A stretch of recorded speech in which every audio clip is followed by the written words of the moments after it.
The Big Four by Agatha Christie. Read and published by Audiobook Library. If you love audiobooks, make sure to subscribe, hit the bell, and give us a like if you're enjoying the content. Don't forget to drop a comment and let us know what you'd like to hear next. 1. The Unexpected Guest. I have met people who enjoy a channel crossing, men who can sit calmly in their deck chairs and, on arrival, wait until the boat is moored, then gather their belongings together without fuss and disembark. Personally, I can never manage this. From the moment I get on board, I feel that the time is too short to settle down to anything. I move my suitcases from one spot to another, and if I go down to the saloon for a meal, I bolt my food with an uneasy feeling that the boat may arrive unexpectedly whilst I am below. Perhaps all this is merely a legacy from one's short leaves in the war, when it seemed a matter of such importance to secure a place near the gangway, and to be amongst the first to disembark, lest one should waste precious minutes of one's 3 or 5 days' leave. On this particular July morning, as I stood by the rail and watched the white cliffs of Dover drawing nearer, I marveled at the passengers who could sit calmly in their chairs and never even raise their eyes for the first sight of their native land. Yet perhaps their case was different from mine. Doubtless many of them had only crossed to Paris for the weekend, whereas I had spent the last year and a half on a ranch in the Argentine. I had prospered there, and my wife and I had both enjoyed the free and easy life of the South American continent. Nevertheless, it was with a lump in my throat that I watched the familiar shore draw nearer and nearer. I had landed in France 2 days before, transacted some necessary business, and was now en route for London. I should be there some months, time enough to look up old friends, and one old friend in particular. A little man with an egg-shaped head and green eyes, Hercule Poirot. I proposed to take him completely by surprise. My last letter from the Argentine had given no hint of my intended voyage. Indeed, that had been decided upon hurriedly as a result of certain business complications, and I spent many amused moments picturing to myself his delight and stupefaction on beholding me. He, I knew, was not likely to be far from his headquarters. The time when his cases had drawn him from one end of England to the other was past. His fame had spread, and no longer would he allow one case to absorb all his time. He aimed more and more, as time went on, at being considered a consulting detective, as much a specialist as a Harley Street physician. He had always scoffed at the popular idea of the human bloodhound who assumed wonderful disguises to track criminals, and who paused at every footprint to measure it. "No, my friend Hastings," he would say, "we leave that to Gerard and his friends. Hercule Poirot's methods are his own. Order and method, and the little gray cells. Sitting at ease in our own armchairs, we see the things that these others overlook, and we do not jump to the conclusion like the worthy Jap." No, there was little fear of finding Hercule Poirot far afield. On arrival in London, I deposited my luggage at an hotel and drove straight on to the old address. What poignant memories it brought back to me. I hardly waited to greet my old landlady, but hurried up the stairs 2 at a time and rapped on Poirot's door. "Enter, then," cried a familiar voice from within. I strode in. Poirot stood facing me. In his arms, he carried a small valise, which he dropped with a crash on beholding me. "Mon ami, Hastings," he cried. "Mon ami, Hastings." And, rushing forward, he enveloped me in a capacious embrace. Our conversation was incoherent and inconsequent. Ejaculations, eager questions, incomplete answers, messages from my wife, explanations as to my journey were all jumbled up together. "I suppose there's someone in my old rooms?" I asked at last, when we had calmed down somewhat. "I'd love to put up here again with you." Poirot's face changed with startling suddenness. "Mon Dieu, but what a chance epouvantable. Regard around you, my friend." For the first time, I took note of my surroundings. Against the wall stood a vast ark of a trunk of prehistoric design. Near to it were placed a number of suitcases, ranged neatly in order of size from large to small. The inference was unmistakable. "You are going away." "Yes." "Where to?" "South America." "What?" "Yes, it is a droll farce, is it not?" It is to Riho I go, and every day I say to myself, I will write nothing in my letters, but oh, the surprise of the good Hastings when he beholds me. But when are you going? Poirot looked at his watch. In an hour's time. I thought you always said nothing would induce you to make a long sea voyage. Poirot closed his eyes and shuddered. Speak not of it to me, my friend. My doctor, he assures me that one dies not of it, and it is for the one time only. You understand that never, never shall I return. He pushed me into a chair. Come, I will tell you how it all came about. Do you know who is the richest man in the world? Richer even than Rockefeller. Abe Ryland, the American soap king. Precisely. One of his secretaries approached me. There is some very considerable, as you would call it, hocus-pocus going on in connection with a big company in Rio. He wished me to investigate matters on the spot. I refused. I told him that if the facts were laid before me, I would give him my expert opinion, but that he professed himself unable to do. I was to be put in possession of the facts only on my arrival out there. Normally, that would have closed the matter. To dictate to Hercule Poirot is sheer impertinence. But the sum offered was so stupendous that for the first time in my life, I was tempted by mere money. It was a competence, a fortune. And there was a second attraction, you, my friend. For this last year and a half, I have been a very lonely old man. I thought to myself, why not? I am beginning to weary of this unending solving of foolish problems. I have achieved sufficient fame. Let me take this money and settle down somewhere near my old friend. I was quite affected by this token of Poirot's regard. So I accepted, he continued, and in an hour's time I must leave to catch the boat train. One of life's little ironies, is it not? But I will admit to you, Hastings, that had not the money offered been so big, I might have hesitated, for just lately I have begun a little investigation of my own. Tell me what is commonly meant by the phrase, the Big Four. I suppose it had its origin at the Versailles Conference, and then there's the famous Big Four in the film world, and the term is used by hosts of smaller fry. I see, said Poirot thoughtfully. I have come across the phrase, you understand, under certain circumstances where none of those explanations would apply. It seems to refer to a gang of international criminals or something of that kind. Only what? I asked as he hesitated. Only that I fancy that it is something on a large scale. Just a little idea of mine, nothing more. But I must complete my packing. The time advances. Don't go, I urged. Cancel your passage and come out on the same boat with me. Poirot drew himself up and glanced at me reproachfully. It is that you do not understand. I have passed my word, you comprehend, the word of Hercule Poirot. Nothing but a matter of life or death could detain me now. And that's not likely to occur, I murmured ruefully. Unless, at the 11th hour, the door opens and the unexpected guest comes in. I quoted the old saw with a slight laugh, and then, in the pause that succeeded it, we both started as a sound came from the inner room. What's that? I cried. Ma foi, retorted Poirot. It sounds very like your unexpected guest in my bedroom. But how can anyone be in there? There's no door except into this room. Your memory is excellent, Hastings. Now for the deductions. The window. But it's a burglar then. He must have had a stiff climb of it. I should say it was almost impossible. I had risen to my feet and was striding in the direction of the door when the sound of a fumbling at the handle from the other side arrested me. The door swung slowly open. Framed in the doorway stood a man. He was coated from head to foot with dust and mud. His face was thin and emaciated. He stared at us for a moment and then swayed and fell. Poirot hurried to his side, then he looked up and spoke to me.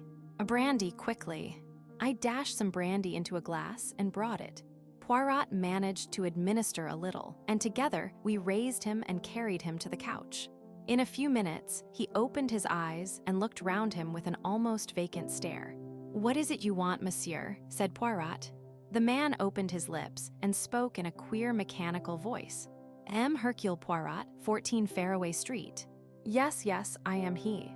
The man did not seem to understand, and merely repeated in exactly the same tone, M. Hercule Poirot, 14 Fairway Street. Poirot tried him with several questions. Sometimes the man did not answer at all. Sometimes he repeated the same phrase. Poirot made a sign to me to ring up on the telephone. "Get Dr. Ridgway to come round." The doctor was in luckily, and as his house was only just round the corner, few minutes elapsed before he came bustling in. "What's all this, eh?"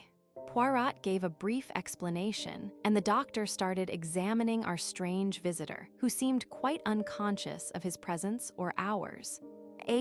Said Dr. Ridgway when he had finished. "Curious case. Brain fever," I suggested. The doctor immediately snorted with contempt. "Brain fever. Brain fever. No such thing as brain fever. An invention of novelists. No, the man's had a shock of some kind. He's come here under the force of a persistent idea to find Hercule Poirot, 14 Fairway Street, and he repeats those words mechanically without in the least knowing what they mean." "Aphasia," I said eagerly.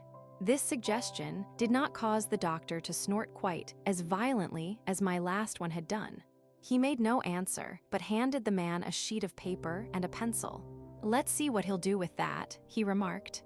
The man did nothing with it for some moments, then he suddenly began to write feverishly.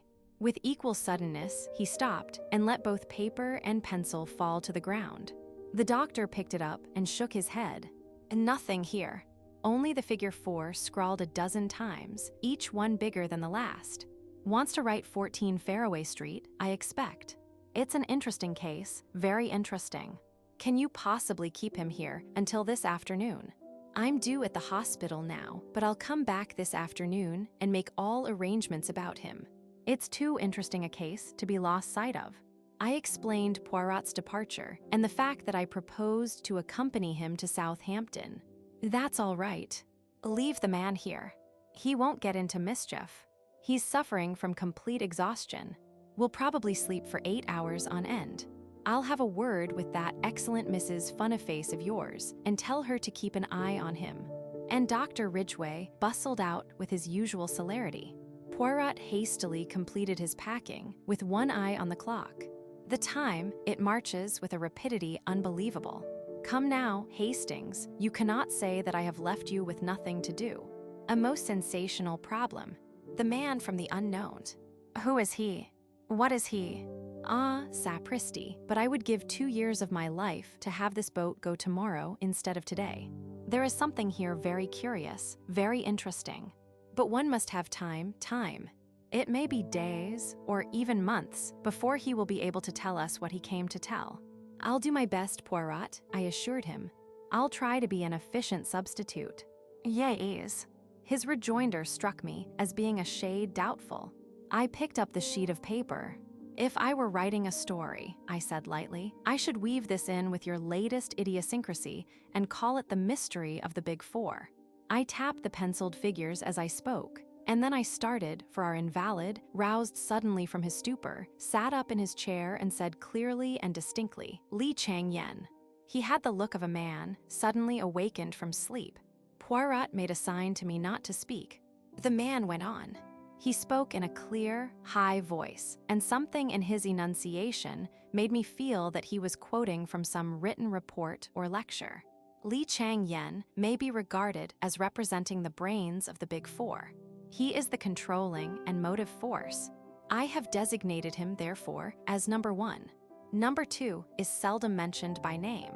He is represented by an S with 2 lines through it, the sign for $1, also by 2 stripes and a star. It may be conjectured, therefore, that he is an American subject and that he represents the power of wealth. There seems no doubt that number 3 is a woman and her nationality French. It is possible that she may be one of the sirens of the demi-monde, but nothing is known definitely. Number 4, his voice faltered and broke.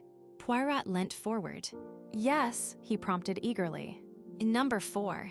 His eyes were fastened on the man's face.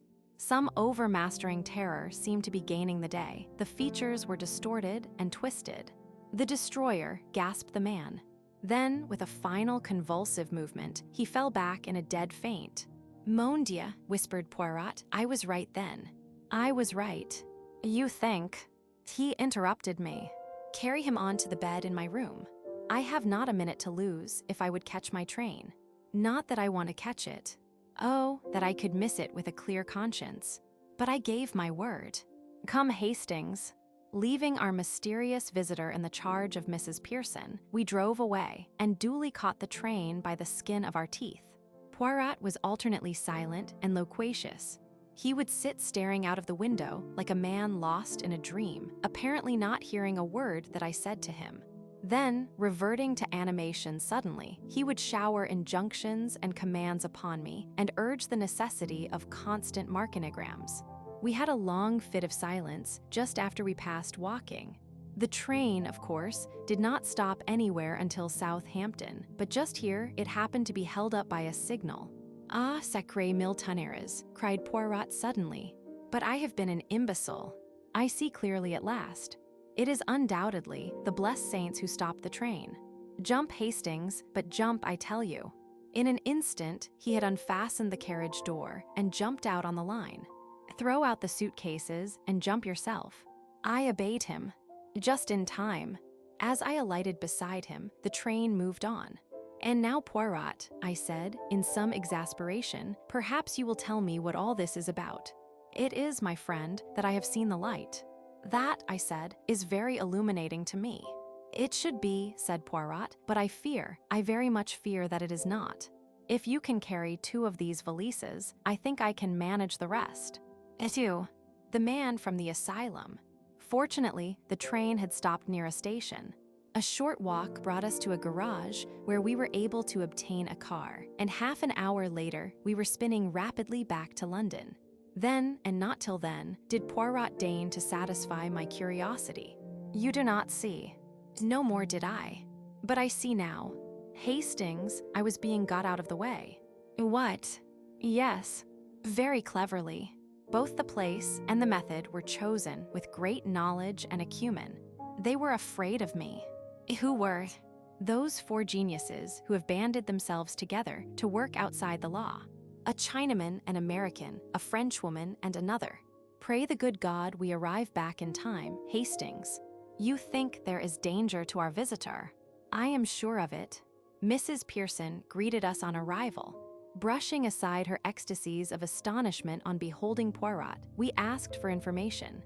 It was reassuring. No one had called, and our guest had not made any sign. With a sigh of relief, we went up to the rooms. Poirot crossed the outer one and went through to the inner one.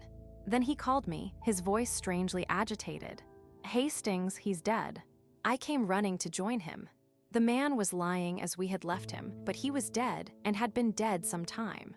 I rushed out for a doctor. Ridgway, I knew, would not have returned yet. I found one almost immediately and brought him back with me. "He's dead right enough, poor chap. Tramp you've been befriending, eh?" "Something of the kind," said Poirot evasively. "What was the cause of death, doctor?" "Hard to say. Might have been some kind of fit. There are signs of asphyxiation. No gas laid on, is there? No electric light, nothing else. And both windows wide open, too. Been dead about 2 hours, I should say. You'll notify the proper people, won't you?" He took his departure. Poirot did some necessary telephoning. Finally, somewhat to my surprise, he rang up our old friend Inspector Japp and asked him if he could possibly come round. No sooner were these proceedings completed than Mrs. Pearson appeared, her eyes as round as saucers. "There's a man here from Anwell, from the asylum. Did you ever? Shall I show him up?" We signified assent, and a big burly man in uniform was ushered in. "Morning, gentlemen," he said cheerfully. "I've got reason to believe you've got one of my birds here. Escaped last night, he did." "He was here," said Poirot quietly. "Not got away again, has he?" asked the keeper with some concern. "He is dead." The man looked more relieved than otherwise. "You don't say so. Well, I dare say it's best for all parties. Was he dangerous?" "Homicidal, do you mean?" "Oh no, harmless enough. Persecution mania, very acute. Full of secret societies from China that had got him shut up. They're all the same." I shuddered. "How long had he been shut up?" asked Poirot. "A matter of 2 years now." "I see," said Poirot quietly. "It never occurred to anybody that he might be sane." The keeper permitted himself to laugh. If he was sane, what would he be doing in a lunatic asylum? They all say they're sane, you know. Poirot said no more. He took the man in to see the body. The identification came immediately. "That's him right enough," said the keeper callously. "Funny sort of bloke, ain't he? Well, gentlemen, I had best go off now and make arrangements under the circumstances. We won't trouble you with the corpse much longer. If there's a inquest, you will have to appear at it, I dare say.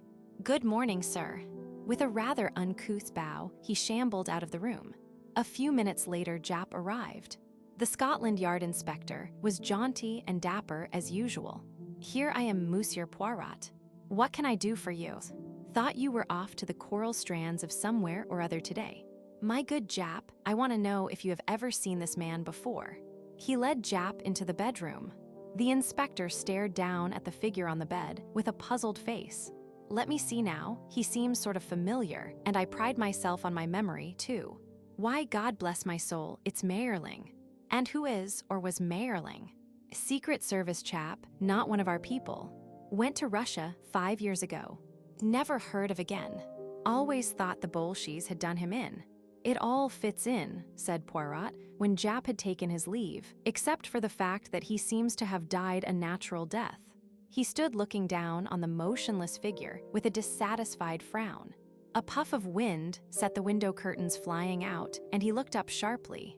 "I suppose you opened the windows when you laid him down on the bed, Hastings?" "No, I didn't," I replied. "As far as I remember, they were shut." Poirot lifted his head suddenly. "Shut, and now they are open. What can that mean?" "Somebody came in that way," I suggested.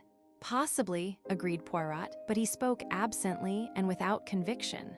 After a minute or two, he said, "That is not exactly the point I had in mind, Hastings. If only one window was open, it would not intrigue me so much. It is both windows being open that strikes me as curious." He hurried into the other room. "The sitting room window is open, too. That also we left shut." "Ah." He bent over the dead man, examining the corners of the mouth minutely. Then he looked up suddenly. "He has been gagged, Hastings." "Gagged and then poisoned." "Good heavens!" I exclaimed, shocked. "I suppose we shall find out all about it from the post-mortem." "We shall find out nothing. He was killed by inhaling strong prussic acid. It was jammed right under his nose. Then the murderer went away again, first opening all the windows. Hydrocyanic acid is exceedingly volatile, but it has a pronounced smell of bitter almonds. With no trace of the smell to guide them, and no suspicion of foul play, death would be put down to some natural cause by the doctors. So this man was in the Secret Service, Hastings. And 5 years ago, he disappeared in Russia. The last 2 years he's been in the asylum," I said. "But what of the 3 years before that?" Poirot shook his head and then caught my arm. "The clock, Hastings, look at the clock." I followed his gaze to the mantelpiece. The clock had stopped at 4 o'clock. "Mon ami, someone has tampered with it. It had still 3 days to run. It is an 8-day clock, you comprehend. But what should they want to do that for?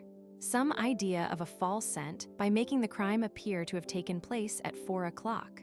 No, rearrange your ideas, mon ami. Exercise your little gray cells. You are Mayerling. You hear something, perhaps, and you know well enough that your doom is sealed. You have just time to leave a sign. 4 o'clock, Hastings. Number 4, the destroyer. Ah, an idea." He rushed into the other room and seized the telephone. He asked for Hanwell. "You are the asylum, yes. I understand there has been an escape today. What is that you say? A little moment, if you please. Will you repeat that? Ah, parfaitement." He hung up the receiver and turned to me. "You heard Hastings. There has been no escape." "But the man who came the keeper," I said. "I wonder, I very much wonder." "You mean?" "Number 4, the destroyer." I gazed at Poirot dumbfounded. A minute or two after, on recovering my voice, I said, "We shall know him again anywhere, that's one thing. He was a man of very pronounced personality." "Was he, mon ami?" "I think not. He was burly and bluff and red-faced, with a thick mustache and a hoarse voice. He will be none of those things by this time, and for the rest, he has nondescript eyes, nondescript ears, and a perfect set of false teeth. Identification is not such an easy matter as you seem to think. Next time, you think there will be a next time. I interrupted. Poirot's face grew very grave. It is a duel to the death, mon ami. You and I on the one side, the Big Four on the other. They have won the first trick, but they have failed in their plan to get me out of the way, and in the future they have to reckon with Hercule Poirot. 3. We hear more about Li Chang-Yen. For a day or two after our visit from the fake asylum attendant, I was in some hopes that he might return, and I refused to leave the flat even for a moment. As far as I could see, he had no reason to suspect that we had penetrated his disguise. He might, I thought, return and try to remove the body, but Poirot scoffed at my reasoning. Mon ami, he said, if you wish you may wade in to put salt on the little bird's tail, but for me, I do not waste my time so. Well then, Poirot, I argued, why did he run the risk of coming at all? If he intended to return later for the body, I can see some point in his visit. He would at least be removing the evidence against himself. As it is, he does not seem to have gained anything. Poirot shrugged his most Gallic shrug. But you do not see with the eyes of number 4, Hastings, he said.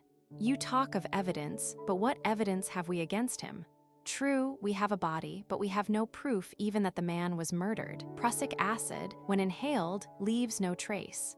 Again, we can find no one who saw anyone enter the flat during our absence, and we have found out nothing about the movements of our late friend, Mayerling. No, Hastings, number 4 has left no trace, and he knows it. His visit we may call a reconnaissance. Perhaps he wanted to make quite sure that Mayerling was dead, but more likely, I think, he came to see Hercule Poirot and to have speech with the adversary whom alone he must fear. Poirot's reasoning appeared to me typically egotistical, but I forbore to argue. And what about the inquest? I asked. I suppose you will explain things clearly there and let the police have a full description of number 4. And to what end? Can we produce anything to impress a coroner's jury of your solid Britishers? Is our description of number 4 of any value? No, we shall allow them to call it accidental death. And maybe, although I have not much hope, our clever murderer will pat himself on the back that he deceived Hercule Poirot in the first round. Poirot was right as usual. We saw no more of the man from the asylum, and the inquest, at which I gave evidence, but which Poirot did not even attend, aroused no public interest. As, in view of his intended trip to South America, Poirot had wound up his affairs before my arrival, he had at this time no cases on hand, but although he spent most of his time in the flat, I could get little out of him. He remained buried in an armchair and discouraged my attempts at conversation. And then one morning, about a week after the murder, he asked me if I would care to accompany him on a visit he wished to make. I was pleased, for I felt he was making a mistake in trying to work things out so entirely on his own, and I wished to discuss the case with him. But I found he was not communicative. Even when I asked where we were going, he would not answer. Poirot loves being mysterious. He will never part with a piece of information until the last possible moment. In this instance, having taken successively a bus and 2 trains and arrived in the neighborhood of one of London's most depressing southern suburbs, he consented at last to explain matters. We go, Hastings, to see the one man in England who knows most of the underground life of China. Indeed. Who is he? A man you have never heard of, a Mr. John Ingalls. To all intents and purposes, he is a retired civil servant of mediocre intellect, with a house full of Chinese curios with which he bores his friends and acquaintances. Nevertheless, I am assured by those who should know that the only man capable of giving me the information I seek is this same John Ingalls. A few moments more saw us ascending the steps of the Laurels, as Mr. Ingalls' residence was called. Personally, I did not notice a laurel bush of any kind, so deduced that it had been named according to the usual obscure nomenclature of the suburbs. We were admitted by an impassive-faced Chinese servant and ushered into the presence of his master. Mr. Ingalls was a squarely built man, somewhat yellow of countenance, with deep-set eyes that were oddly reflective in character. He rose to greet us, setting aside an open letter which he had held in his hand. He referred to it after his greeting. "Sit down, won't you? Halsey tells me that you want some information and that I may be useful to you in the matter." "That is so, monsieur. I ask of you if you have any knowledge of a man named Li Chang-Yen." "That's rum, very rum indeed. How did you come to hear about the man?" "You know him, then?"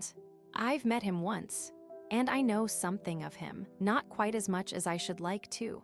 But it surprises me that anyone else in England should even have heard of him.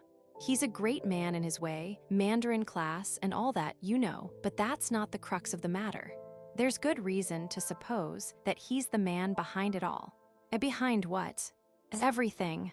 The worldwide unrest, the labor troubles that beset every nation, and the revolutions that break out in some.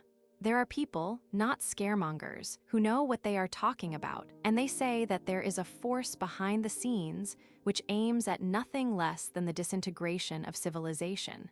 In Russia, you know, there were many signs that Lenin and Trotsky were mere puppets, whose every action was dictated by another's brain. I have no definite proof that would count with you, but I am quite convinced that this brain was Li Chang-Yen's." "Oh, come," I protested, "isn't that a bit far-fetched?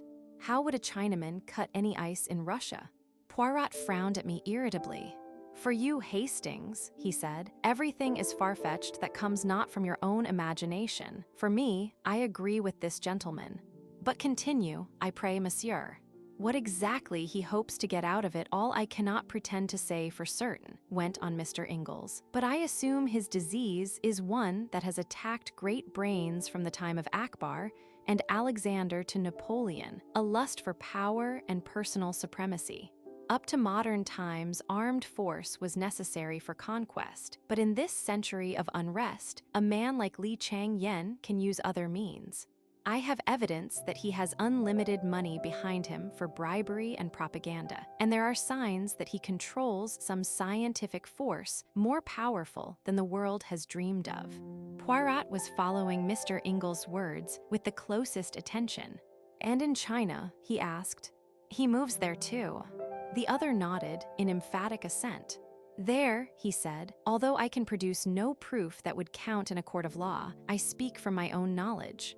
I know personally every man who counts for anything in China today, and this I can tell you. The men who loom most largely in the public eye are men of little or no personality. They are marionettes who dance to the wires pulled by a master hand, and that hand is Li Chang-Yen's. His is the controlling brain of the East today. We don't understand the East, we never shall, but Li Chang-Yen is its moving spirit. Not that he comes out into the limelight, oh, not at all. He never moves from his palace in Pekin. But he pulls strings, that's it, pulls strings, and things happen far away." "And is there no one to oppose him?" asked Poirot. Mr. Ingalls leant forward in his chair. "4 men have tried in the last 4 years," he said slowly, "men of character and honesty and brain power. Any one of them might in time have interfered with his plans." He paused. "Well," I queried. "Well, they are dead. One wrote an article and mentioned Li Chang-Yen's name in connection with the riots in Pekin, and within 2 days he was stabbed in the street. His murderer was never caught. The offenses of the other 2 were similar. In a speech or an article or in conversation, each linked Li Chang-Yen's name with rioting or revolution, and within a week of his indiscretion, each was dead. One was poisoned, one died of cholera, an isolated case, not part of an epidemic, and one was found dead in his bed. The cause of the last death was never determined, but I was told by a doctor who saw the corpse that it was burnt and shriveled as though a wave of electrical energy of incredible power had passed through it." "And Li Chang-Yen?" inquired Poirot. "Naturally nothing is traced to him, but there are signs, eh?" Mr. Ingalls shrugged. "Oh, signs, yes, certainly. And once I found a man who would talk, a brilliant young Chinese chemist who was a protege of Li Chang-Yen's. He came to me one day, this chemist, and I could see that he was on the verge of a nervous breakdown. He hinted to me of experiments on which he'd been engaged in Li Chang-Yen's palace under the Mandarin's direction, experiments on coolies in which the most revolting disregard for human life and suffering had been shown. His nerve had completely broken, and he was in the most pitiable state of terror. I put him to bed in a top room of my own house, intending to question him the next day, and that, of course, was stupid of me. How did they get him? Demanded Poirot. That I shall never know. I woke that night to find my house in flames and was lucky to escape with my life. Investigation showed that a fire of amazing intensity had broken out on the top floor, and the remains of my young chemist friend were charred to a cinder. I could see from the earnestness with which he had been speaking that Mr. Ingalls was a man mounted on his hobby horse, and evidently he, too, realized that he had been carried away, for he laughed apologetically. But of course, he said, I have no proofs, and you, like the others, will merely tell me that I have a bee in my bonnet. On the contrary, said Poirot quietly, we have every reason to believe your story. We ourselves are more than a little interested in Li Chang-Yen. Very odd your knowing about him. Didn't fancy a soul in England had ever heard of him. I'd rather like to know how you did come to hear of him, if it's not indiscreet. Not in the least, monsieur. A man took refuge in my rooms. He was suffering badly from shock, but he managed to tell us enough to interest us in this Li Chang-Yen. He described 4 people, the Big Four, an organization hitherto undreamed of. Number 1 is Li Chang-Yen, number 2 is an unknown American, number 3 an equally unknown Frenchwoman, number 4 may be called the executive of the organization, the destroyer. My informant died. Tell me, monsieur, is that phrase known to you at all? The Big Four. Not in connection with Li Chang-Yen. No, I can't say it is. But I've heard it or read it just lately, and in some unusual connection too. I've got it. He rose and went across to an inlaid lacquer cabinet, an exquisite thing, as even I could see. He returned with a letter in his hand. Here you are. Note from an old seafaring man I ran against once in Shanghai. Hoary old reprobate, maudlin with drink by now, I should say. I took this to be the ravings of alcoholism. He read it aloud. Dear sir, you may not remember me, but you did me a good turn once in Shanghai. Do me another now. I must have money to get out of the country. I'm well hid here, I hope, but any day they may get me. The Big Four, I mean. It's life or death. I've plenty of money, but I daren't get at it, for fear of putting them wise. Send me a couple of hundred in notes. I'll repay it faithful, I swear to that. Your servant, sir, Jonathan Whalley. Dated from Granite Bungalow, Hopatton, Dartmoor. I'm afraid I regarded it as rather a crude method of relieving me of a couple of hundred, which I can ill spare. If it's any use to you, he held it out. Je vous remercie, monsieur. I start for Hopatton à El-Huramerm. Dear me, this is very interesting. Supposing I come along too. Any objection? I should be charmed to have your company, but we must start at once. We shall not reach Dartmoor until close on nightfall, as it is. John Ingalls did not delay us more than a couple of minutes, and soon we were in the train moving out of Paddington bound for the West Country. Hopatton was a small village clustering in a hollow right on the fringe of the moorland. It was reached by a 9-mile drive from Morton Hampstead. It was about 8 o'clock when we arrived, but as the month was July, the daylight was still abundant. We drove into the narrow street of the village and then stopped to ask our way of an old rustic. Granite Bungalow, said the old man reflectively. It be Granite Bungalow you do want. We assured him that this was what we did want.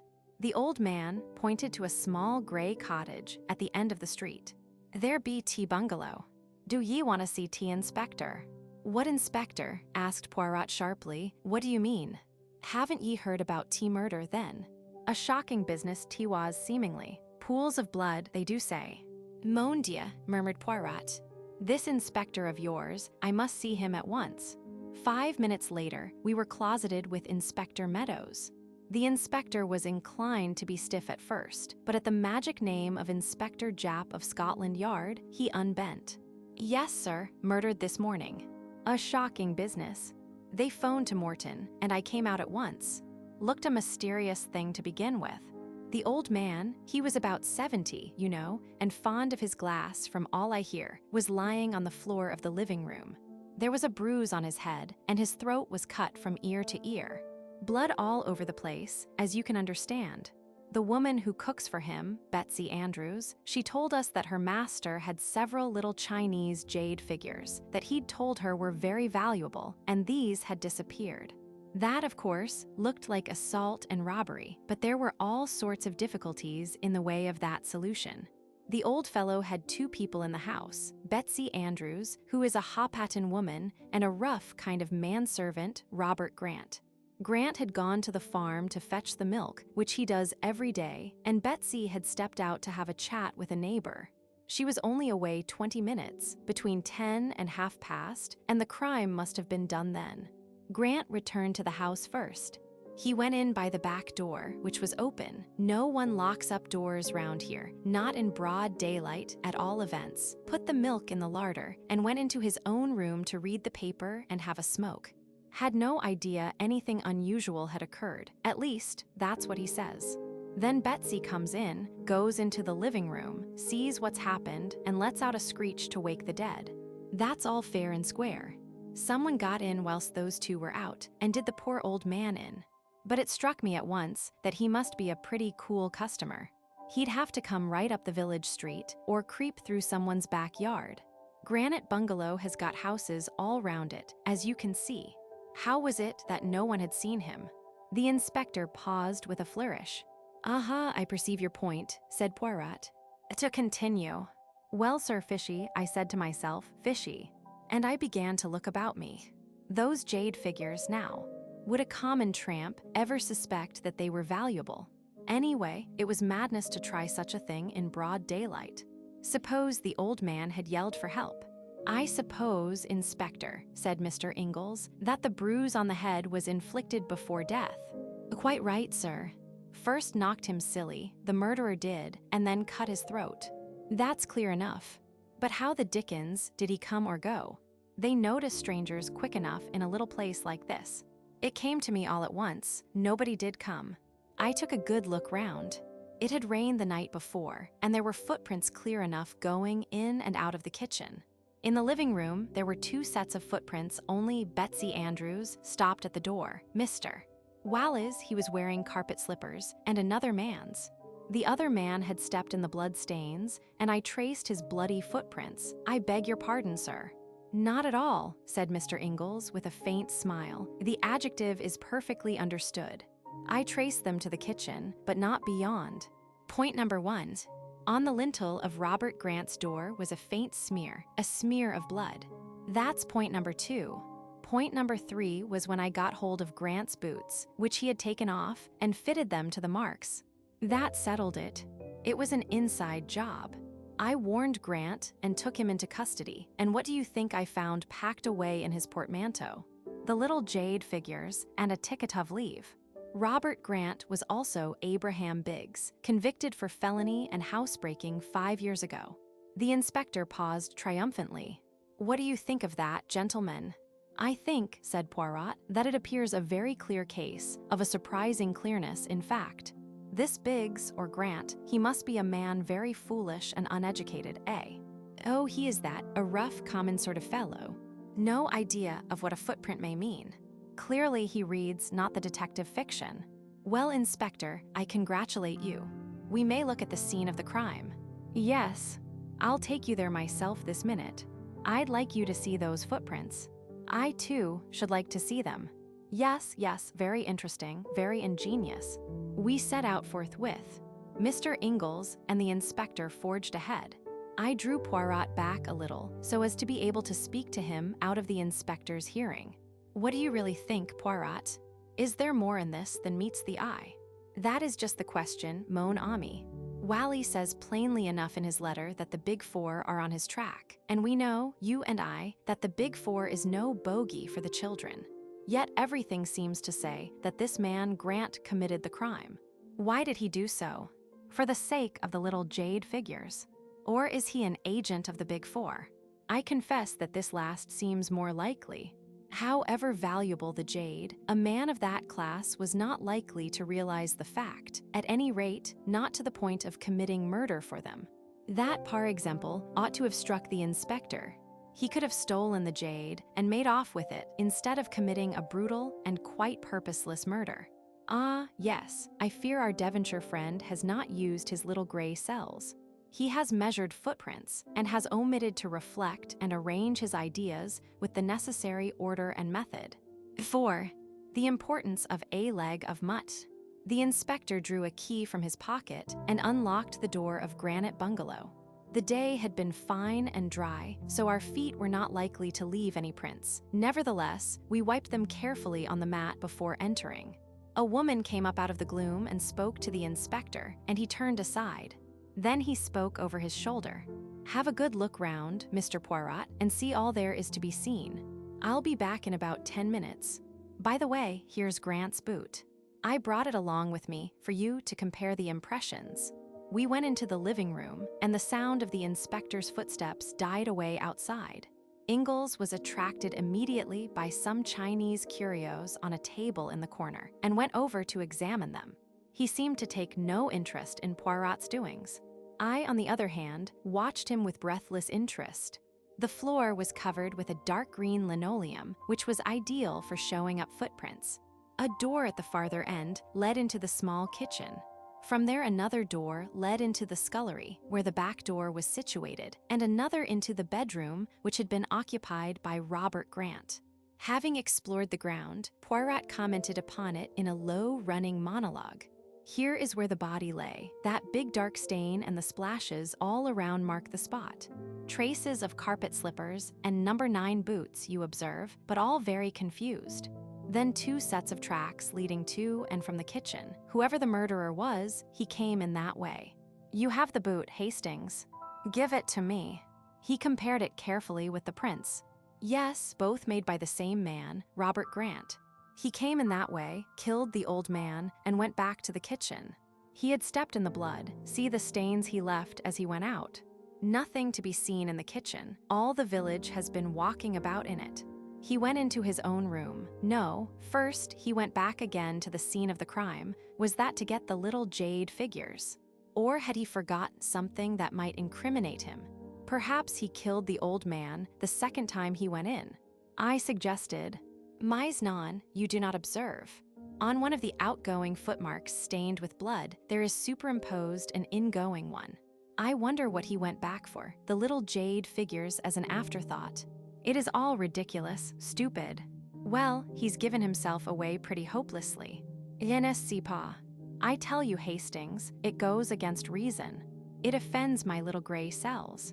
Let us go into his bedroom. Ah, yes, there is the smear of blood on the lintel and just a trace of footmarks, the blood stained. Robert Grant's footmarks, and his only, near the body. Robert Grant, the only man who went near the house. Yes, it must be so. What about the old woman's?" I said suddenly. "She was in the house alone after Grant had gone for the milk. She might have killed him and then gone out. Her feet would leave no prints if she hadn't been outside." "Very good, Hastings. I wondered whether that hypothesis would occur to you. I had already thought of it and rejected it. Betsy Andrews is a local woman, well known hereabouts. She can have no connection with the Big Four, and besides, Old Wally was a powerful fellow by all accounts. This is a man's work, not a woman's. I suppose the Big Four couldn't have had some diabolical contrivance concealed in the ceiling, something which descended automatically and cut the old man's throat and was afterwards drawn up again. Like Jacob's ladder. I know, Hastings, that you have an imagination of the most fertile, but I implore of you to keep it within bounds." I subsided abashed. Poirot continued to wander about, poking into rooms and cupboards with a profoundly dissatisfied expression on his face. Suddenly, he uttered an excited yelp, reminiscent of a Pomeranian dog. I rushed to join him. He was standing in the larder in a dramatic attitude. In his hand, he was brandishing a leg of mutton. "My dear Poirot," I cried, "what is the matter? Have you suddenly gone mad? Regard, I pray you, this mutton. But regard it closely." I regarded it as closely as I could, but could see nothing unusual about it. It seemed to me a very ordinary leg of mutt. I said as much. Poirot threw me a withering glance. But do you not see this, and this, and this? He illustrated each, this, with a jab at the unoffending joint, dislodging small icicles as he did so. Poirot had just accused me of being imaginative, but I now felt that he was far more wildly so than I had ever been. Did he seriously think these slivers of ice were crystals of a deadly poison? That was the only construction I could put upon his extraordinary agitation. It's frozen meat, I explained gently. Imported, you know. In New Zealand. He stared at me for a moment or two and then broke into a strange laugh. How marvelous is my friend Hastings. He knows everything, but everything. How do they say, inquire within upon everything? That is my friend Hastings. He flung down the leg of mutt onto its dish again and left the larder. Then he looked through the window. Here comes our friend the inspector. It is well. I have seen all I want to see here. He drummed on the table absent-mindedly, as though absorbed in calculation, and then asked suddenly, "What is the day of the week, mon ami?" "Monday," I said, rather astonished. "What, Monday is it? A bad day of the week. To commit a murder on a Monday is a mistake." Passing back to the living room, he tapped the glass on the wall and glanced at the thermometer. Set fair and 70 degrees Fahrenheit. An orthodox English summer's day. Ingalls was still examining various pieces of Chinese pottery. "You do not take much interest in this inquiry, monsieur," said Poirot. The other gave a slow smile. "It's not my job, you see. I'm a connoisseur of some things, but not of this. So I just stand back and keep out of the way. I've learnt patience in the East." The inspector came bustling in, apologizing for having been so long away. He insisted on taking us over most of the ground again, but finally we got away. "I must appreciate your 1,000 politenesses, Inspector," said Poirot, as we were walking down the village street again. "There is just one more request I should like to put to you. You want to see the body, perhaps, sir?" "Oh, dear me, no.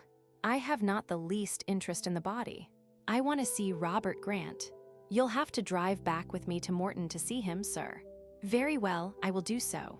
But I must see him and be able to speak to him alone." The inspector caressed his upper lip. "Well, I don't know about that, sir. I assure you that, if you can get through to Scotland Yard, you will receive full authority.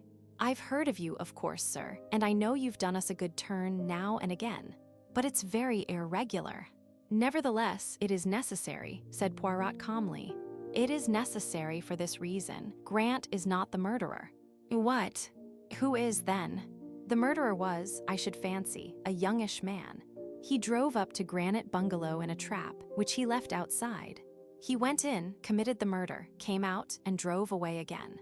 He was bareheaded, and his clothing was slightly blood-stained. But the whole village would have seen him. Not under certain circumstances. Not if it was dark, perhaps, but the crime was committed in broad daylight." Poirot merely smiled. "And the horse and trap, sir, how could you tell that? Any amount of wheeled vehicles have passed along outside. There's no mark of one, in particular, to be seen. Not with the eyes of the body, perhaps, but with the eyes of the mind, yes." The inspector touched his forehead significantly with a grin at me. I was utterly bewildered, but I had faith in Poirot. Further discussion ended in our all driving back to Morton with the inspector. Poirot and I were taken to Grant, but a constable was to be present during the interview. Poirot went straight to the point. "Grant, I know you to be innocent of this crime. Relate to me in your own words exactly what happened." The prisoner was a man of medium height with a somewhat unpleasing cast of features. He looked a jailbird if ever a man did. "Honest to God, I never did it," he whined. "Someone put those little glass figures amongst my traps. It was a frame-up, that's what it was. I went straight to my rooms when I came in, like I said. I never knew a thing till Betsy screeched out. Swelp me, God, I didn't." Poirot rose. "If you can't tell me the truth, that is the end of it. But, governor, you did go into the room, you did know your master was dead, and you were just preparing to make a bolt of it when the good Betsy made her terrible discovery." The man stared at Poirot with a dropped jaw. "Come now, is it not so? I tell you solemnly, on my word of honor, that to be frank now is your only chance." "I'll risk it," said the man suddenly. "It was just as you say. I came in and went straight to the master, and there he was, dead on the floor and blood all round. Then I got the wind up proper.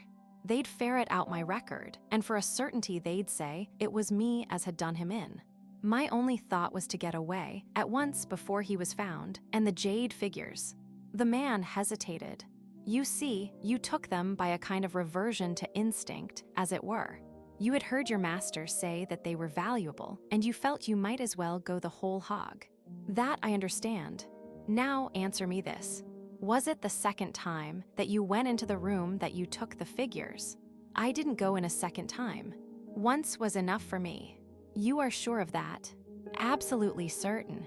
"Good. Now, when did you come out of prison?" 2 months ago." "How did you obtain this job?" "Through one of them prisoners' help societies. Bloke met me when I came out." "What was he like?" "Not exactly a parson, but looked like one. Soft black hat and mincing way of talking. Got a broken front tooth. A spectacled chap. Saunders his name was. Said he hoped I was repentant and that he'd find me a good post. I went to Old Wally on his recommendation." Poirot rose once more. "I thank you. I know all now. Have patience." He paused in the doorway and added, "Saunders gave you a pair of boots, didn't he?" Grant looked very astonished. "Why, yes, he did. But how did you know?" "It is my business to know things," said Poirot gravely. After a word or two to the inspector, the three of us went to the White Hart and discussed eggs and bacon and Devonshire cider. "Any elucidations yet?" asked Ingalls with a smile. "Yes, the case is clear enough now, but see you, I shall have a good deal of difficulty in proving it. Wally was killed by order of the Big Four, but not by Grant. A very clever man got Grant the post and deliberately planned to make him the scapegoat, an easy matter with Grant's prison record. He gave him a pair of boots, one of 2 duplicate pairs. The other he kept himself. It was all so simple. When Grant is out of the house and Betsy is chatting in the village, which she probably did every day of her life, he drives up wearing the duplicate boots, enters the kitchen, goes through into the living room, fells the old man with a blow, and then cuts his throat. Then he returns to the kitchen, removes the boots, puts on another pair, and, carrying the first pair, goes out to his trap and drives off again." Ingalls looked steadily at Poirot. "There's a catch in it still. Why did nobody see him?" "Ah, that is where the cleverness of number 4, I am convinced, comes in. Everybody saw him, and yet nobody saw him. You see, he drove up in a butcher's cart." I uttered an exclamation. "The leg of mutton." "Exactly, Hastings, the leg of mutton." Everybody swore that no one had been to Granite Bungalow that morning, but nevertheless, I found in the larder a leg of mutton, still frozen. It was Monday, so the meat must have been delivered that morning, for if on Saturday, in this hot weather, it would not have remained frozen over Sunday. So someone had been to the bungalow, and a man on whom a trace of blood here and there would attract no attention. "Damned ingenious," cried Ingalls approvingly. "Yes, he is clever, number 4. As clever as Hercule Poirot." I murmured. My friend threw me a glance of dignified reproach. "There are some jests that you should not permit yourself, Hastings," he said sententiously. "Have I not saved an innocent man from being sent to the gallows? That is enough for one day. 5 Disappearance of a Scientist. Personally, I don't think that, even when a jury had acquitted Robert Grant, alias Biggs, of the murder of Jonathan Wally, Inspector Meadows was entirely convinced of his innocence. The case which he had built up against Grant, the man's record, the jade which he had stolen, the boots which fitted the footprints so exactly, was to his matter-of-fact mind too complete to be easily upset. But Poirot, compelled much against his inclination to give evidence, convinced the jury. 2 witnesses were produced who had seen a butcher's cart drive up to the bungalow on that Monday morning, and the local butcher testified that his cart only called there on Wednesdays and Fridays. A woman was actually found who, when questioned, remembered seeing the butcher's man leaving the bungalow, but she could furnish no useful description of him. The only impression he seemed to have left on her mind was that he was clean-shaven, of medium height, and looked exactly like a butcher's man. At this description, Poirot shrugged his shoulders philosophically.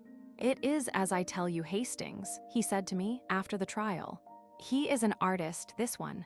He disguises himself not with the false beard and the blue spectacles. He alters his features, yes, but that is the least part. For the time being, he is the man he would be. He lives in his part.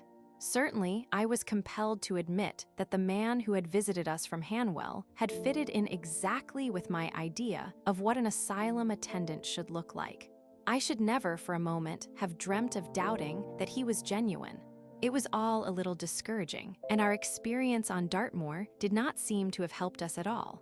I said as much to Poirot, but he would not admit that we had gained nothing. "We progress," he said, "we progress.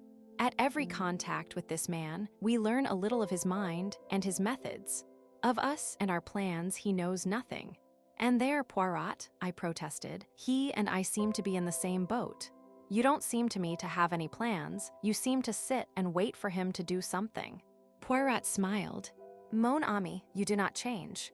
Always the same Hastings, who would be up and at their throats. Perhaps," he added, as a knock sounded on the door, "you have here your chance. It may be our friend who enters." And he laughed at my disappointment when Inspector Japp and another man entered the room. "Good evening, monsieur," said the inspector.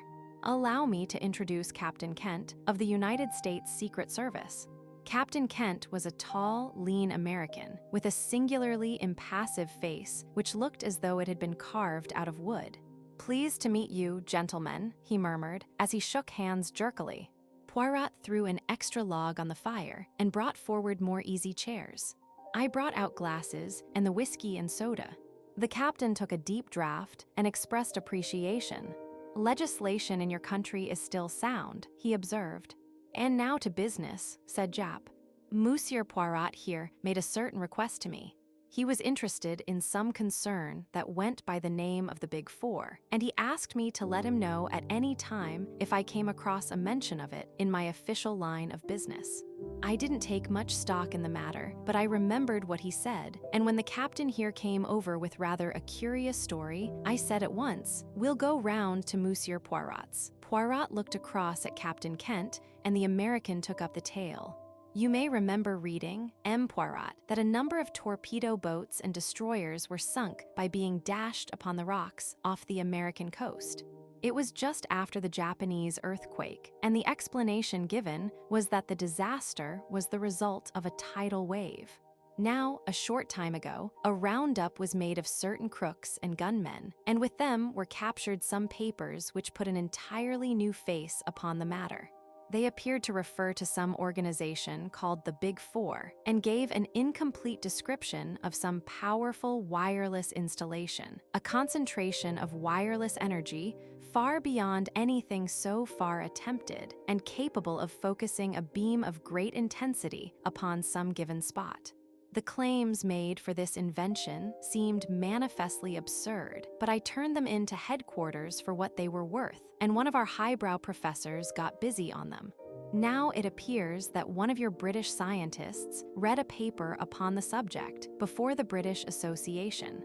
His colleagues didn't think great shakes of it, by all accounts, thought it far-fetched and fanciful, but your scientist stuck to his guns and declared that he himself was on the eve of success in his experiments. "Eh bien?" demanded Poirot with interest. "It was suggested that I should come over here and get an interview with this gentleman. Quite a young fellow, he is, Halliday by name. He is the leading authority on the subject, and I was to get from him whether the thing suggested was any way possible." "And was it?" I asked eagerly. "That's just what I don't know. I haven't seen Mr. Halliday, and I'm not likely to, by all accounts. The truth of the matter is," said Japp shortly, "Halliday's disappeared." "When?" "2 months ago." "Was his disappearance reported?" "Of course it was. His wife came to us in a great state. We did what we could, but I knew all along it would be no good." "Why not?" "Never is, when a man disappears that way." Japp winked. "What way?" "Paris." "So Halliday disappeared in Paris?" "Yes." Went over there on scientific work, so he said. Of course, he'd have to say something like that. But you know what it means when a man disappears over there. Either it's a patchy work, and that's the end of it, or else it's voluntary disappearance, and that's a great deal the commoner of the two, I can tell you. Gay Perry and all that, you know. Sick of home life. Halliday and his wife had had a tiff before he started, which all helps to make it a pretty clear case. I wonder, said Poirot thoughtfully. The American was looking at him curiously. Say, mister, he drawled, what's this Big Four idea? The Big Four, said Poirot, is an international organization which has at its head a Chinaman. He is known as number 1. Number 2 is an American. Number 3 is a Frenchwoman. Number 4, the destroyer, is an Englishman. A Frenchwoman, eh? The American whistled. And Halliday disappeared in France. Maybe there's something in this. What's her name? I don't know. I know nothing about her. But it's a mighty big proposition, eh? Suggested the other. Poirot nodded as he arranged the glasses in a neat row on the tray. His love of order was as great as ever. What was the idea in sinking those boats? Are the Big Four a German stunt? The Big Four are for themselves, and for themselves only, le capitaine. Their aim is world domination. The American burst out laughing, but broke off at the sight of Poirot's serious face. You laugh, monsieur, said Poirot, shaking a finger at him. You reflect not, you use not the little gray cells of the brain. Who are these men who send a portion of your navy to destruction simply as a trial of their power? For that was all it was, monsieur, a test of this new force of magnetical attraction which they hold. Go on with you, monsieur, said Jap good-humoredly. I've read of super criminals many a time, but I've never come across them. Well, you've heard Captain Kent's story. Anything further I can do for you? Yes, my good friend. You can give me the address of Mrs. Halliday, and also a few words of introduction to her, if you will be so kind. Thus it was that the following day saw us bound for Chetwynd Lodge, near the village of Chobham in Surrey. Mrs. Halliday received us at once, a tall, fair woman, nervous and eager in manner. With her was her little girl, a beautiful child of 5. Poirot explained the purpose of our visit. Oh, Monsieur Poirot, I am so glad, so thankful. I have heard of you, of course.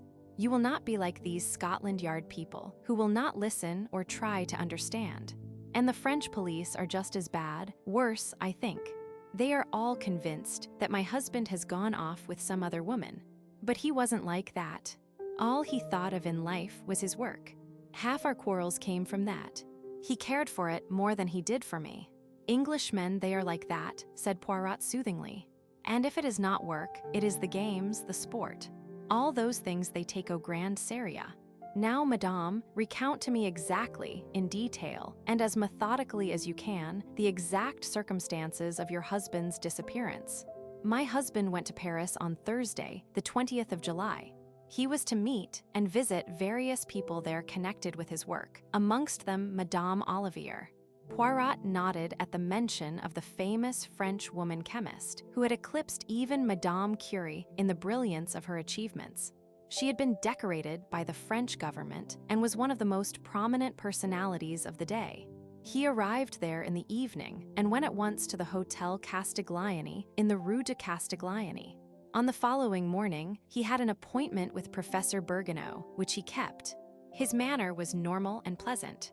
The two men had a most interesting conversation, and it was arranged that he should witness some experiments in the professor's laboratory on the following day. He lunched alone at the Café Royal, went for a walk in the Bois, and then visited Madame Olivier at her house at Passy. There also, his manner was perfectly normal. He left about 6. Where he dined is not known, probably alone at some restaurant. He returned to the hotel about 11 o'clock and went straight up to his room, after inquiring if any letters had come for him. On the following morning, he walked out of the hotel and has not been seen again. At what time did he leave the hotel? At the hour when he would normally leave it to keep his appointment at Professor Bergoneau's laboratory. We do not know. He was not remarked leaving the hotel, but no petty déjeuner was served to him, which seems to indicate that he went out early. Or he might, in fact, have gone out again after he came in the night before. I do not think so. His bed had been slept in, and the night porter would have remembered anyone going out at that hour. A very just observation, madame. We may take it, then, that he left early on the following morning, and that is reassuring from one point of view. He is not likely to have fallen a victim to any Apache assault at that hour. His baggage, now, was it all left behind? Mrs. Halliday seemed rather reluctant to answer, but at last she said, "No, he must have taken one small suitcase with him." Said Poirot thoughtfully. "I wonder where he was that evening. If we knew that, we should know a great deal. Whom did he meet? There lies the mystery.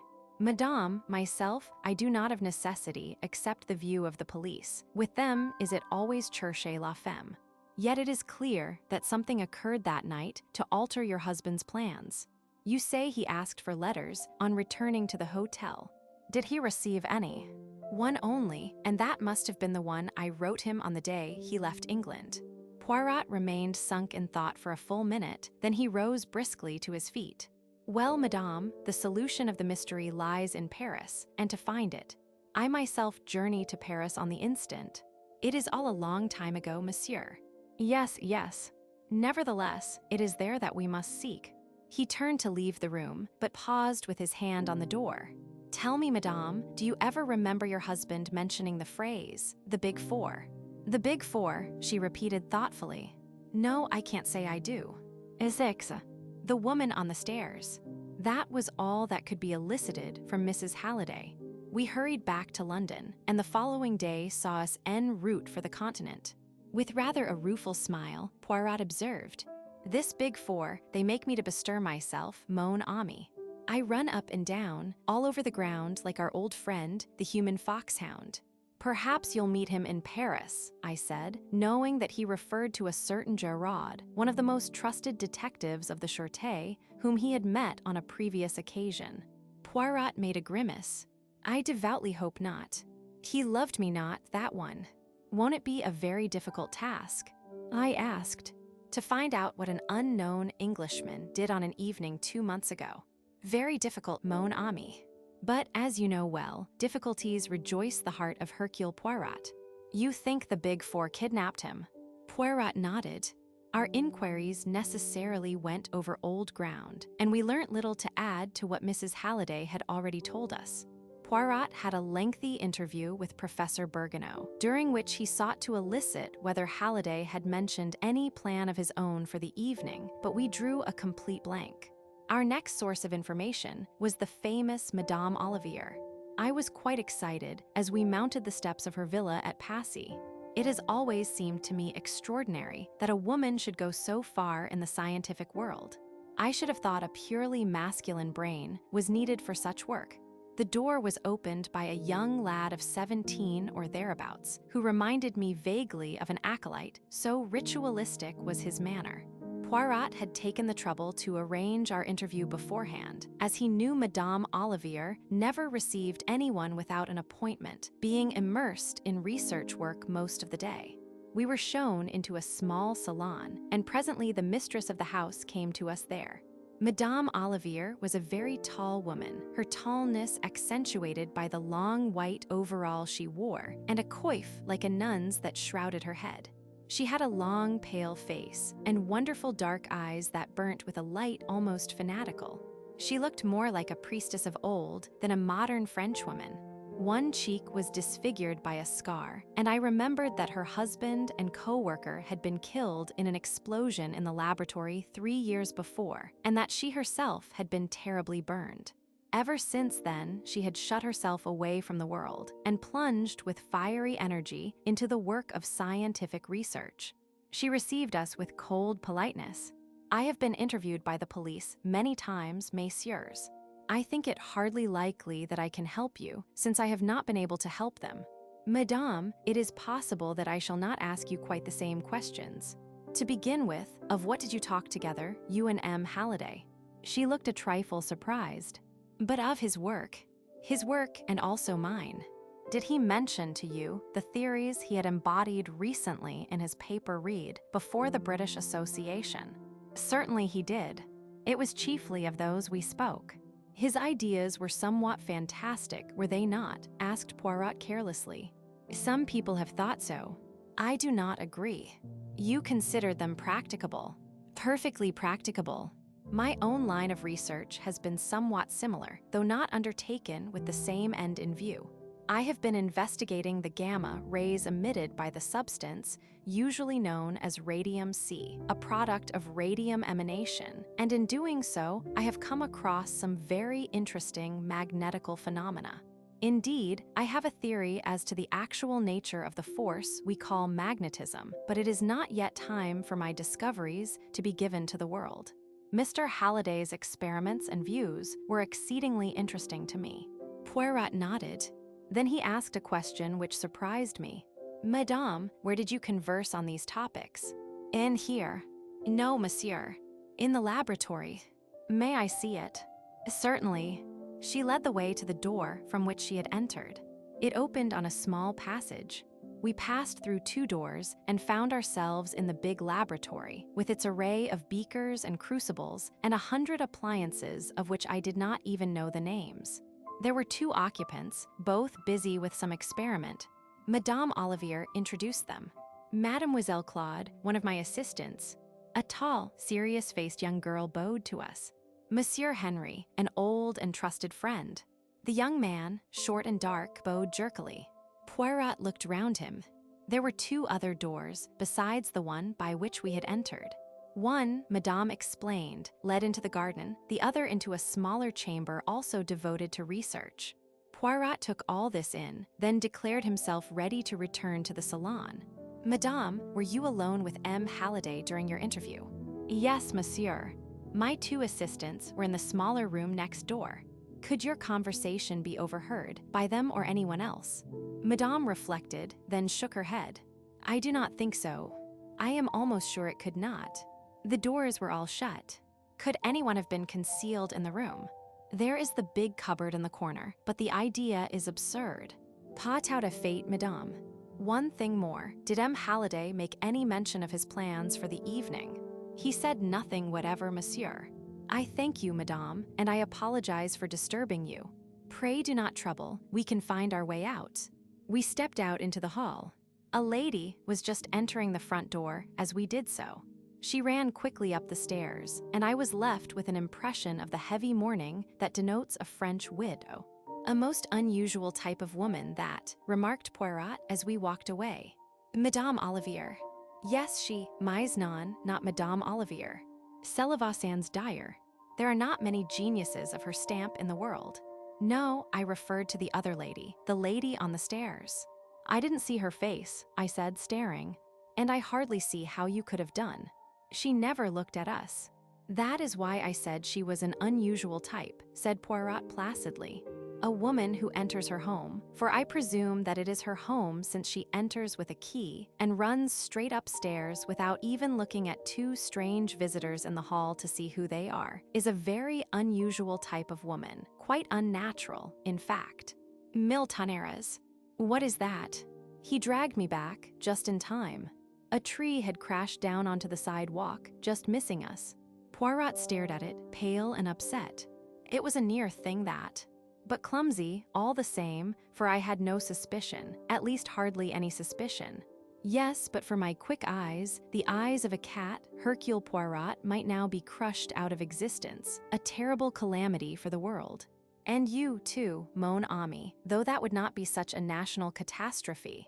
Thank you, I said coldly. And what are we going to do now? Do, cried Poirot. We are going to think. Yes, here and now, we are going to exercise our little gray cells. This M. Halliday now, was he really in Paris? Yes, for Professor Bergoneau, who knows him, saw and spoke to him. What on earth are you driving at? I cried. That was Friday morning. He was last seen at 11 Friday night, but was he seen then? The porter, a night porter, who had not previously seen Halliday. A man comes in, sufficiently like Halliday. We may trust number 4 for that, asks for letters, goes upstairs, packs a small suitcase, and slips out the next morning. Nobody saw Halliday all that evening. No, because he was already in the hands of his enemies. Was it Halliday whom Madame Olivier received? Yes, for though she did not know him by sight, an impostor could hardly deceive her on her own special subject. He came here, he had his interview, he left. What happened next? Seizing me by the arm, Poirot was fairly dragging me back to the villa. Now, mon ami, imagine that it is the day after the disappearance, and that we are tracking footprints. You love footprints, do you not? See, here they go, a man's, Mr. Halliday's. He turns to the right as we did, he walks briskly, other footsteps following behind, very quickly, small footsteps, a woman's. See, she catches him up, a slim young woman in a widow's veil. Pardon, monsieur, Madame Olivier desires that I recall you. He stops, he turns. Now, where would the young woman take him? She does not wish to be seen walking with him. Is it coincidence that she catches up with him just where a narrow alleyway opens, dividing two gardens? She leads him down it. It is shorter this way, monsieur. On the right is the garden of Madame Olivier's villa, on the left the garden of another villa, and from that garden, mark you, the tree fell so nearly on us. Garden doors from both open on the alley. The ambush is there. Men pour out, overpower him, and carry him into the strange villa. Good gracious, Poirot, I cried, are you pretending to see all this? I see it with the eyes of the mind, mon ami. So, and only so, could it have happened. Come, let us go back to the house. You want to see Madame Olivier again? Poirot gave a curious smile. No, Hastings, I want to see the face of the lady on the stairs. Who do you think she is? A relation of Madame Olivier's. More probably a secretary, and a secretary engaged not very long ago. The same gentle acolyte opened the door to us. Can you tell me, said Poirot, the name of the lady, the widow lady, who came in just now? Madame Verneau. Madame's secretary. That is the lady. Would you be so kind as to ask her to speak to us for a moment? The youth disappeared. He soon reappeared. I am sorry. Madame Verneau must have gone out again. I think not, said Poirot quietly. Will you give her my name, M. Hercule Poirot, and say that it is important I should see her at once, as I am just going to the prefecture. Again, our messenger departed. This time, the lady descended. She walked into the salon. We followed her. She turned and raised her veil. To my astonishment, I recognized our old antagonist, the Countess Rossakoff, a Russian countess who had engineered a particularly smart jewel robbery in London. As soon as I caught sight of you in the hall, I feared the worst, she observed plaintively. My dear Countess Rossakoff, she shook her head. Inez Verneau now, she murmured. A Spaniard, married to a Frenchman. What do you want of me, M. Poirot? You are a terrible man. You hunted me from London. Now, I suppose, you will tell our wonderful Madame Olivier about me and hunt me from Paris. We poor Russians, we must live, you know. It is more serious than that, Madame, said Poirot, watching her. I propose to enter the villa next door and release M. Halliday if he is still alive. I know everything, you see. I saw her sudden pallor. She bit her lip. Then she spoke with her usual decision. He is still alive, but he is not at the villa. Come, monsieur, I will make a bargain with you. Freedom for me, and M. Halliday, alive and well for you. I accept, said Poirot. I was about to propose the same bargain myself. By the way, are the big for your employers, madame? Again, I saw that deathly pallor creep over her face, but she left his question unanswered. Instead, you permit me to telephone. She asked, and crossing to the instrument, she rang up a number. The number of the villa, she explained, where our friend is now imprisoned. You may give it to the police. The nest will be empty when they arrive. Ah, I am through. Is that you, André? It is I, Inez. The little Belgian knows all. Send Halliday to the hotel and clear out. She replaced the receiver and came towards us, smiling. You will accompany us to the hotel, madame. Naturally. I expected that. I got a taxi and we drove off together. I could see by Poirot's face that he was perplexed. The thing was almost too easy. We arrived at the hotel.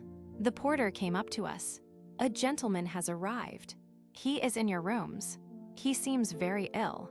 A nurse came with him, but she has left. That is all right, said Poirot. He is a friend of mine. We went upstairs together. Sitting in a chair by the window was a haggard young fellow who looked in the last stages of exhaustion. Poirot went over to him. "Are you John Halliday?" The man nodded. "Show me your left arm." John Halliday has a mole just below the left elbow. The man stretched out his arm. The mole was there. Poirot bowed to the Countess. She turned and left the room. A glass of brandy revived Halliday somewhat. "My God," he muttered. "I have been through hell. Those fiends are devils incarnate. My wife, where is she? What does she think? They told me that she would believe. She does not," said Poirot firmly. "Her faith in you has never wavered. She is waiting for you, she and the child. Thank God for that. I can hardly believe that I am free once more. Now that you are a little recovered, monsieur, I should like to hear the whole story from the beginning." Halliday looked at him with an indescribable expression. "I remember nothing," he said. "What, have you ever heard of the Big Four?" "Something of them," said Poirot dryly. "You do not know what I know. They have unlimited power. If I remain silent, I shall be safe. If I say one word, not only I, but my nearest and dearest will suffer unspeakable things. It is no good arguing with me. I know. I remember nothing." And getting up, he walked from the room. Poirot's face wore a baffled expression. "So it is like that, is it?" he muttered. "The Big Four win again. What is that you are holding in your hand, Hastings?" I handed it to him. The Countess scribbled it before she left, I explained. He read it. "Au revoir, IV," signed with her initials, IV just a coincidence perhaps that they also stand for 4. I wonder, Hastings, I wonder. A7. The Radium Thieves. On the night of his release, Halliday slept in the room next to ours at the hotel, and all night long I heard him moaning and protesting in his sleep. Undoubtedly, his experience in the villa had broken his nerve, and in the morning we failed completely to extract any information from him. He would only repeat his statement about the unlimited power at the disposal of the Big Four, and his assurance of the vengeance which would follow if he talked. After lunch, he departed to rejoin his wife in England, but Poirot and I remained behind in Paris. I was all for energetic proceedings of some kind or other, and Poirot's quiescence annoyed me. "For heaven's sake, Poirot," I urged, "let us be up and at them." "Admirable, mon ami, admirable. Up where and at whom's? Be precise, I beg of you." "At the Big Four, of course. Cellavosan's dire. But how would you set about it?" "The police," I hazarded doubtfully. Poirot smiled. "They would accuse us of romancing. We have nothing to go upon, nothing whatever. We must wait." "Wait for what?" "Wait for them to make a move. See now, in England you all comprehend and adore la boxe. If one man does not make a move, the other must, and by permitting the adversary to make the attack, one learns something about him. That is our part, to let the other side make the attack." "You think they will?" I said doubtfully. "I have no doubt whatever of it. To begin with, see, they try to get me out of England. That fails. Then, in the Dartmoor affair, we step in and save their victim from the gallows. And yesterday, once again, we interfere with their plans. Assuredly, they will not leave the matter there." As I reflected on this, there was a knock on the door. Without waiting for a reply, a man stepped into the room and closed the door behind him. He was a tall, thin man, with a slightly hooked nose and a sallow complexion. He wore an overcoat buttoned up to his chin and a soft hat well pulled down over his eyes. "Excuse me, gentlemen, for my somewhat unceremonious entry," he said in a soft voice, "but my business is of a rather unorthodox nature." Smiling, he advanced to the table and sat down by it. I was about to spring up, but Poirot restrained me with a gesture. "As you say, monsieur, your entry is somewhat unceremonious. Will you kindly state your business?" "My dear M. Poirot, it is very simple. You have been annoying my friends." "In what way? Come, Monsieur Poirot. You do not seriously ask me that. You know as well as I do." "It depends, monsieur, upon who these friends of yours are." Without a word, the man drew from his pocket a cigarette case and, opening it, took out 4 cigarettes and tossed them on the table. Then he picked them up and returned them to his case, which he replaced in his pocket. "Aha," said Poirot, "so it is like that, is it? And what do your friends suggest? They suggest, monsieur, that you should employ your talents, your very considerable talents, in the detection of legitimate crime, return to your former avocations, and solve the problems of London society ladies. A peaceful program, said Poirot. And supposing I do not agree? The man made an eloquent gesture. We should regret it, of course, exceedingly, he said. So would all the friends and admirers of the great Hercule Poirot. But regrets, however poignant, do not bring a man to life again. Put very delicately, said Poirot, nodding his head. And supposing I accept? In that case, I am empowered to offer you compensation. He drew out a pocketbook and threw 10 notes on the table. They were for 10,000 francs each. That is merely as a guarantee of our good faith, he said. 10 times that amount will be paid you. Good God, I cried, springing up, you dare to think. Sit down, Hastings, said Poirot autocratically. Subdue your so beautiful and honest nature, and sit down. To you, monsieur, I will say this. What is to prevent me ringing up the police and giving you into their custody, whilst my friend here prevents you from escaping? By all means do so if you think it advisable, said our visitor calmly. So look here, Poirot, I cried. I can't stand this. Ring up the police and have done with it. Rising swiftly, I strode to the door and stood with my back against it. It seems the obvious course, murmured Poirot, as though debating with himself. But you distrust the obvious, eh? Said our visitor, smiling. Go on, Poirot, I urged. It will be your responsibility, mon ami.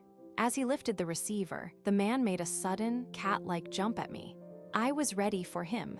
In another minute, we were locked together, staggering round the room. Suddenly, I felt him slip and falter. I pressed my advantage. He went down before me. And then, in the very flush of victory, an extraordinary thing happened. I felt myself flying forwards. Head first, I crashed into the wall in a complicated heap. I was up in a minute, but the door was already closing behind my late adversary. I rushed to it and shook it. It was locked on the outside. I seized the telephone from Poirot. Is that the bureau? Stop a man who is coming out. A tall man with a buttoned-up overcoat and a soft hat. He is wanted by the police. Very few minutes elapsed before we heard a noise in the corridor outside. The key was turned and the door flung open. The manager himself stood in the doorway. The man, you have got him. I cried. No, monsieur. No one has descended. You must have passed him. We have passed no one, monsieur. It is incredible that he can have escaped. You have passed someone, I think, said Poirot in his gentle voice. One of the hotel staff, perhaps. Only a waiter carrying a tray, monsieur. Ah, said Poirot in a tone that spoke infinities. So that was why he wore his overcoat buttoned up to his chin, mused Poirot, when we had finally got rid of the excited hotel officials. I'm awfully sorry, Poirot, I murmured, rather crestfallen. I thought I'd downed him all right. Yes, that was a Japanese trick, I fancy. Do not distress yourself, mon ami. All went according to plan, his plan. That is what I wanted. What's this? I cried, pouncing on a brown object that lay on the floor. It was a slim pocketbook of brown leather and had evidently fallen from our visitor's pocket during his struggle with me. It contained 2 receipted bills in the name of M. Felix Léon and a folded-up piece of paper which made my heart beat faster. It was a half sheet of note paper on which a few words were scrawled in pencil, but they were words of supreme importance. The next meeting of the council will be on Friday at 34 Rue des Echelles at 11 a.m. It was signed with a big figure 4. And today was Friday, and the clock on the mantelpiece showed the hour to be 10:30. My God, what a chance. I cried. Fate is playing into our hands. We must start at once, though. What stupendous luck. So that was why he came, murmured Poirot. I see it all now. Is he what? Come on, Poirot, don't stay daydreaming there. Poirot looked at me and slowly shook his head, smiling as he did so. Will you walk into my parlor, said the spider to the fly. That is your little English nursery rhyme, is it not? No, they are subtle, but not so subtle as Hercule Poirot. What on earth are you driving at, Poirot? My friend, I have been asking myself the reason of this morning's visit. Did our visitor really hope to succeed in bribing me? or, alternatively, in frightening me into abandoning my task. It seemed hardly credible. Why then did he come? And now I see the whole plan, very neat, very pretty, the ostensible reason to bribe or frighten me, the necessary struggle which he took no pains to avoid, and which should make the dropped pocketbook natural and reasonable, and finally, the pitfall. Rue des Seychelles, 11 a.m. I think not, mon ami. One does not catch Hercule Poirot as easily as that. Good heavens, I gasped. Poirot was frowning to himself. There is still one thing I do not understand. What is that? The time, Hastings, the time. If they wanted to decoy me away, surely night time would be better. Why this early hour? Is it possible that something is about to happen this morning? Something which they are anxious Hercule Poirot should not know about? He shook his head. We shall see. Here I sit, mon ami. We do not stir out this morning. We await events here. It was at 11:30 exactly that the summons came. A petty blue. Poirot tore it open, then handed it to me. It was from Madame Olivier, the world-famous scientist, whom we had visited yesterday in connection with the Halliday case. It asked us to come out to Passy at once. We obeyed the summons without an instant's delay. Madame Olivier received us in the same small salon.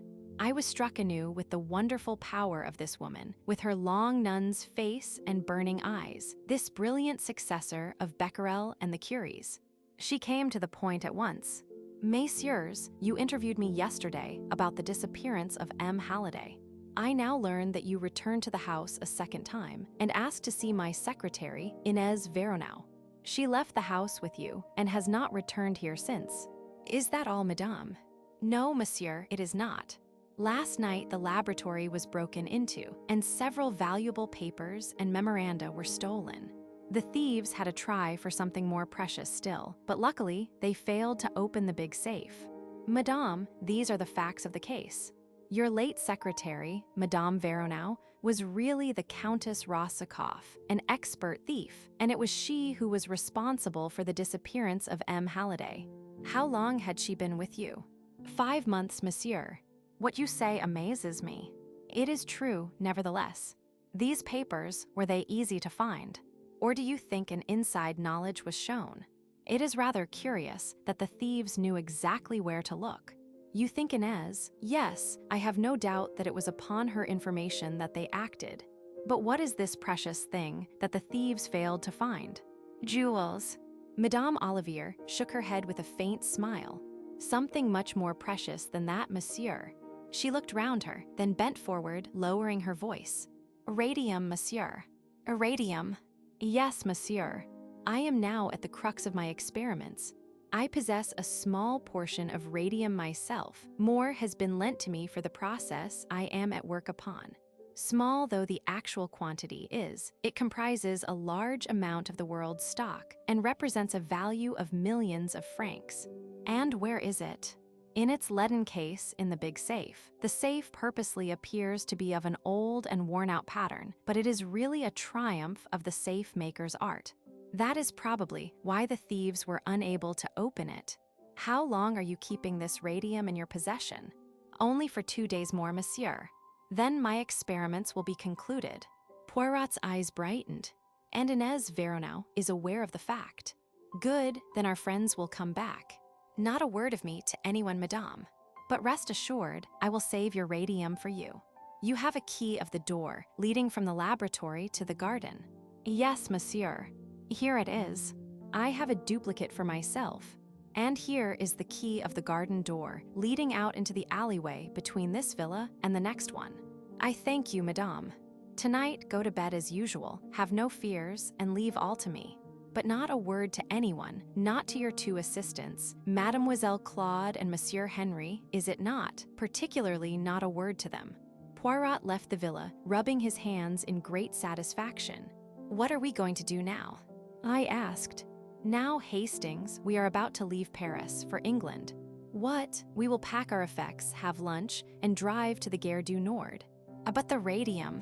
I said we were going to leave for England. I did not say we were going to arrive there. Reflect a moment, Hastings. It is quite certain that we are being watched and followed. Our enemies must believe that we are going back to England, and they certainly will not believe that unless they see us get on board the train and start. Do you mean we are to slip off again at the last minute? No, Hastings. Our enemies will be satisfied with nothing less than a bona fide departure. But the train doesn't stop until Calais. It will stop if it is paid to do so. Oh, come now, Poirot. Surely you can't pay an express to stop. They'd refuse. My dear friend, have you never remarked the little handle, the signal de rerte, penalty for improper use, 100 francs, I think? Oh, you are going to pull that. Or rather, a friend of mine, Pierre Camus, will do so. Then, while he is arguing with the guard and making a big scene, and all the train is agog with interest, you and I will fade quietly away. We duly carried out Poirot's plan. Pierre Camus, an old crony of Poirot's, and who evidently knew my little friend's methods pretty well, fell in with the arrangements. The communication cord was pulled just as we got to the outskirts of Paris. Camus made a scene in the most approved French fashion, and Poirot and I were able to leave the train without anyone being interested in our departure. Our first proceeding was to make a considerable change in our appearance. Poirot had brought the materials for this with him in a small case. 2 loafers in dirty blue blouses were the result. We had dinner in an obscure hostelry and started back to Paris afterwards. It was close on 11 o'clock when we found ourselves once more in the neighborhood of Madame Olivier's villa. We looked up and down the road before slipping into the alleyway. The whole place appeared to be perfectly deserted. One thing we could be quite certain of, no one was following us. I do not expect them to be here yet, whispered Poirot to me. Possibly they may not come until tomorrow night, but they know perfectly well that there are only 2 nights on which the radium will be there. Very cautiously, we turned the key in the garden door. It opened noiselessly, and we stepped into the garden. And then, with complete unexpectedness, the blow fell. In a minute we were surrounded, gagged and bound. At least 10 men must have been waiting for us. Resistance was useless. Like 2 helpless bundles, we were lifted up and carried along. To my intense astonishment, they took us towards the house and not away from it. With a key, they opened the door into the laboratory and carried us into it. One of the men stooped down before the big safe. The door of it swung open. I felt an unpleasant sensation down my spine. Were they going to bundle us into it and leave us there to asphyxiate slowly? However, to my amazement, I saw that from the inside of the safe steps led down beneath the floor. We were thrust down this narrow way and eventually came out into a big subterranean chamber. A woman stood there, tall and imposing, with a black velvet mask covering her face. She was clearly in command of the situation by her gestures of authority. The men slung us down on the floor and left us, alone with the mysterious creature in the mask. I had no doubt who she was. This was the unknown Frenchwoman, number 3 of the Big Four. She knelt down beside us and removed the gags, but left us bound. Then, rising and facing us, with a sudden swift gesture, she removed her mask. It was Madame Olivier. M. Poirot, she said, in a low, mocking tone. The great, the wonderful, the unique M. Poirot. I sent a warning to you yesterday morning. You chose to disregard it. You thought you could pit your wits against us. And now you are here. There was a cold malignity about her that froze me to the marrow. It was so at variance with the burning fire of her eyes. She was mad with the madness of genius. Poirot said nothing. His jaw had dropped, and he was staring at her. Well, she said softly, this is the end. We cannot permit our plans to be interfered with. Have you any last request to make? Never before or since have I felt so near death. Poirot was magnificent. He neither flinched nor paled, just stared at her with unabated interest. Your psychology interests me enormously, madame, he said quietly. It is a pity that I have so short a time to devote to studying it. Yes, I have a request to make. A condemned man is always allowed a last smoke, I believe.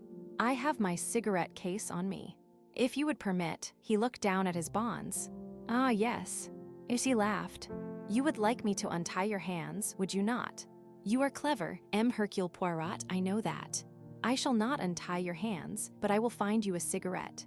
She knelt down by him, extracted his cigarette case, took out a cigarette, and placed it between his lips.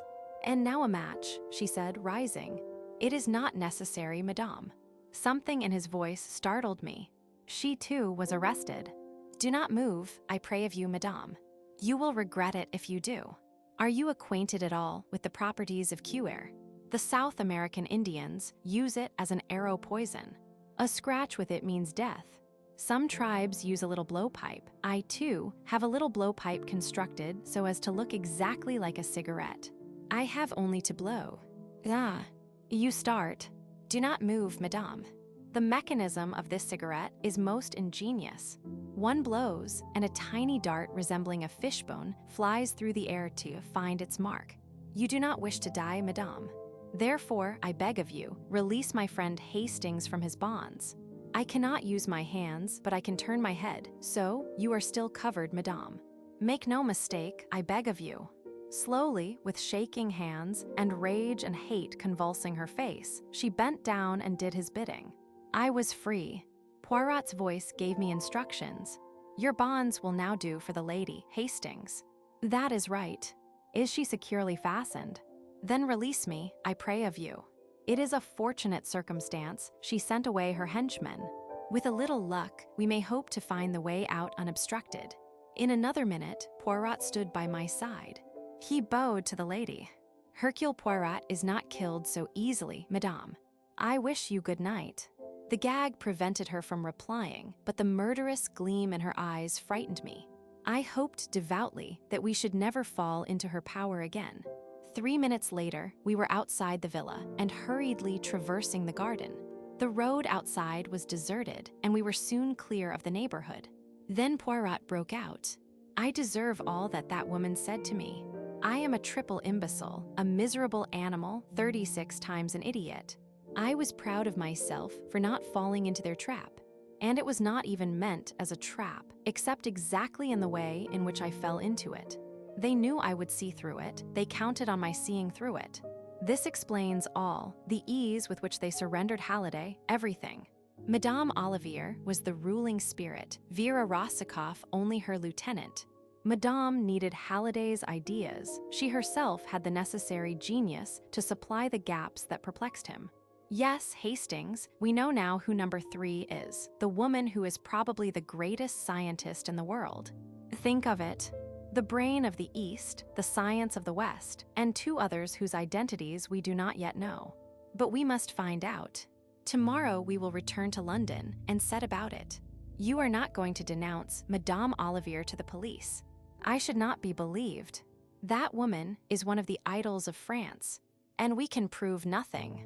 We are lucky if she does not denounce us. What, think of it, we are found at night upon the premises with keys in our possession, which she will swear she never gave us. She surprises us at the safe, and we gag and bind her and make away. Have no illusions, Hastings. The boot is not upon the right leg. Is that how you say it? 8. In the house of the enemy. After our adventure in the villa at Passy, we returned post-haste to London. Several letters were awaiting Poirot. He read one of them with a curious smile and then handed it to me. "Read this, mon ami."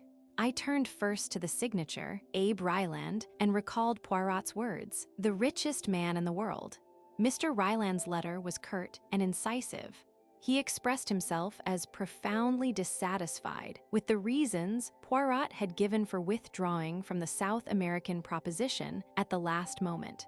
"This gives one furiously to think, does it not?" said Poirot. "I suppose it's only natural he should be a bit ratty." No, you comprehend not. Remember the words of Mayerling, the man who took refuge here, only to die by the hands of his enemies. Number 2 is represented by an S with 2 lines through it, the sign for $1, also by 2 stripes and a star. It may be conjectured, therefore, that he is an American subject, and that he represents the power of wealth. Add to those words the fact that Ryland offered me a huge sum to tempt me out of England. And what about it, Hastings? "You mean," I said, staring, "that you suspect Abe Ryland, the multimillionaire, of being number 2 of the Big Four. Your bright intellect has grasped the idea, Hastings." "Yes, I do." The tone in which you said multimillionaire was eloquent, but let me impress upon you one fact. This thing is being run by men at the top. and Mr. Ryland has the reputation of being no beauty in his business dealings. An able, unscrupulous man, a man who has all the wealth that he needs and is out for unlimited power. There was undoubtedly something to be said for Poirot's view. I asked him when he had made up his mind definitely upon the point. "That is just it. I am not sure. I cannot be sure. Mon ami, I would give anything to know. Let me but place number 2 definitely as Abe Ryland, and we draw nearer to our goal." "He has just arrived in London, I see by this," I said, tapping the letter. "Shall you call upon him and make your apologies in person?" "I might do so." 2 days later, Poirot returned to our rooms in a state of boundless excitement. He grasped me by both hands in his most impulsive manner. "My friend, an occasion stupendous, unprecedented, never to be repeated, has presented itself. But there is danger, grave danger. I should not even ask you to attempt it." If Poirot was trying to frighten me, he was going the wrong way to work, and so I told him. Becoming less incoherent, he unfolded his plan. It seemed that Ryland was looking for an English secretary, one with a good social manner and presence. It was Poirot's suggestion that I should apply for the post. "I would do it myself, mon ami," he explained apologetically. "But, see you, it is almost impossible for me to disguise myself in the needful manner. I speak the English very well, except when I am excited, but hardly so as to deceive the ear, and even though I were to sacrifice my mustaches, I doubt not but that I should still be recognizable as Hercule Poirot." I doubted it also, and declared myself ready and willing to take up the part and penetrate into Ryland's household. 10 to 1 he won't engage me anyway, I remarked. "Oh yes, he will. I will arrange for you such testimonials as shall make him lick his lips. The Home Secretary himself shall recommend you." This seemed to be carrying things a bit far, but Poirot waved aside my remonstrances. "Oh yes, he will do it." I investigated for him a little matter which might have caused a grave scandal. All was solved with discretion and delicacy, and now, as you would say, he perches upon my hand like the little bird and pecks the crumbs. Our first step was to engage the services of an artist in make-up. He was a little man with a quaint bird-like turn of the head, not unlike Poirot's own. He considered me some time in silence and then fell to work. When I looked at myself in the glass half an hour afterwards, I was amazed. Special shoes caused me to stand at least 2 inches taller, and the coat I wore was arranged so as to give me a long, lank, weedy look. My eyebrows had been cunningly altered, giving a totally different expression to my face. I wore pads in my cheeks, and the deep tan of my face was a thing of the past. My mustache had gone, and a gold tooth was prominent on one side of my mouth.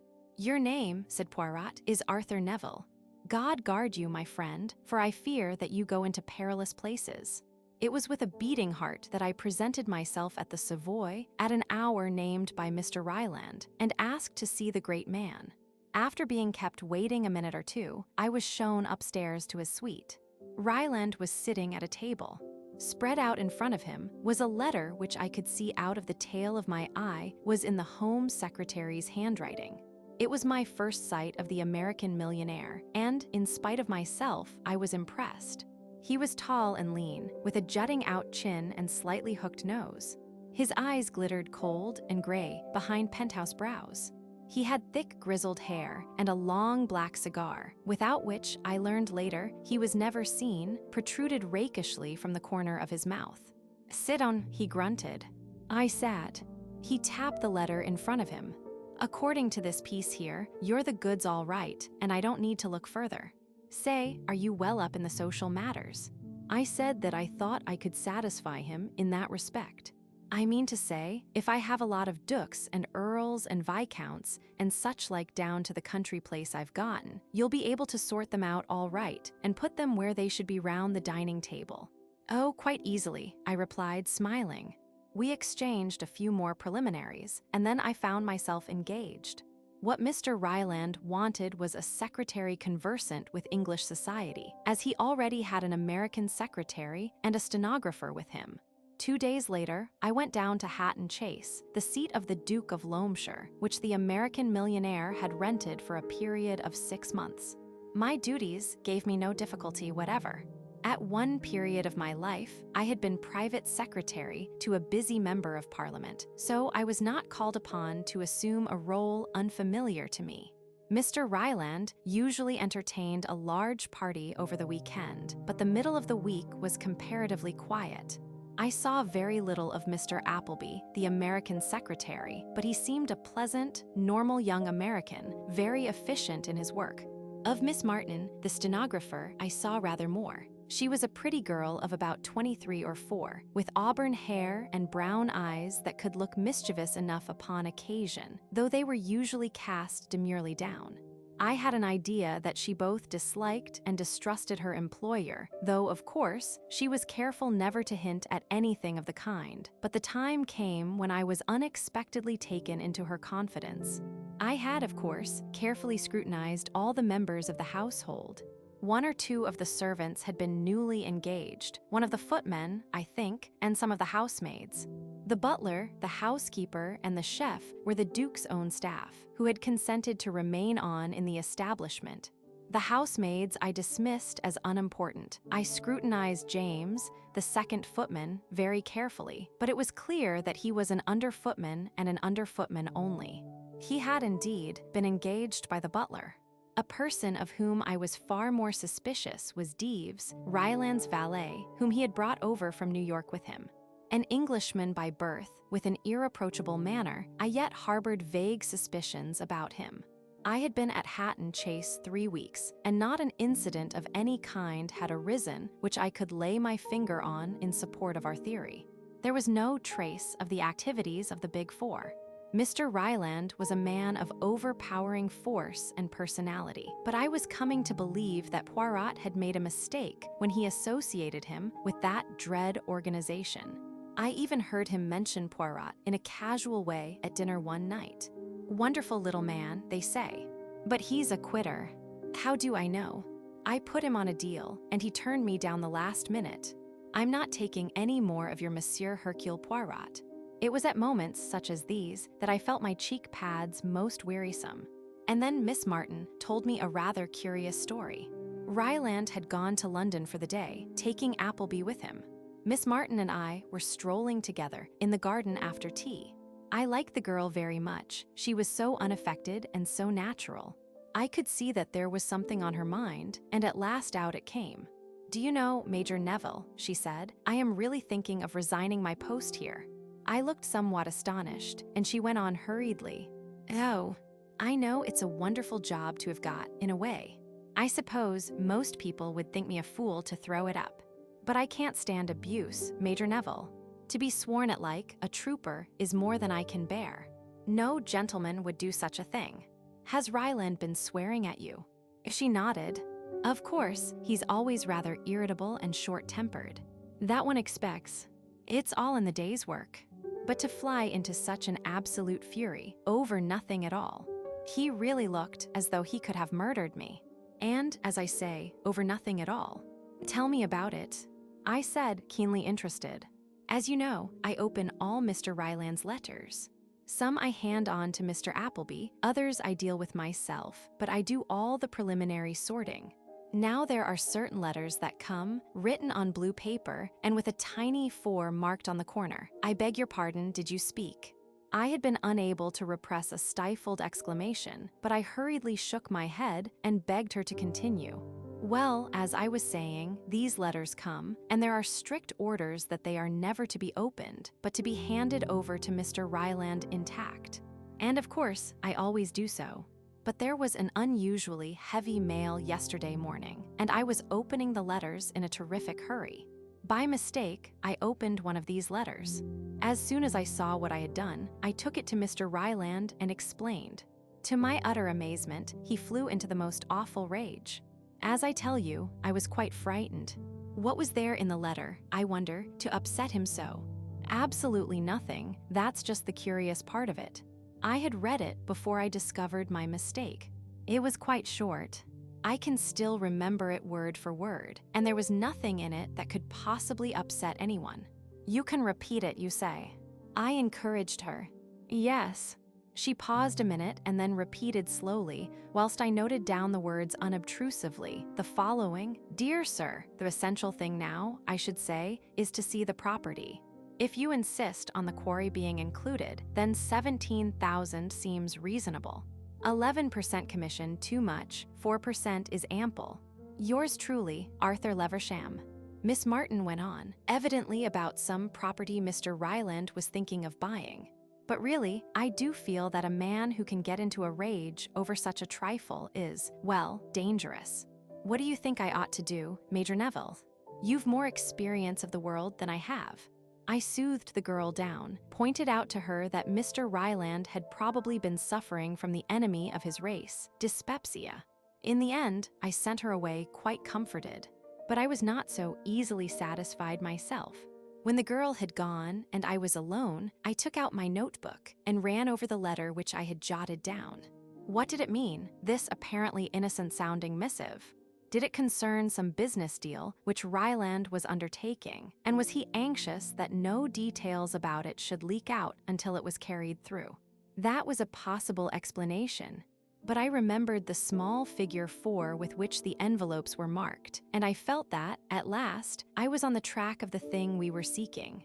I puzzled over the letter all that evening, and most of the next day, and then suddenly the solution came to me. It was so simple, too. The figure 4 was the clue. Read every fourth word in the letter, and an entirely different message appeared. Essential should see you quarry 1711-4. The solution of the figures was easy. 17 stood for the 17th of October, which was tomorrow, 11 was the time, and 4 was the signature, either referring to the mysterious number 4 himself, or else it was the trademark, so to speak, of the Big Four. The quarry was also intelligible. There was a big disused quarry on the estate about half a mile from the house, a lonely spot, ideal for a secret meeting. For a moment or two, I was tempted to run the show myself. It would be such a feather in my cap, for once, to have the pleasure of crowing over Poirot. But in the end, I overcame the temptation. This was a big business. I had no right to play a lone hand and perhaps jeopardize our chances of success. For the first time, we had stolen a march upon our enemies. We must make good this time, and disguise the fact as I might, Poirot had the better brain of the two. I wrote off post haste to him, laying the facts before him and explaining how urgent it was that we should overhear what went on at the interview. If he liked to leave it to me, well and good, but I gave him detailed instructions how to reach the quarry from the station, in case he should deem it wise to be present himself. I took the letter down to the village and posted it myself.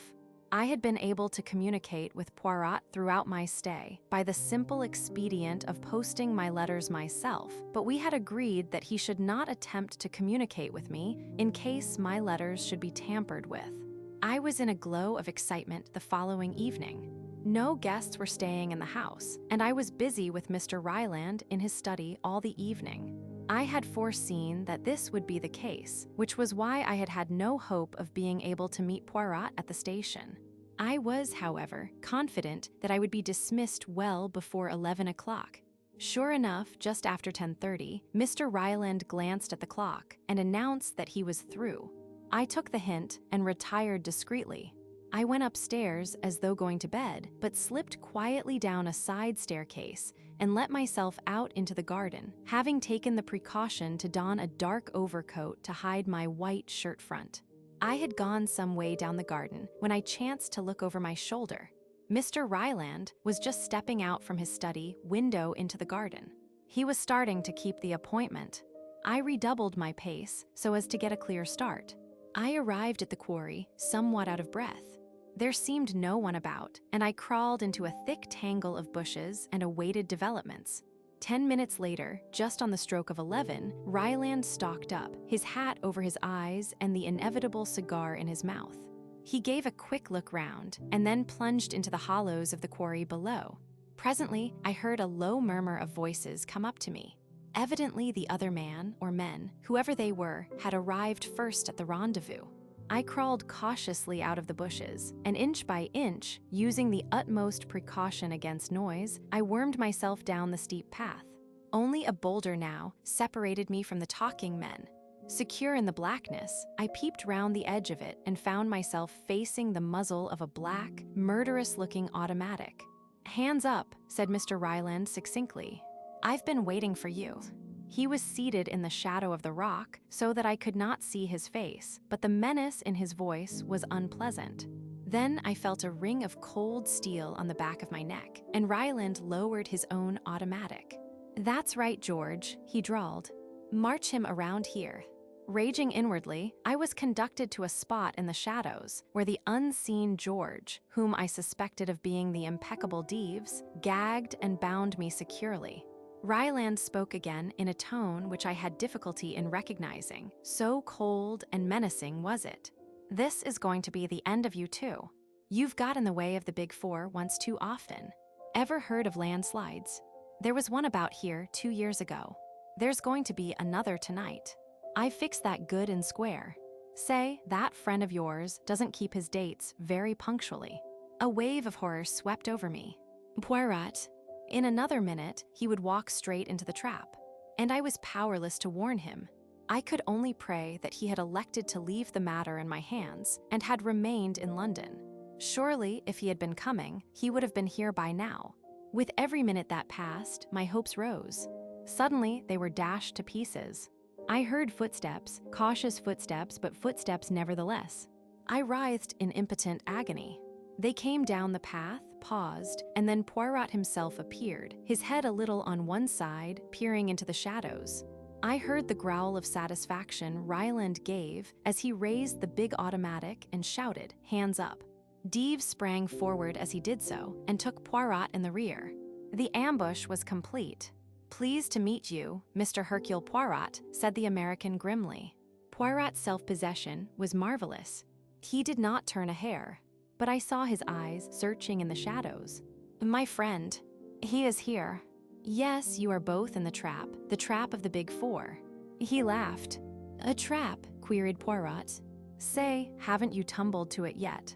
"I comprehend that there is a trap." "Yes," said Poirot gently. "But you are in error, monsieur.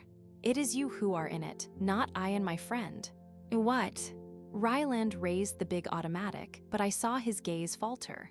"If you fire, you commit murder watched by 10 pairs of eyes, and you will be hanged for it. This place is surrounded, has been for the last hour, by Scotland Yard men. It is checkmate, Mr. Abe Ryland." He uttered a curious whistle, and as though by magic, the place was alive with men. They seized Ryland and the valet and disarmed them. After speaking a few words to the officer in charge, Poirot took me by the arm and led me away. Once clear of the quarry, he embraced me with vigor. "You are alive, you are unhurt. It is magnificent. Often have I blamed myself for letting you go." "I'm perfectly all right," I said, disengaging myself. "But I'm just a bit fogged. You tumbled to their little scheme, did you? But I was waiting for it. For what else did I permit you to go there? Your false name, your disguise, not for a moment was it intended to deceive." "What?" I cried. "You never told me. As I have frequently told you, Hastings, you have a nature so beautiful and so honest that unless you are yourself deceived, it is impossible for you to deceive others. Good then, you are spotted from the first, and they do what I had counted on their doing, a mathematical certainty to anyone who uses his gray cells properly, use you as a decoy. They set the girl on. By the way, Mon Ami, as an interesting fact psychologically, has she got red hair?" "If you mean Miss Martin," I said coldly. "Her hair is a delicate shade of auburn, but they are a patent, these people. They have even studied your psychology." "No." "Yes, my friend, Miss Martin was in the plot, very much so. She repeats the letter to you, together with her tale of Mr. Ryland's wrath. You write it down, you puzzle your brains. The cipher is nicely arranged, difficult, but not too difficult. You solve it, and you send for me. But what they do not know is that I am waiting for just this very thing to happen. I go post-haste to Jap and arrange things. And so, as you see, all is triumph." I was not particularly pleased with Poirot, and I told him so. We went back to London on a milk train in the early hours of the morning, and a most uncomfortable journey it was. I was just out of my bath and indulging in pleasurable thoughts of breakfast when I heard Jap's voice in the sitting room. I threw on a bathrobe and hurried in. "A pretty mare's nest you've got us into this time," Jap was saying. "It's too bad of you, M. Poirot. First time I've ever known you take a toss." Poirot's face was a study. Jap went on. "There were we taking all this Black Hand stuff seriously, and all the time it was the footman." The footman, I gasped. "Yes, James, or whatever his name is. Seems he laid 'em a wager in the servants' hall that he could get taken for the old man by his nibs, that's you, Captain Hastings, and would hand him out a lot of spy stuff about a Big Four gang." "Impossible," I cried. "Don't you believe it?" I marched our gentlemen straight to Hatton Chase, and there was the real Ryland in bed and asleep, and the butler and the cook and God knows how many of them to swear to the wager. Just a silly hoax, that's all it was, and the valet is with him. "So that was why he kept in the shadow," murmured Poirot. After Jap had gone, we looked at each other. "We know Hastings," said Poirot at last. "Number 2 of the Big Four is Abe Ryland." The masquerading on the part of the footman was to ensure a way of retreat in case of emergencies. "And the footman, yes," I breathed.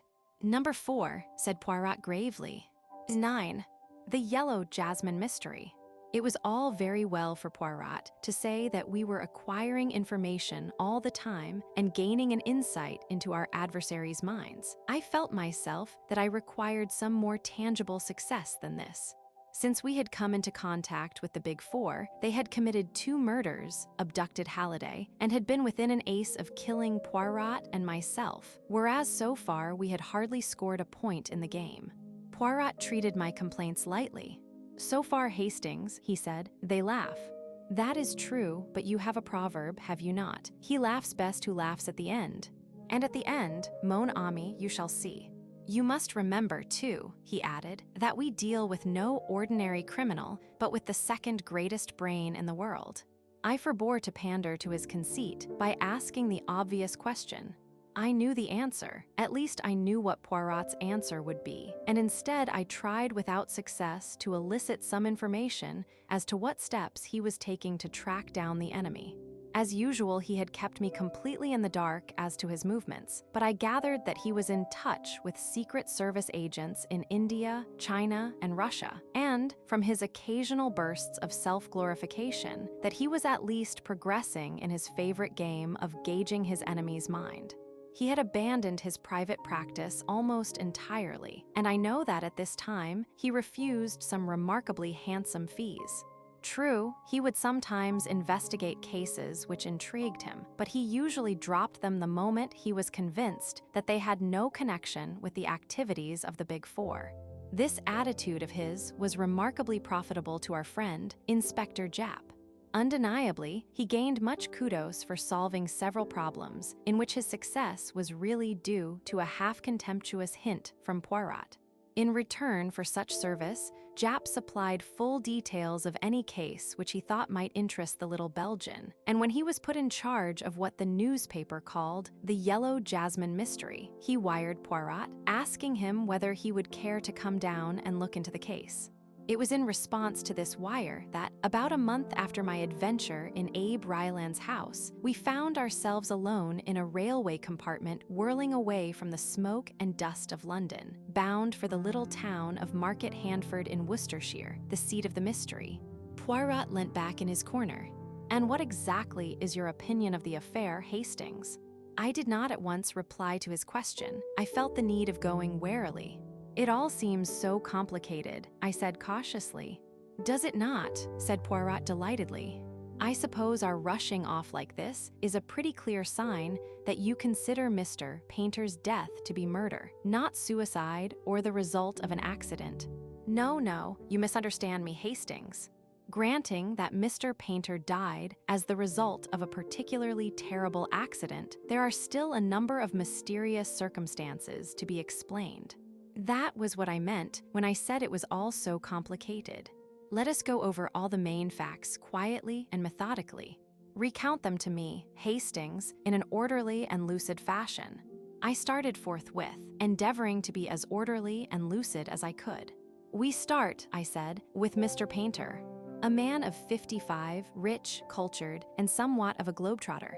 For the last 12 years, he has been little in England, but suddenly tiring of incessant traveling, he bought a small place in Worcestershire, near Market Handford, and prepared to settle down. His first action was to write to his only relative, a nephew, Gerald Painter, the son of his younger brother, and to suggest to him that he should come and make his home at Croftlands, as the place is called with his uncle. Gerald Painter, who is an impecunious young artist, was glad enough to fall in with the arrangement and had been living with his uncle for about 7 months when the tragedy occurred. "Your narrative style is masterly," murmured Poirot. "I say to myself, it is a book that talks, not my friend Hastings." Paying no attention to Poirot, I went on, warming to the story. Mr. Painter kept up a fair staff at Croftlands, 6 servants as well as his own Chinese body servant, Ah Ling. "His Chinese servant, Ah Ling," murmured Poirot. "On Tuesday last, Mr. Painter complained of feeling unwell after dinner, and one of the servants was dispatched to fetch the doctor. Mr. Painter received the doctor in his study, having refused to go to bed. What passed between them was not then known, but before Dr. Quentin left, he asked to see the housekeeper and mentioned that he had given Mr. Painter a hypodermic injection as his heart was in a very weak state, recommended that he should not be disturbed, and then proceeded to ask some rather curious questions about the servants, how long they had been there, from whom they had come, etc. The housekeeper answered these questions as best she could, but was rather puzzled as to their purport. A terrible discovery was made on the following morning. One of the housemaids, on descending, was met by a sickening odor of burned flesh, which seemed to come from her master's study. She tried the door, but it was locked on the inside. With the assistance of Gerald Painter and the Chinaman that was soon broken in, but a terrible sight greeted them. Mr. Painter had fallen forward into the gas fire, and his face and head were charred beyond recognition. Of course, at the moment, no suspicion was aroused as to its being anything but a ghastly accident. If blame attached to anyone, it was to Dr. Quentin for giving his patient a narcotic and leaving him in such a dangerous position. And then a rather curious discovery was made. There was a newspaper on the floor, lying where it had slipped from the old man's knees. On turning it over, words were found to be scrawled across it, feebly traced in ink. A writing table stood close to the chair in which Mr. Painter had been sitting, and the forefinger of the victim's right hand was ink-stained up to the second joint. It was clear that, too weak to hold a pen, Mr. Painter had dipped his finger in the ink pot and managed to scrawl these 2 words across the surface of the newspaper he held. But the words themselves seemed utterly fantastic. Yellow jasmine, just that, and nothing more. Croftlands has a large quantity of yellow jasmine growing up its walls, and it was thought that this dying message had some reference to them, showing that the poor old man's mind was wandering. Of course, the newspapers, agog for anything out of the common, took up the story hotly, calling it the mystery of the yellow jasmine, though in all probability the words are completely unimportant. "They are unimportant, you say," said Poirot. "Well, doubtless, since you say so, it must be so." I regarded him dubiously, but I could detect no mockery in his eye. "And then," I continued, "there came the excitements of the inquest. This is where you lick your lips, I perceive. There was a certain amount of feeling evidenced against Dr. Quentin. To begin with, he was not the regular doctor, only a locum, putting in a month's work, whilst Dr. Bolitho was away on a well-earned holiday. Then it was felt that his carelessness was the direct cause of the accident, but his evidence was little short of sensational. Mr. Painter had been ailing in health ever since his arrival at Croftlands. Dr. Bolitho had attended him for some time, but when Dr. Quentin first saw his patient, he was mystified by some of the symptoms. He had only attended him once before the night when he was sent for after dinner. As soon as he was alone with Mr. Painter, the latter had unfolded a surprising tale. To begin with, he was not feeling ill at all, he explained, but the taste of some curry that he had been eating at dinner had struck him as peculiar. Making an excuse to get rid of Ah Ling for a few minutes, he had turned the contents of his plate into a bowl, and he now handed it over to the doctor with injunctions to find out if there were really anything wrong with it. In spite of his statement that he was not feeling ill, the doctor noted that the shock of his suspicions had evidently affected him and that his heart was feeling it. Accordingly, he administered an injection, not of a narcotic, but of strychnine. That, I think, completes the case, except for the crux of the whole thing, the fact that the uneaten curry, duly analyzed, was found to contain enough powdered opium to have killed 2 men. I paused. "And your conclusions, Hastings?" asked Poirot quietly. "It's difficult to say. It might be an accident. The fact that someone attempted to poison him the same night might be merely a coincidence. But you don't think so. You prefer to believe it. Murder. Don't you? Mon ami, you and I do not reason in the same way. I am not trying to make up my mind between 2 opposite solutions, murder or accident. That will come when we have solved the other problem, the mystery of the yellow jasmine. By the way, you have left out something there. You mean the 2 lines at right angles to each other faintly indicated under the words. I did not think they could be of any possible importance. What you think is always so important to yourself, Hastings. But let us pass from the mystery of the yellow jasmine to the mystery of the curry. I know. Who poisoned it? Why? There are 100 questions one can ask.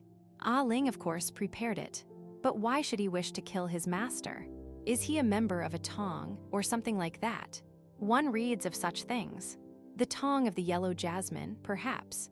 Then there is Gerald Painter. I came to an abrupt pause. Yes, said Poirot, nodding his head. There is Gerald Painter, as you say. He is his uncle's heir.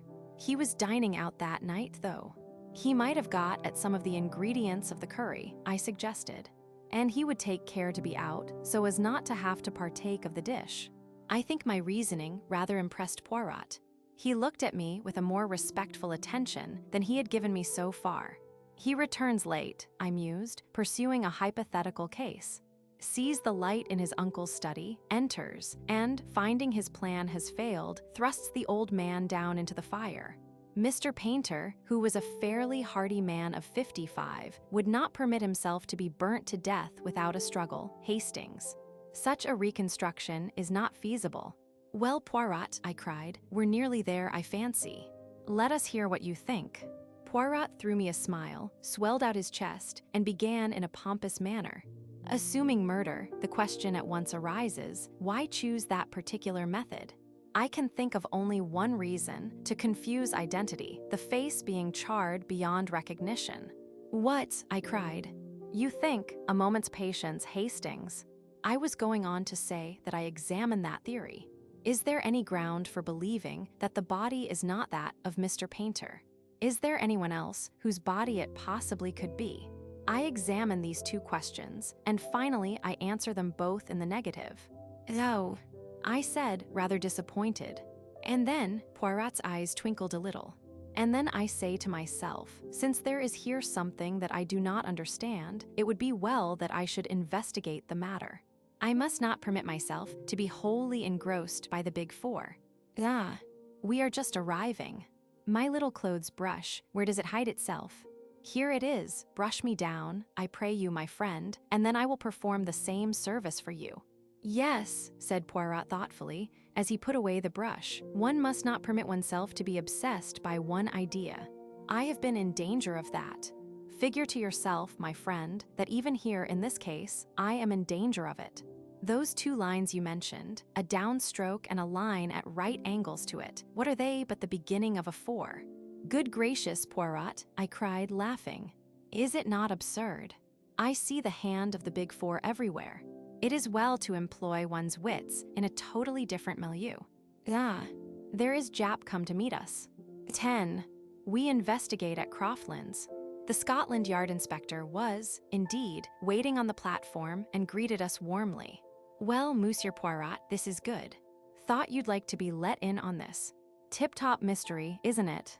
I read this aright as showing Jap to be completely puzzled and hoping to pick up a pointer from Poirot. Jap had a car waiting, and we drove up in it to Croftlands. It was a square, white house, quite unpretentious, and covered with creepers, including the starry yellow jasmine. Jap looked up at it as we did. Must have been balmy to go writing that poor old cove, he remarked. Hallucinations, perhaps, and thought he was outside. Poirot was smiling at him. Which was it, my good Jap? He asked. Accident or murder? The inspector seemed a little embarrassed by the question.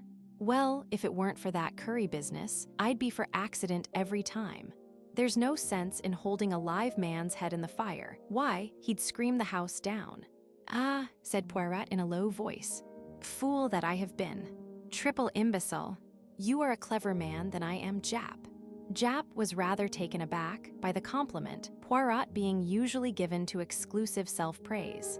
He reddened and muttered something about there being a lot of doubt about that. He led the way through the house to the room where the tragedy had occurred, Mr. Painter's study. It was a wide, low room with book-lined walls and big leather armchairs. Poirot looked across at once to the window, which gave upon a graveled terrace. The window, it was unlatched. He asked, That's the whole point, of course. When the doctor left this room, he merely closed the door behind him. The next morning it was found locked. Who locked it? Mr. Painter. Ah Ling declares that the window was closed and bolted. Dr. Quentin, on the other hand, has an impression that it was closed but not fastened, but he won't swear either way. If he could, it would make a great difference. If the man was murdered, someone entered the room either through the door or the window. If through the door, it was an inside job. If through the window, it might have been anyone. First thing when they had broken the door down, they flung the window open, and the housemaid who did it thinks that it wasn't fastened, but she's a precious bad witness, will remember anything you ask her to. What about the key? There you are again. It was on the floor, among the wreckage of the door. Might have fallen from the keyhole, might have been dropped there by one of the people who entered, might have been slipped underneath the door from the outside. In fact, everything might have been. You've hit it, Monsieur Poirot. That's just what it is. Poirot was looking round him, frowning unhappily. I cannot see light, he murmured. Just now, yes, I got a gleam, but now all is darkness once more. I have not the clue, the motive. Young Gerald Painter had a pretty good motive, remarked Jap grimly. He's been wild enough in his time, I can tell you. And extravagant. You know what artists are, too, no morals at all. Poirot did not pay much attention to Jap's sweeping strictures on the artistic temperament. Instead, he smiled knowingly. My good Jap, is it possible that you throw the mud in my eyes? I know well enough that it is the Chinaman you suspect. But you are so artful. You want me to help you, and yet you drag the red kipper across the trail. Jap burst out laughing. That's you all over, Mr. Poirot. Yes, I'd bet on the chink, I'll admit it now. It stands to reason that it was he who doctored the curry, and if he'd try once in an evening to get his master out of the way, he'd try twice. I wonder if he would, said Poirot softly. But it's the motive that beats me. Some heathen revenge or other, I suppose. I wonder, said Poirot again. There has been no robbery. Nothing has disappeared. No jewelry or money or papers. No, that is, not exactly. I pricked up my ears, so did Poirot. There's been no robbery, I mean, explained Jap. But the old boy was writing a book of some sort. We only knew about it this morning when there was a letter from the publishers asking about the manuscript. It was just completed, it seems. Young Painter and I have searched high and low, but can't find a trace of it. He must have hidden it away somewhere. Poirot's eyes were shining with the green light I knew so well. How was it called, this book? He asked. The Hidden Hand in China, I think it was called.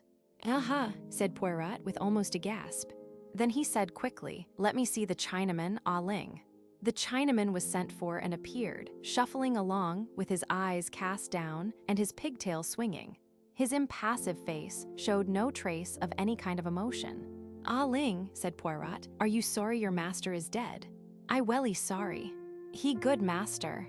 You know who kill him. I not know. I tell policeman if I know.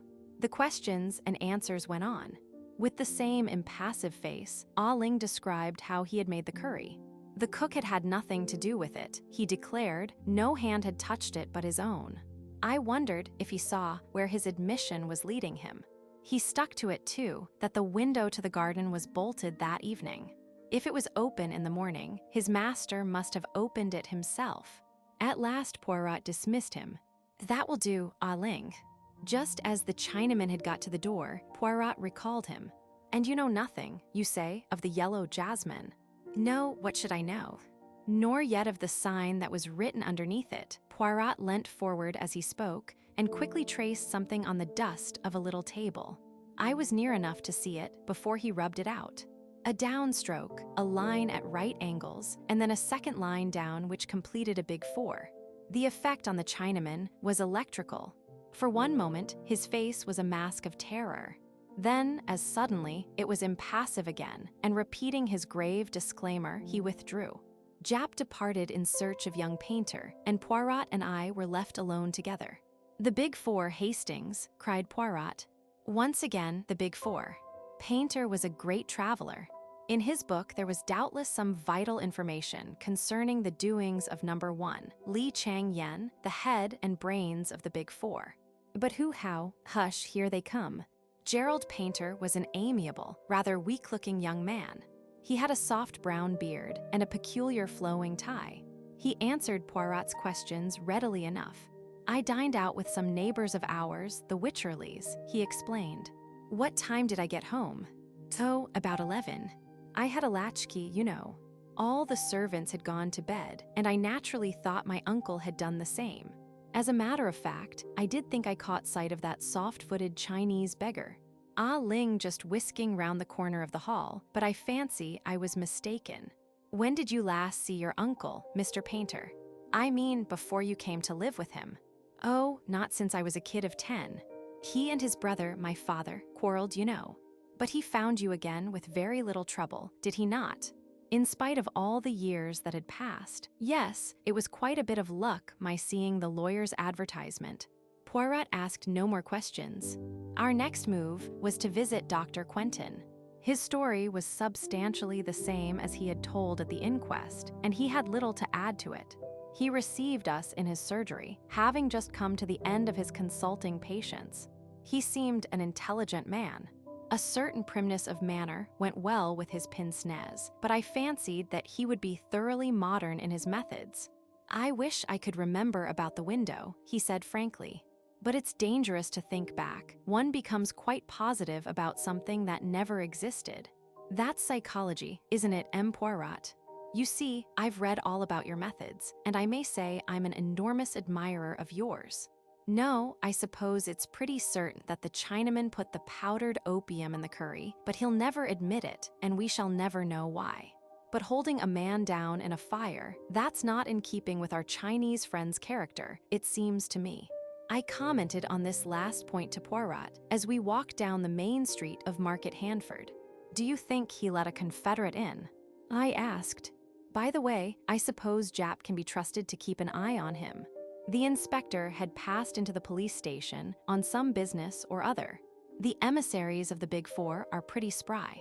"Jap is keeping an eye on both of them," said Poirot grimly. "They have been closely shadowed ever since the body was discovered. Well, at any rate, we know that Gerald Painter had nothing to do with it. You always know so much more than I do, Hastings, that it becomes quite fatiguing." "You old fox," I laughed. "You never will commit yourself. To be honest, Hastings, the case is now quite clear to me, all but the words, Yellow Jasmine, and I am coming to agree with you that they have no bearing on the crime. In a case of this kind, you have got to make up your mind who is lying. I have done that. And yet, he suddenly darted from my side and entered an adjacent bookshop. He emerged a few minutes later, hugging a parcel. Then Jap rejoined us, and we all sought quarters at the inn. I slept late the next morning. When I descended to the sitting room reserved for us, I found Poirot already there, pacing up and down, his face contorted with agony. "Do not converse with me," he cried, waving an agitated hand. "Not until I know that all is well, that the arrest is made." "Ah, but my psychology has been weak. Hastings, if a man writes a dying message, it is because it is important. Everyone has said, Yellow Jasmine. There is yellow jasmine growing up the house. It means nothing." "Well, what does it mean?" "Just what it says. Listen." He held up a little book he was holding. My friend, it struck me that it would be well to inquire into the subject. What exactly is yellow jasmine? This little book has told me. Listen. He read, Gelsomini radix, yellow jasmine. Composition, alkaloids gelsominine C 22H 26N2O3, a potent poison acting like coniine, gelsomine C 12H 14No2, acting like strychnine, gelsemic acid, etc. Gelsemium is a powerful depressant to the central nervous system. At a late stage in its action, it paralyses the motor nerve endings, and in large doses causes giddiness and loss of muscular power. Death is due to paralysis of the respiratory center. You see, Hastings. At the beginning, I had an inkling of the truth when Jap made his remark about a live man being forced into the fire. I realized then that it was a dead man who was burned. But why? What was the point? My friend, if you were to shoot a man, or stab a man after he were dead, or even knock him on the head, it would be apparent that the injuries were inflicted after death. But with his head charred to a cinder, no one is going to hunt about for obscure causes of death, and a man who has apparently just escaped being poisoned at dinner is not likely to be poisoned just afterwards. Who is lying? That is always the question. I decided to believe Ah Ling. What? I exclaimed. You are surprised, Hastings. Ah Ling knew of the existence of the Big Four. That was evident, so evident that it was clear he knew nothing of their association with the crime until that moment. Had he been the murderer, he would have been able to retain his impassive face perfectly. So I decided then to believe Ah Ling, and I fixed my suspicions on Gerald Painter. It seemed to me that number 4 would have found an impersonation of a long-lost nephew very easy. What? I cried. Number 4. No, Hastings, not number 4. As soon as I had read up the subject of yellow jasmine, I saw the truth. In fact, it leapt to the eye. As always, I said coldly, it doesn't leap to mine. Because you will not use your little gray cells. Who had a chance to tamper with the curry? Ah Ling. No one else. No one else. What about the doctors? But that was afterwards. Of course it was afterwards. There was no trace of powdered opium in the curry served to Mr. Painter, but acting in obedience to the suspicions Dr. Quentin had aroused, the old man eats none of it and preserves it to give to his medical attendant, whom he summons according to plan. Dr. Quentin arrives, takes charge of the curry, and gives Mr. Painter an injection of strychnine, he says, but really of yellow jasmine, a poisonous dose. When the drug begins to take effect, he departs after unlatching the window. Then, in the night, he returns by the window, finds the manuscript, and shoves Mr. Painter into the fire. He does not heed the newspaper that drops to the floor and is covered by the old man's body. Painter knew what drug he had been given and strove to accuse the Big Four of his murder. It is easy for Quentin to mix powdered opium with the curry before handing it over to be analyzed. He gives his version of the conversation with the old man and mentions the strychnine injection casually in case the mark of the hypodermic needle is noticed. Suspicion at once is divided between accident and the guilt of Ah Ling owing to the poison in the curry. But Dr. Quentin cannot be number 4. I fancy he can. There is undoubtedly a real Dr. Quentin who is probably abroad somewhere. Number 4 has simply masqueraded as him for a short time. The arrangements with Dr. Belitho were all carried out by correspondence, the man who was to do locum originally having been taken ill at the last minute. At that minute, Jap burst in, very red in the face. "You have got him," cried Poirot anxiously. Jap shook his head, very out of breath. "Belitho came back from his holiday this morning, recalled by telegram. No one knows who sent it. The other man left last night. We'll catch him yet, though." Poirot shook his head quietly. "I think not," he said, and absent-mindedly he drew a Big Four on the table with a fork. 11. A chess problem. Poirot and I often dined at a small restaurant in Soho. We were there one evening when we observed a friend at an adjacent table. It was Inspector Jap, and as there was room at our table, he came and joined us. It was some time since either of us had seen him.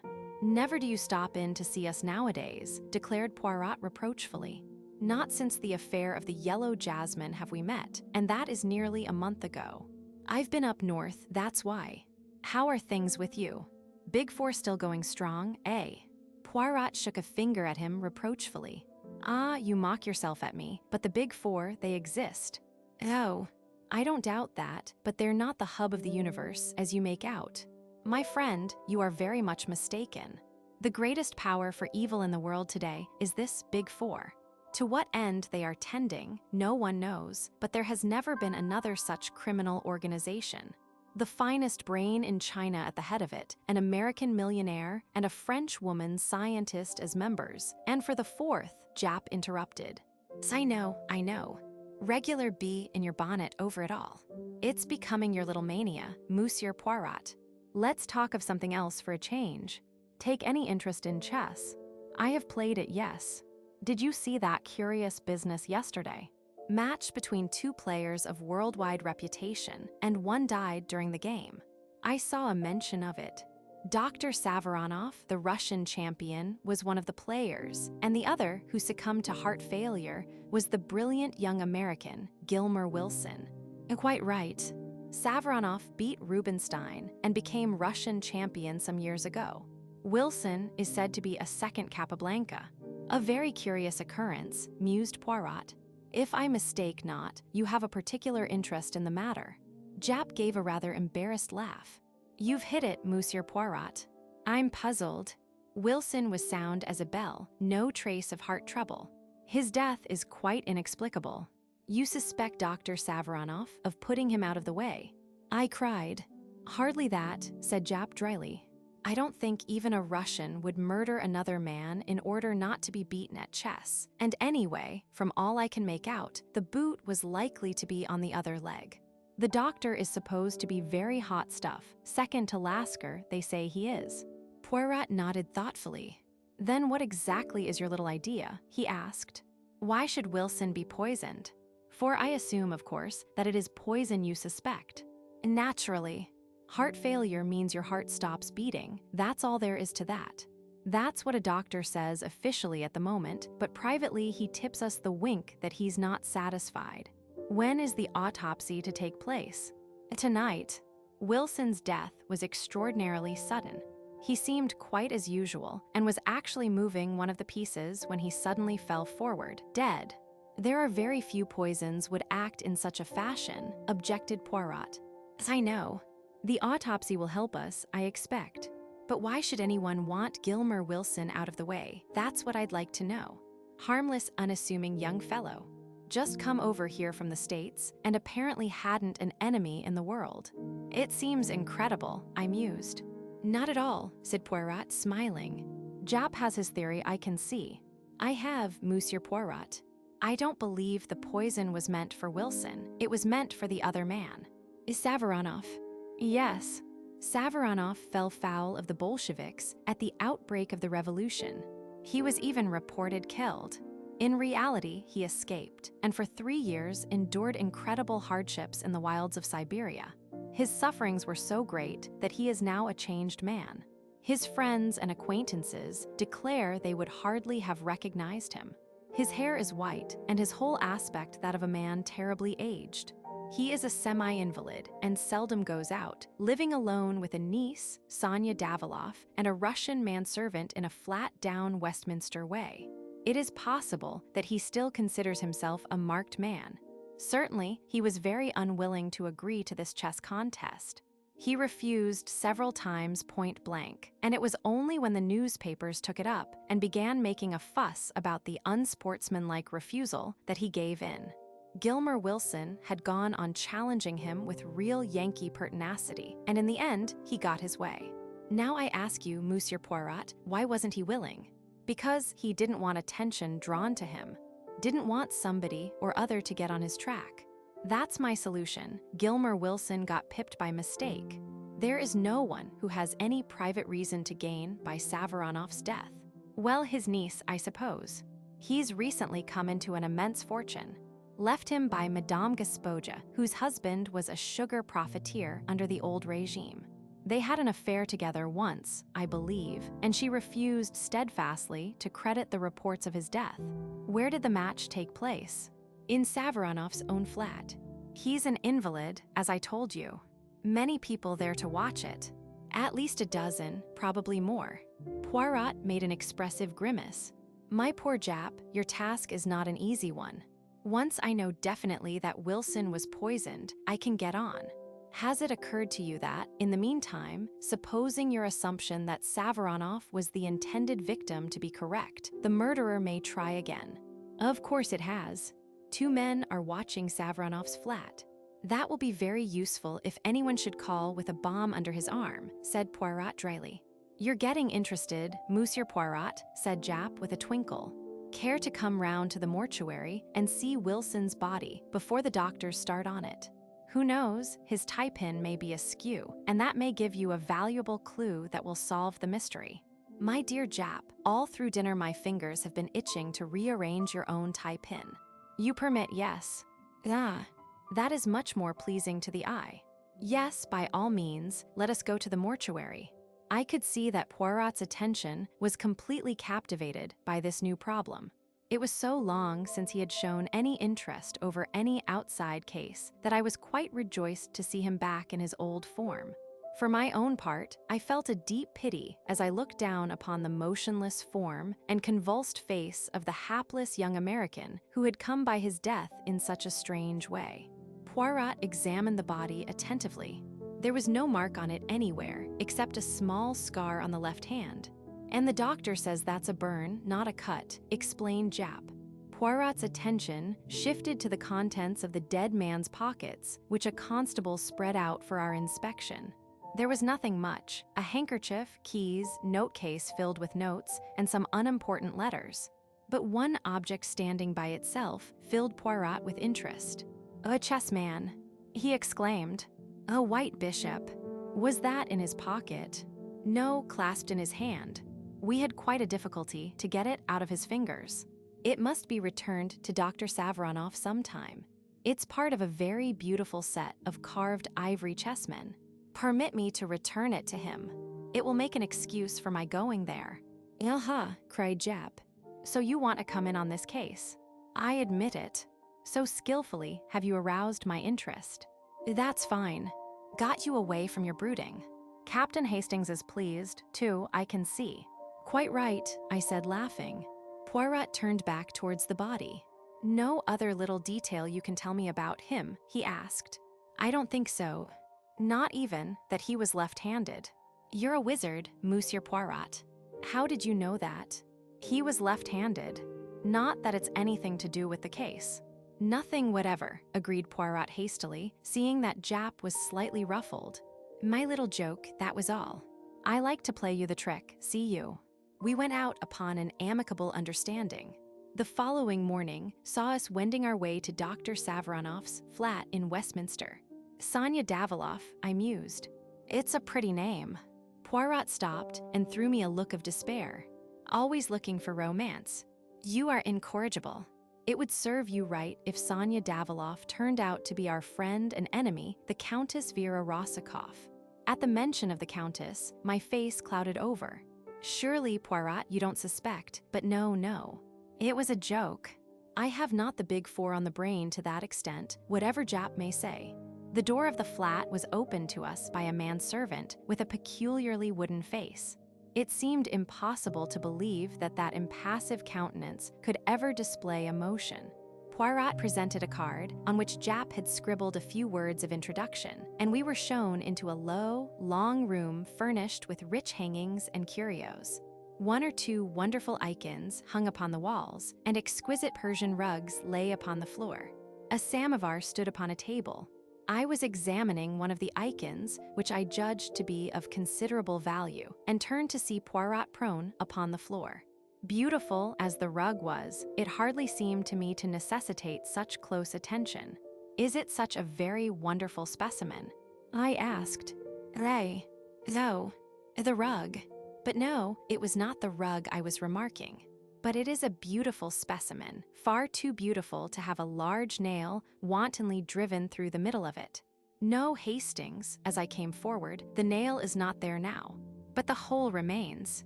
A sudden sound behind us made me spin round, and Poirot sprang nimbly to his feet. A girl was standing in the doorway. Her eyes, full upon us, were dark with suspicion. She was of medium height, with a beautiful, rather sullen face, dark blue eyes, and very black hair which was cut short. Her voice, when she spoke, was rich and sonorous, and completely un-English. "I fear my uncle will be unable to see you. He is a great invalid." "That is a pity, but perhaps you will kindly help me instead. You are Mademoiselle Daviloff, are you not?" "Yes, I am Sonia Daviloff. What is it you want to know?" "I am making some inquiries about that sad affair the night before last, the death of M. Gilmer Wilson. What can you tell me about it?" The girl's eyes opened wide. "He died of heart failure as he was playing chess. The police are not so sure that it was heart failure, mademoiselle." The girl gave a terrified gesture. "It was true then," she cried. "Ivan was right." "Who is Ivan, and why do you say he was right?" "It was Ivan who opened the door to you, and he has already said to me that in his opinion, Gilmer Wilson did not die a natural death, that he was poisoned by mistake." "By mistake?" "Yes, the poison was meant for my uncle." She had quite forgotten her first distrust now, and was speaking eagerly. "Why do you say that, mademoiselle? Who should wish to poison Dr. Savaranoff?" She shook her head. "I do not know. I am all in the dark. And my uncle, he will not trust me. It is natural, perhaps. You see, he hardly knows me.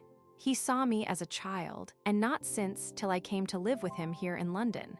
But this much I do know, he is in fear of something. We have many secret societies in Russia, and one day I overheard something which made me think it was of just such a society he went in fear.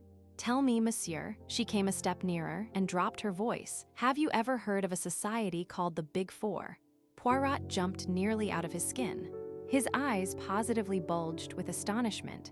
What do you know of the Big Four, mademoiselle?" "There is such an association, then. I overheard a reference to them and asked my uncle about it afterwards. Never have I seen a man so afraid. He turned all white and shaking. He was in fear of them, monsieur, in great fear, I am sure of it. And by mistake, they killed the American Wilson." "The Big Four," murmured Poirot. "Always the Big Four. An astonishing coincidence, mademoiselle. Your uncle is still in danger. I must save him. Now recount to me exactly the events of that fatal evening. Show me the chessboard, the table, how the two men sat, everything." She went to the side of the room and brought out a small table.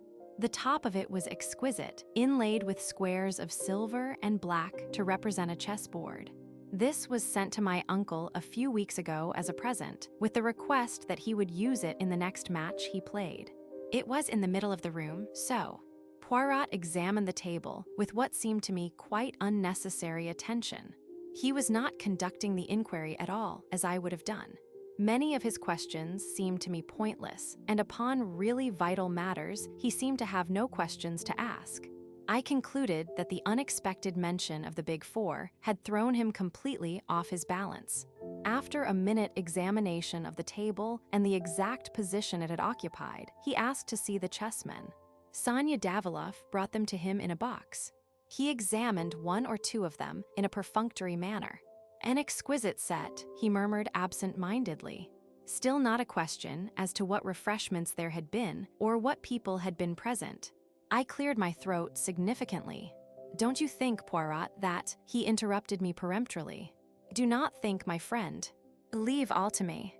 Mademoiselle, is it quite impossible that I should see your uncle?" A faint smile showed itself on her face. "He will see you, yes. You understand, it is my part to interview all strangers first."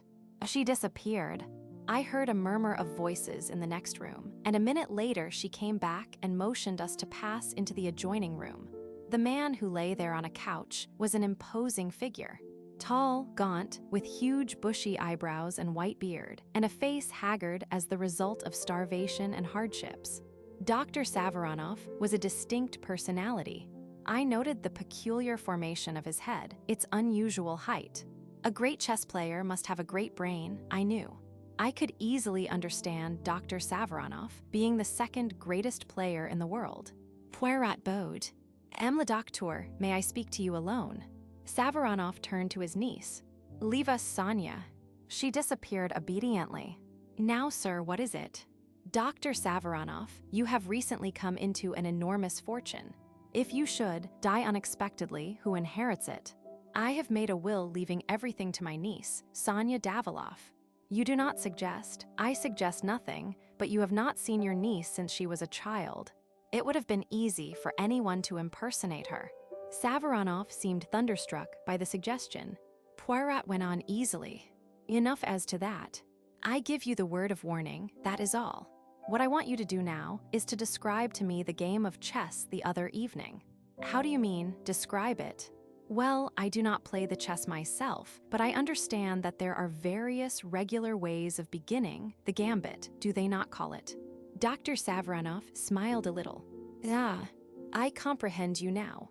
Wilson opened Ruy Lopez, one of the soundest openings there is, and one frequently adopted in tournaments and matches. And how long had you been playing when the tragedy happened?"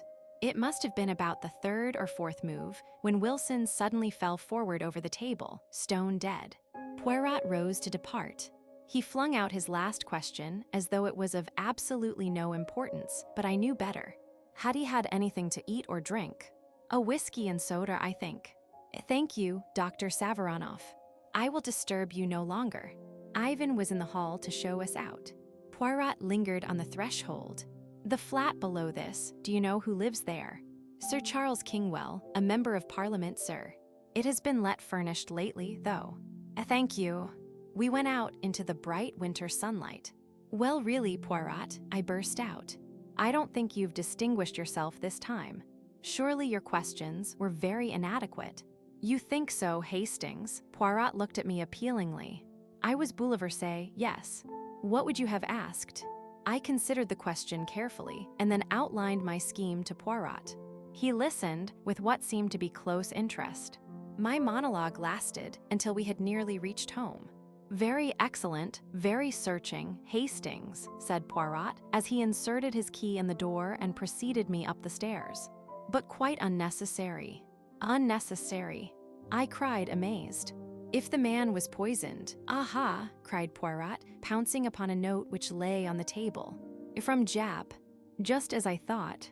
He flung it over to me. It was brief and to the point.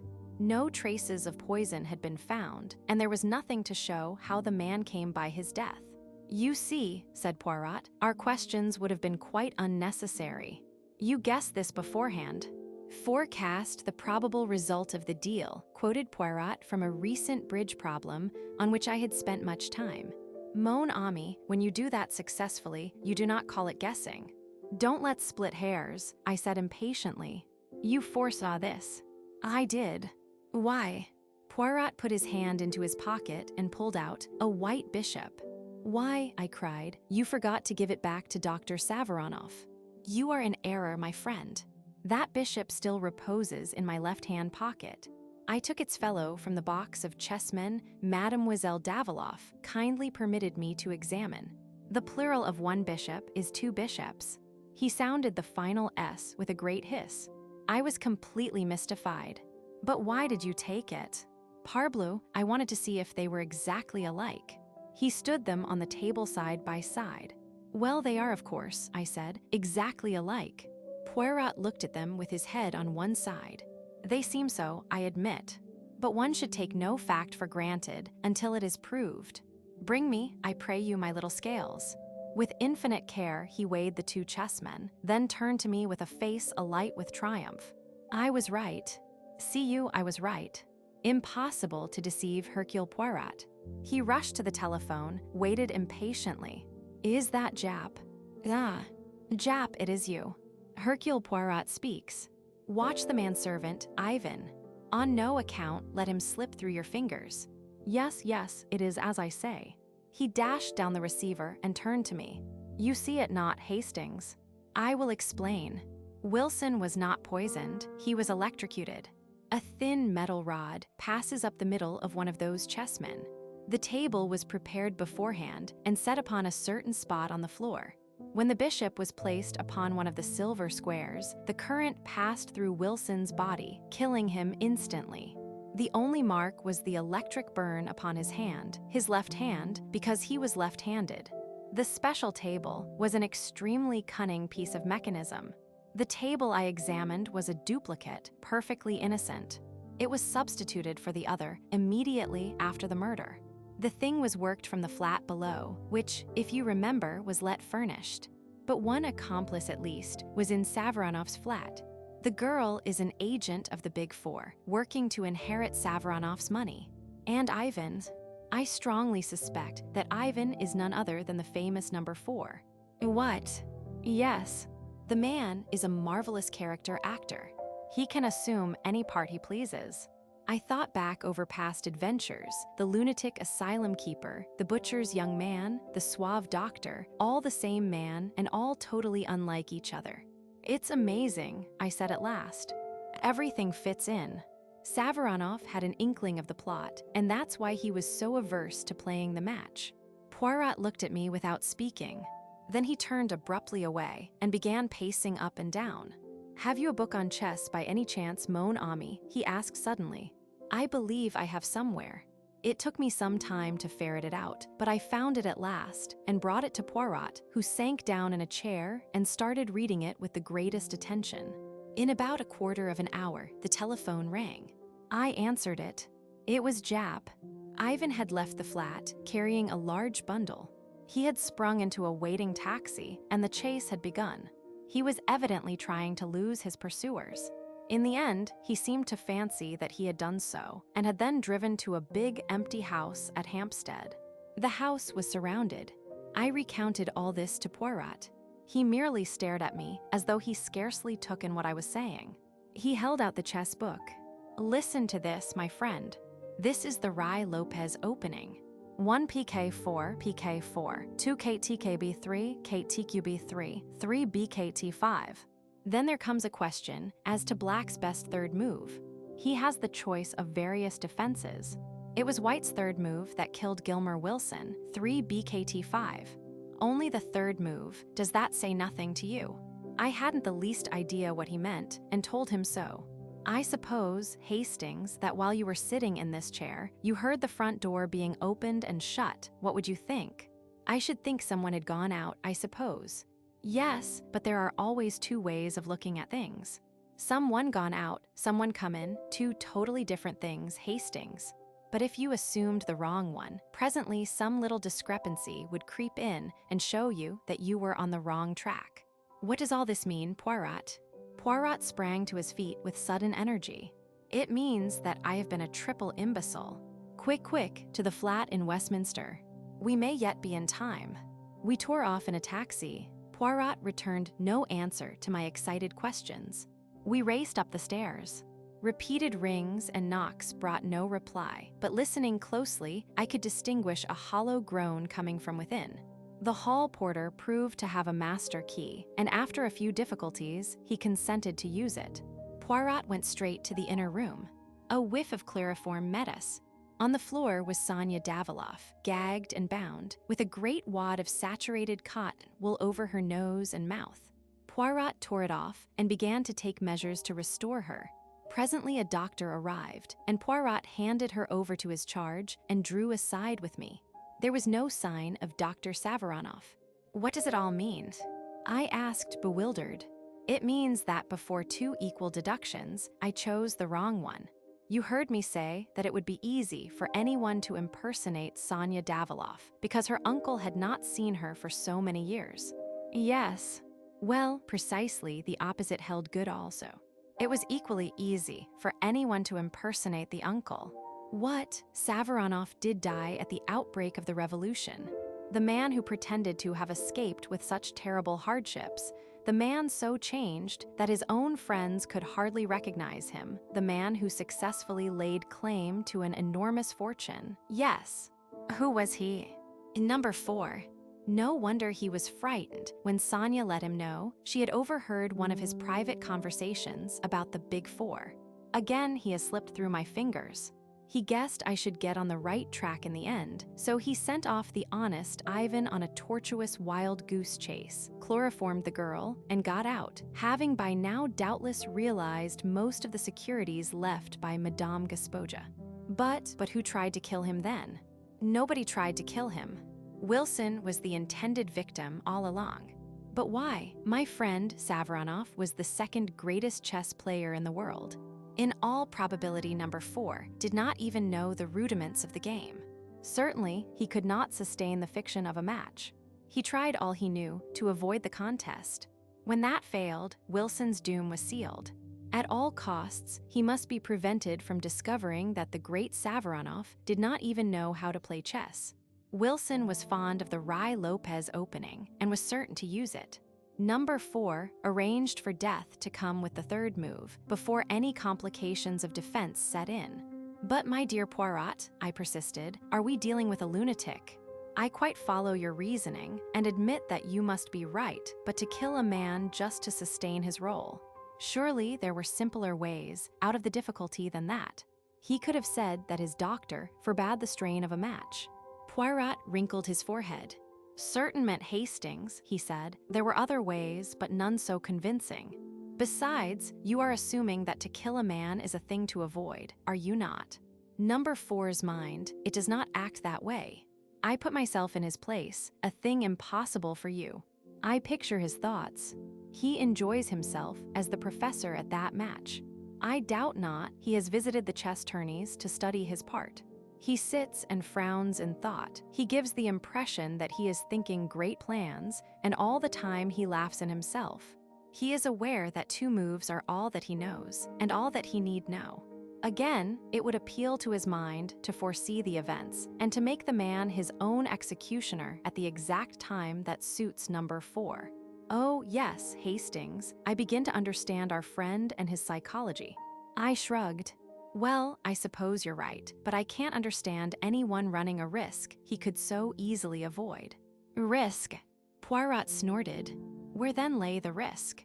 Would Jap have solved the problem? No, if number 4 had not made one small mistake, he would have run no risk. And his mistake? I asked, although I suspected the answer. Mon ami, he overlooked the little gray cells of Hercule Poirot. Poirot has his virtues, but modesty is not one of them. 12. The baited trap. It was mid-January, a typical English winter day in London, damp and dirty. Poirot and I were sitting in 2 chairs well drawn up to the fire. I was aware of my friend looking at me with a quizzical smile, the meaning of which I could not fathom. A penny for your thoughts, I said lightly. I was thinking, my friend, that at midsummer, when you first arrived, you told me that you proposed to be in this country for a couple of months only. Did I say that? I asked rather awkwardly. I don't remember. Poirot's smile broadened. You did, mon ami. Since then you have changed your plan, is it not so? Yes, I have. And why is that? Dash it all, Poirot, you don't think I'm going to leave you all alone when you're up against a thing like the Big Four, do you? Poirot nodded gently. Just as I thought. You are a staunch friend, Hastings. It is to serve me that you remain on here. And your wife, little Cinderella as you call her, what does she say? I haven't gone into details, of course, but she understands. She'd be the last one to wish me to turn my back on a pal.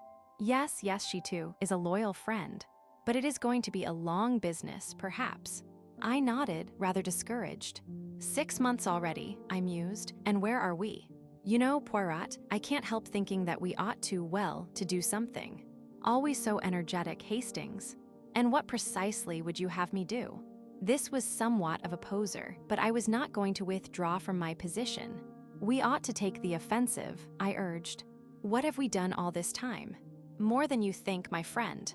After all, we have established the identity of number 2 and number 3, and we have learnt more than a little about the ways and methods of number 4. I brightened up a little. As Poirot put it, things didn't sound so bad. Oh, yes, Hastings, we have done a great deal. It is true that I am not in a position to accuse either Ryland or Madame Olivier. Who would believe me? You remember I thought once I had Ryland successfully cornered. Nevertheless, I have made my suspicions known in certain quarters. The highest, Lord Aldington, who enlisted my help in the matter of the stolen submarine plans, is fully cognizant of all my information respecting the Big Four, and while others may doubt, he believes. Ryland and Madame Olivier and Li Chang-Yen himself may go their ways, but there is a searchlight turned on all their movements. And number 4, I asked. As I said just now, I am beginning to know and understand his methods. You may smile, Hastings, but to penetrate a man's personality, to know exactly what he will do under any given circumstances, that is the beginning of success. It is a duel between us, and whilst he is constantly giving away his mentality to me, I endeavor to let him know little or nothing of mine. He is in the light, I in the shade.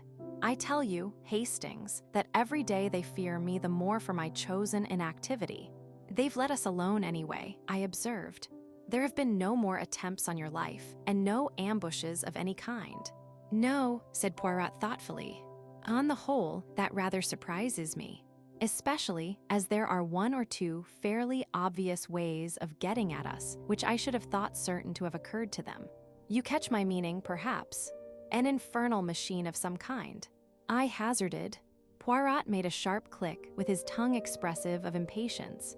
But no, I appeal to your imagination, and you can suggest nothing more subtle than bombs in the fireplace. Well, I have need of some matches. I will promenade myself despite the weather. Pardon, my friend, but is it possible that you read the future of the Argentine, mirror of society, cattle breeding, the clue of crimson and sport in the Rockies at one and the same time? I laughed and admitted that the clue of crimson was at present engaging my sole attention. Poirot shook his head sadly. But replace, then, the others on the bookshelf. Never shall I see you embrace the order and the method. Mon Dieu, what then is a bookshelf for? I apologized humbly, and Poirot, after replacing the offending volumes, each in its appointed place, went out and left me to uninterrupted enjoyment of my selected book. I must admit, however, that I was half asleep when Mrs. Pearson's knock at the door aroused me. A telegram for you, Captain. I tore the orange envelope open without much interest. Then I sat as though turned to stone. It was a cable from Bronson, my manager out at the South American ranch, and it ran as follows. Mrs. Hastings disappeared yesterday, feared been kidnapped by some gang calling itself Big Four Cable Instructions, have notified police but no clue as yet. Bronson. I waved Mrs. Pearson out of the room and sat as though stunned, reading the words over and over again. Cinderella kidnapped. In the hands of the infamous Big Four. God, what could I do? Poirot. I must have Poirot. He would advise me. He would checkmate them somehow. In a few minutes now, he would be back. I must wait patiently until then. But Cinderella, in the hands of the Big Four. Another knock. Mrs. Pearson put her head in once more. A note for you, Captain, brought by a heathen Chinaman. He's awaiting downstairs. I seized it from her. It was brief and to the point. If you ever wish to see your wife again, go with the bearer of this note immediately. Leave no message for your friend, or she will suffer. It was signed with a Big Four. What ought I to have done? What would you, who read, have done in my place? I had no time to think. I saw only one thing, Cinderella in the power of those devils. I must obey. I dare not risk a hair of her head. I must go with this Chinaman and follow whither he led. It was a trap, yes, and it meant certain capture and possible death, but it was baited with the person dearest to me in the whole world, and I dared not hesitate. What irked me most was to leave no word for Poirot. Once set him on my track, and all might yet be well. Dare I risk it? Apparently I was under no supervision, but yet I hesitated.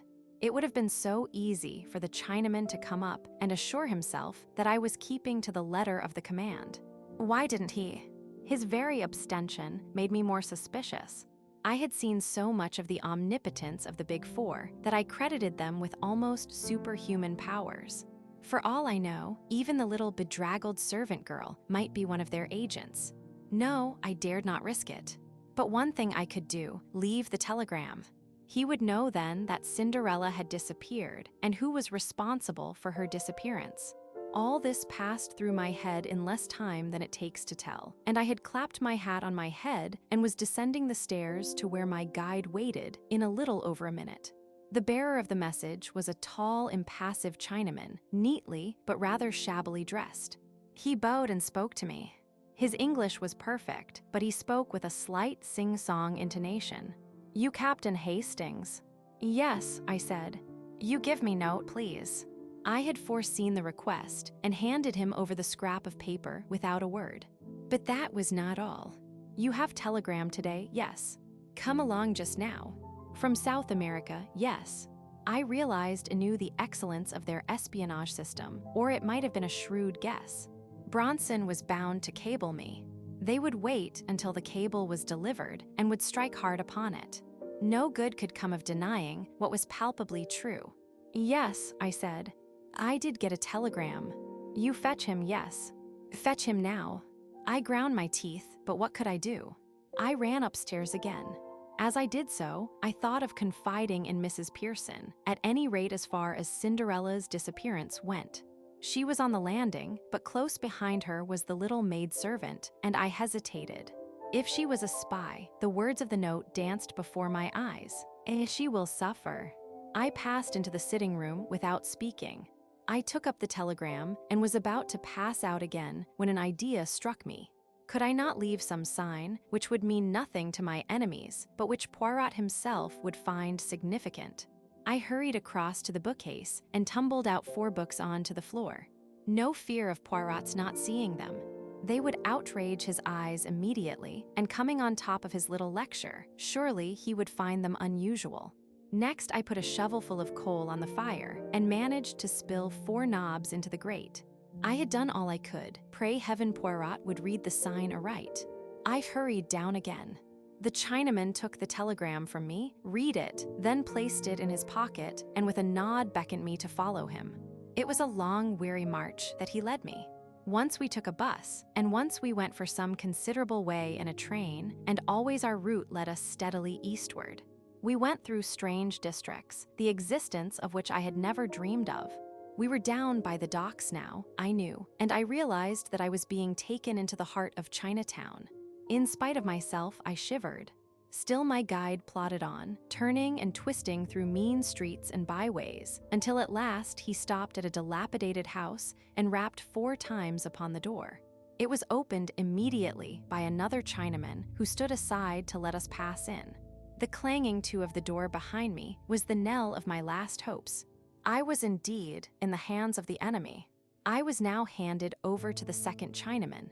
He led me down some rickety stairs and into a cellar which was filled with bales and casks and which exhaled a pungent odor, as of Eastern spices.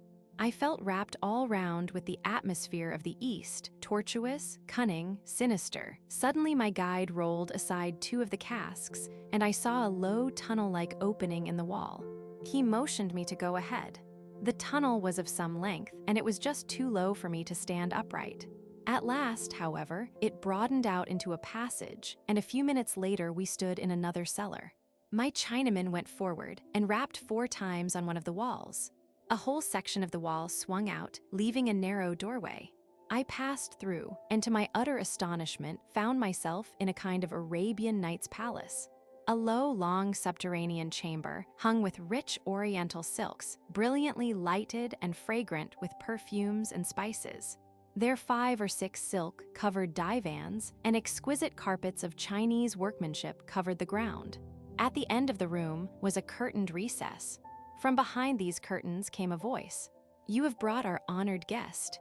"Excellency, he is here," replied my guide. "Let our guest enter," was the answer.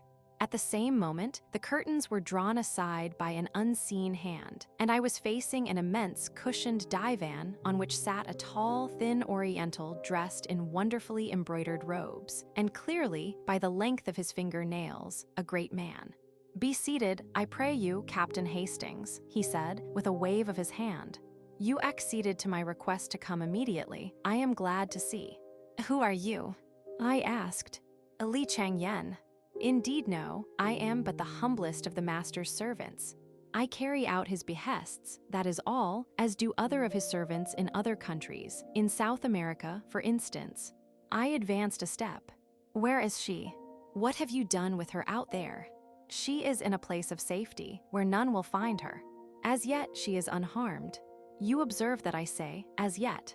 Cold shivers ran down my spine as I confronted this smiling devil. What do you want? I cried. Money. My dear Captain Hastings, we have no designs on your small savings, I can assure you. Not, pardon me, a very intelligent suggestion on your part. Your colleague would not have made it, I fancy. I suppose, I said heavily, you wanted to get me into your toils. Well, you have succeeded. I have come here with my eyes open. Do what you like with me and let her go. She knows nothing, and she can be no possible use to you. You've used her to get hold of me, you've got me all right, and that settles it. The smiling Oriental caressed his smooth cheek, watching me obliquely out of his narrow eyes. You go too fast, he said purringly. That does not quite settle it. In fact, to get hold of you, as you express it, is not really our objective. But through you, we hope to get hold of your friend, M. Hercule Poirot. I'm afraid you won't do that, I said, with a short laugh. What I suggest is this, continued the other, his words running on as though he had not heard me. You will write M. Hercule Poirot a letter, such a letter as will induce him to hasten hither and join you. I shall do no such thing, I said angrily. The consequences of refusal will be disagreeable. Damn your consequences. The alternative might be death. A nasty shiver ran down my spine, but I endeavored to put a bold face upon it. It's no good threatening me and bullying me. Keep your threats for Chinese cowards. My threats are very real ones, Captain Hastings. I ask you again, will you write this letter? I will not, and what's more, you daren't kill me. You'd have the police on your tracks in no time. My interlocutor clapped his hands swiftly. 2 Chinese attendants appeared as it were out of the blue and pinioned me by both arms. Their master said something rapidly to them in Chinese, and they dragged me across the floor to a spot in one corner of the big chamber. One of them stooped, and suddenly, without the least warning, the flooring gave beneath my feet. But for the restraining hand of the other man, I should have gone down the yawning gap beneath me. It was inky black, and I could hear the rushing of water. The river, said my questioner from his place on the divan. Think well, Captain Hastings. If you refuse again, you go headlong to eternity to meet your death in the dark waters below. For the last time, will you write that letter? I'm not braver than most men. I admit frankly that I was scared to death and in a blue funk. That Chinese devil meant business, I was sure of that. It was goodbye to the good old world. In spite of myself, my voice wobbled a little as I answered. For the last time, no. To hell with your letter. Then involuntarily, I closed my eyes and breathed a short prayer. 13. The mouse walks in. Not often in a lifetime does a man stand on the edge of eternity, but when I spoke those words in that East End cellar, I was perfectly certain that they were my last words on earth. I braced myself for the shock of those black, rushing waters beneath, and experienced in advance the horror of that breath-choking fall. But to my surprise, a low laugh fell on my ears. I opened my eyes. Obeying a sign from the man on the divan, my 2 jailers brought me back to my old seat facing him. You are a brave man, Captain Hastings, he said. We of the East appreciate bravery. I may say that I expected you to act as you have done. That brings us to the appointed second act of our little drama. Death for yourself you have faced, will you face death for another? What do you mean? I asked hoarsely, a horrible fear creeping over me. Surely you have not forgotten the lady who is in our power, the rose of the garden. I stared at him in dumb agony. I think, Captain Hastings, that you will write that letter. See, I have a cable form here. The message I shall write on it depends on you, and means life or death for your wife. The sweat broke out on my brow. My tormentor continued, smiling amiably and speaking with perfect sang-froid. There, Captain, the pen is ready to your hand. You have only to write. If not, I echoed. If not, that lady that you love dies, and dies slowly. My master, Li Chang-Yen, amuses himself in his spare hours by devising new and ingenious methods of tortures. My God. I cried. You fiend. Not that you wouldn't do that. Shall I recount to you some of his devices? Without heeding my cry of protest, his speech flowed on evenly, serenely, till with a cry of horror I clapped my hands to my ears.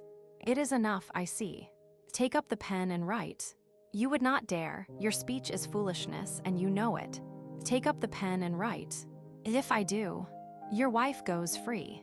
The cable shall be dispatched immediately. How do I know that you will keep faith with me? I swear it to you on the sacred tombs of my ancestors. Moreover, judge for yourself. Why should I wish to do her harm? Her detention will have answered its purpose. And Poirot, we will keep him in safe custody until we have concluded our operations. Then we will let him go. Will you swear that also on the tombs of your ancestors? I have sworn one oath to you. That should be sufficient. My heart sank. I was betraying my friend to what? For a moment I hesitated, then the terrible alternative rose like a nightmare before my eyes. Cinderella in the hands of these Chinese devils, dying by slow torture. A groan rose to my lips. I seized the pen. Perhaps by careful wording of the letter, I could convey a warning, and Poirot would be enabled to avoid the trap. It was the only hope. But even that hope was not to remain. The Chinaman's voice rose, suave and courteous. Permit me to dictate to you. He paused, consulted a sheaf of notes that lay by his side, and then dictated as follows. Dear Poirot, I think I'm on the track of number 4. A Chinaman came this afternoon and lured me down here with a bogus message. Luckily, I saw through his little game in time and gave him the slip. Then I turned the tables on him and managed to do a bit of shadowing on my own account. Rather neatly too, I flatter myself. I'm getting a bright young lad to carry this to you. Give him a half a crown, will you? That's what I promised him if it was delivered safely. I'm watching the house and daren't leave. I shall wait for you until 6 o'clock, and if you haven't come then, I'll have a try at getting into the house on my own. It's too good a chance to miss, and of course, the boy mightn't find you. But if he does, get him to bring you down here right away. And cover up those precious mustaches of yours in case anyone's watching out from the house and might recognize you. Yours in haste, A.H. Every word that I wrote plunged me deeper in despair. The thing was diabolically clever. I realized how closely every detail of our life must be known. It was just such an epistle as I might have penned myself. The acknowledgement that the Chinaman who had called that afternoon had endeavored to lure me away discounted any good I might have done by leaving my sign of 4 books. It had been a trap, and I had seen through it. That was what Poirot would think. The time, too, was cleverly planned. Poirot, on receiving the note, would have just time to rush off with his innocent-looking guide, and that he would do so, I knew. My determination to make my way into the house would bring him post-haste. He always displayed a ridiculous distrust of my capacities. He would be convinced that I was running into danger without being equal to the situation and would rush down to take command of the situation. But there was nothing to be done. I wrote as bidden. My captor took the note from me, read it, then nodded his head approvingly and handed it to one of the silent attendants who disappeared with it behind one of the silken hangings on the wall which masked a doorway.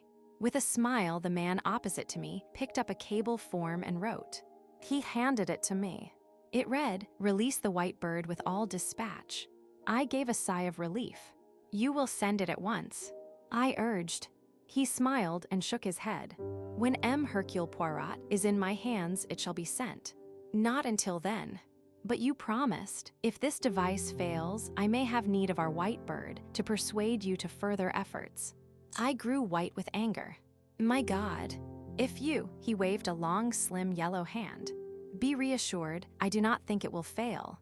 And the moment Poirot is in our hands, I will keep my oath. If you play me false, I have sworn it by my honored ancestors. Have no fear. Rest here a while. My servants will see to your needs whilst I am absent." I was left alone in this strange underground nest of luxury. The second Chinese attendant had reappeared. One of them brought food and drink and offered it to me, but I waved them aside. I was sick at heart, and then suddenly the master reappeared tall and stately in his silken robes. He directed operations. By his orders, I was hustled back through the cellar and tunnel into the original house I had entered. There they took me into a ground floor room. The windows were shuttered, but one could see through the cracks into the street. An old, ragged man was shuffling along the opposite side of the road, and when I saw him make a sign to the window, I understood that he was one of the gang on watch. "It is well," said my Chinese friend. "Hercule Poirot has fallen into the trap. He approaches now, and alone except for the boy who guides him. Now, Captain Hastings, you have still one more part to play. Unless you show yourself, he will not enter the house. When he arrives opposite, you must go out on the step and beckon him in." "What?" I cried, revolted. "You play that part alone. Remember the price of failure. If Hercule Poirot suspects anything is amiss and does not enter the house, your wife dies by the 70 lingering deaths." Ah, here he is. With a beating heart and a feeling of deathly sickness, I looked through the crack in the shutters. In the figure walking along the opposite side of the street, I recognized my friend at once, though his coat collar was turned up and an immense yellow muffler hid the bottom part of his face. But there was no mistaking that walk and the poise of that egg-shaped head. It was Poirot coming to my aid in all good faith, suspecting nothing amiss. By his side ran a typical London urchin, grimy of face and ragged of apparel. Poirot paused, looking across at the house, whilst the boy spoke to him eagerly and pointed. It was the time for me to act. I went out in the hall. At a sign from the tall Chinaman, one of the servants unlatched the door. "Remember the price of failure," said my enemy in a low voice. I was outside on the steps. I beckoned to Poirot. He hastened across. "Aha, so all is well with you, my friend." I was beginning to be anxious. "You managed to get inside. Is the house empty then?" "Yes," I said, in a voice I strove to make natural. "There must be a secret way out of it somewhere. Come in and let us look for it." I stepped back across the threshold. In all innocence, Poirot prepared to follow me. And then something seemed to snap in my head. I saw only too clearly the part I was playing, the part of Judas. "Back, Poirot," I cried. "Back for your life. It's a trap. Never mind me. Get away at once." Even as I spoke, or rather shouted, my warning hands gripped me like a vice. One of the Chinese servants sprang past me to grab Poirot. I saw the latter spring back, his arm raised. Then suddenly a dense volume of smoke was rising round me, choking me, killing me. I felt myself falling, suffocating. This was death. I came to myself slowly and painfully, all my senses dazed. The first thing I saw was Poirot's face. He was sitting opposite me, watching me with an anxious face. He gave a cry of joy when he saw me looking at him. "Ah, you revive, you return to yourself. All is well. My friend, my poor friend. Where am I?" I said painfully. "Where? But chez vous." I looked round me. True enough, I was in the old familiar surroundings. And in the grate were the identical 4 knobs of coal I had carefully spilt there. Poirot had followed my glance. "But yes, that was a famous idea of yours, that and the books. See you, if they should say to me any time. That friend of yours, that Hastings, he has not the great brain, is it not so?" I shall reply to them, "You are in error." It was an idea magnificent and superb that occurred to you there. You understood their meaning then. Am I an imbecile? Of course I understood. It gave me just the warning I needed and the time to mature my plans. Somehow or other, the Big Four had carried you off. With what object? Clearly not for your beau you. Equally clearly not because they feared you and wanted to get you out of the way. No, their object was plain. You would be used as a decoy to get the great Hercule Poirot into their clutches. I have long been prepared for something of the kind. I make my little preparations, and presently, sure enough, the messenger arrives, such an innocent little street urchin. Me, I swallow everything and hasten away with him, and very fortunately, they permit you to come out on the doorstep.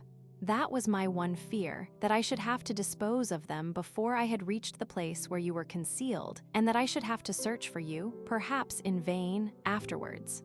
Dispose of them, did you say? I asked feebly. Single-handed. Oh, there is nothing very clever about that.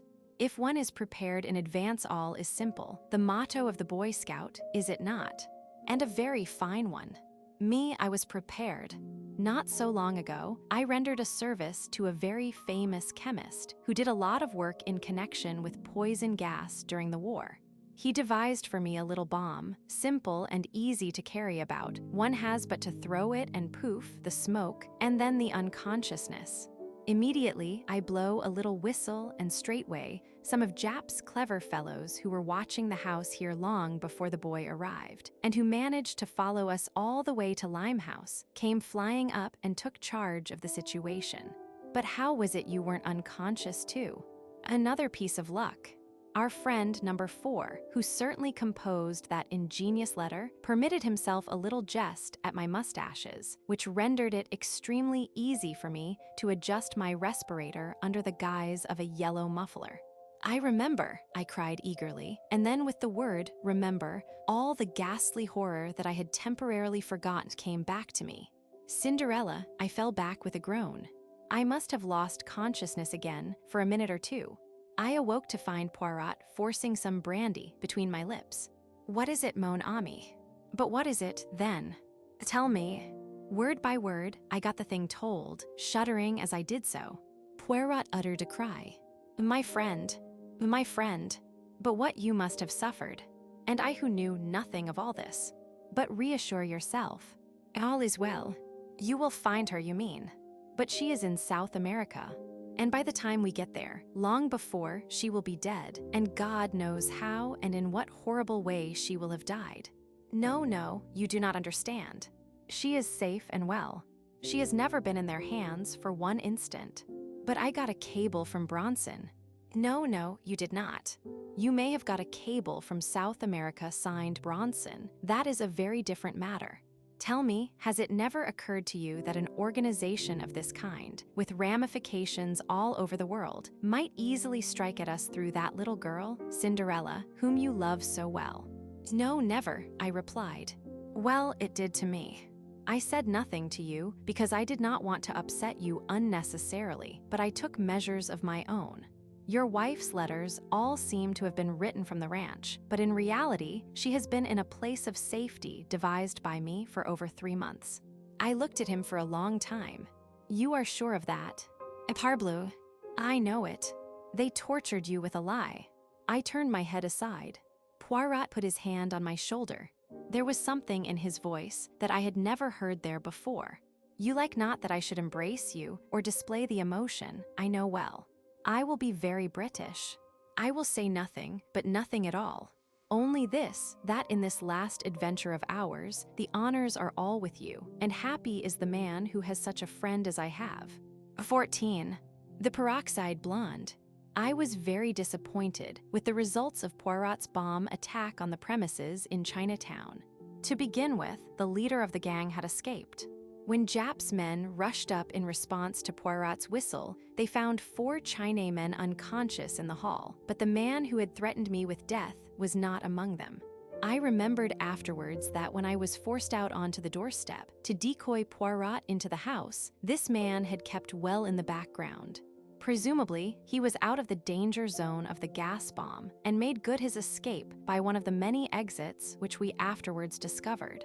From the 4 who remained in our hands, we learnt nothing. The fullest investigation by the police failed to bring to light anything to connect them with the Big 4. They were ordinary, low-class residents of the district, and they professed bland ignorance of the name Li Chang-Yen. A Chinese gentleman had hired them for service in the house by the waterside, and they knew nothing whatever of his private affairs. By the next day I had, except for a slight headache, completely recovered from the effects of Poirot's gas bomb. We went down together to Chinatown and searched the house from which I had been rescued. The premises consisted of 2 ramshackle houses joined together by an underground passage. The ground floors and the upper stories of each were unfurnished and deserted, the broken windows covered by decaying shutters. Jap had already been prying about in the cellars and had discovered the secret of the entrance to the subterranean chamber where I had spent such an unpleasant half-hour. Closer investigation confirmed the impression that it had made on me the night before. The silks on the walls and divan and the carpets on the floors were of exquisite workmanship. Although I know very little about Chinese art, I could appreciate that every article in the room was perfect of its kind.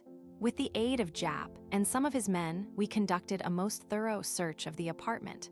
I had cherished high hopes that we would find documents of importance. A list, perhaps, of some of the more important agents of the Big Four, or cipher notes of some of their plans, but we discovered nothing of the kind.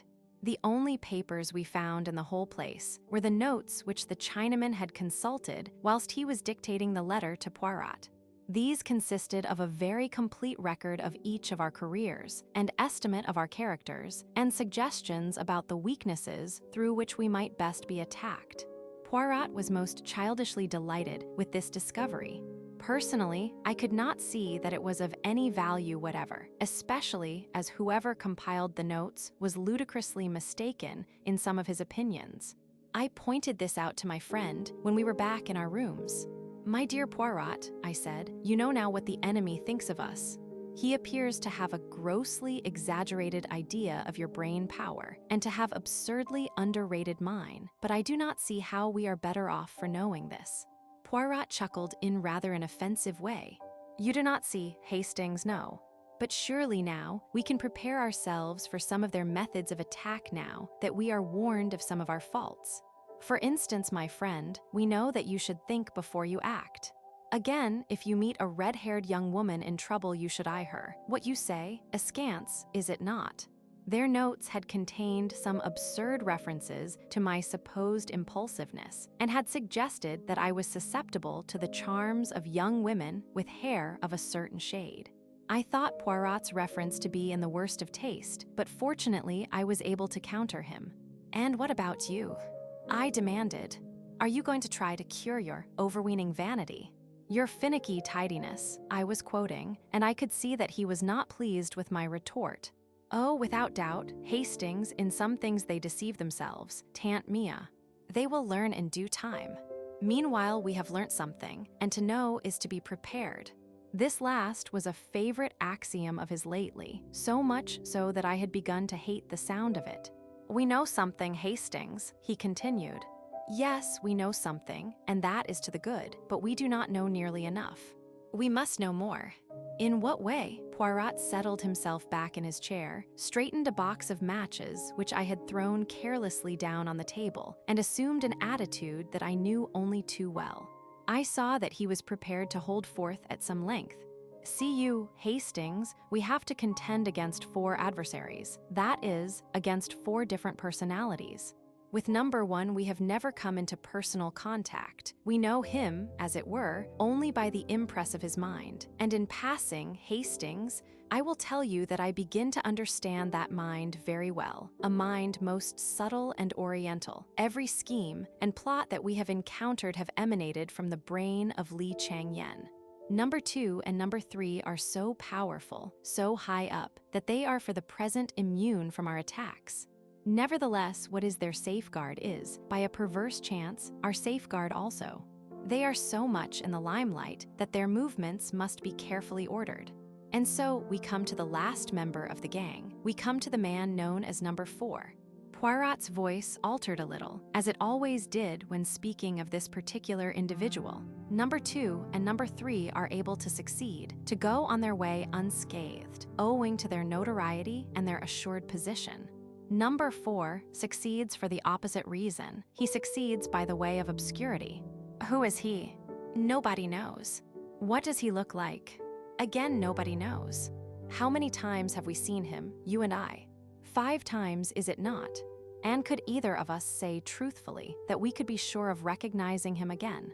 I was forced to shake my head as I ran back in my mind over those 5 different people who, incredible as it seemed, were one and the same man.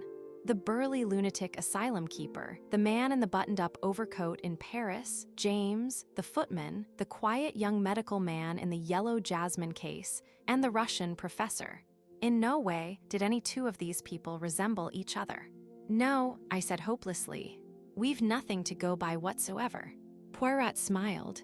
"Do not, I pray of you, give way to such enthusiastic despair. We know 1 or 2 things. What kind of things? I asked skeptically. We know that he is a man of medium height and of medium or fair coloring. If he were a tall man of swarthy complexion, he could never have passed himself off as the fair, stocky doctor. It is child's play, of course, to put on an additional inch or so for the part of James or the professor. In the same way, he must have a short, straight nose. Additions can be built onto a nose by skillful makeup, but a large nose cannot be successfully reduced at a moment's notice. Then again, he must be a fairly young man, certainly not over 35. You see, we are getting somewhere. A man between 30 and 35, of medium height and coloring, an adept in the art of makeup, and with very few or any teeth of his own. What, surely Hastings? As the keeper, his teeth were broken and discolored. In Paris, they were even and white. As the doctor, they protruded slightly. And as Savronoff, they had unusually long canines. Nothing alters the face so completely as a different set of teeth. You see where all this is leading us. Not exactly, I said cautiously. A man carries his profession written in his face, they say. He's a criminal, I cried. He is an adept in the art of making up. It's the same thing. Rather a sweeping statement, Hastings, and one which would hardly be appreciated by the theatrical world. Do you not see that the man is, or has been, at one time or another, an actor? An actor. But certainly, he has the whole technique at his fingertips. Now there are two classes of actors, the one who sinks himself in his part, and the one who manages to impress his personality upon it. It is from the latter class that actor-managers usually spring. They seize a part and mold it to their own personality. The former class is quite likely to spend its days doing Mr. Lloyd George at different music halls, or impersonating old men with beards in repertory plays. It is among that former class that we must look for our number 4. He is a supreme artist in the way he sinks himself in each part he plays. I was growing interested. So you fancy you may be able to trace his identity through his connection with the stage. Your reasoning is always brilliant, Hastings. It might have been better, I said coldly, if the idea had come to you sooner. We have wasted a lot of time. You are in error, mon ami. No more time has been wasted than was unavoidable. For some months now, my agents have been engaged on the task. Joseph Aarons is one of them. You remember him. They have compiled a list for me of men fulfilling the necessary qualifications, young men round about the age of 30, of more or less nondescript appearance, and with a gift for playing character parts, men, moreover, who have definitely left the stage within the last 3 years. Well, I said, deeply interested. The list was, necessarily, rather a long one. For some time now, we have been engaged on the task of elimination. And finally, we have boiled the whole thing down to 4 names. Here they are, my friend. He tossed me over a sheet of paper. I read its contents aloud. Ernest Luttrell, son of a North Country parson, always had a kink of some kind in his moral makeup, was expelled from his public school, went on the stage at the age of 23. There followed a list of parts he had played, with dates and places. Addicted to drugs. Supposed to have gone to Australia 4 years ago. Cannot be traced after leaving England. Age 32, height 5 ft, 10'12" in, clean-shaven, hair brown, nose straight, complexion fair, eyes gray. John St. Moore. Assumed name. Real names not known. Believed to be of Cockney extraction.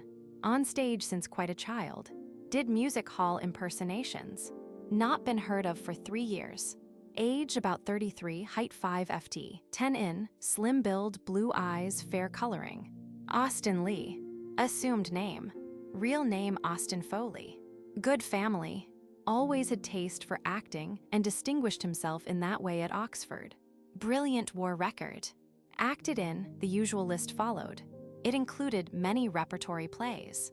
An enthusiast on criminology.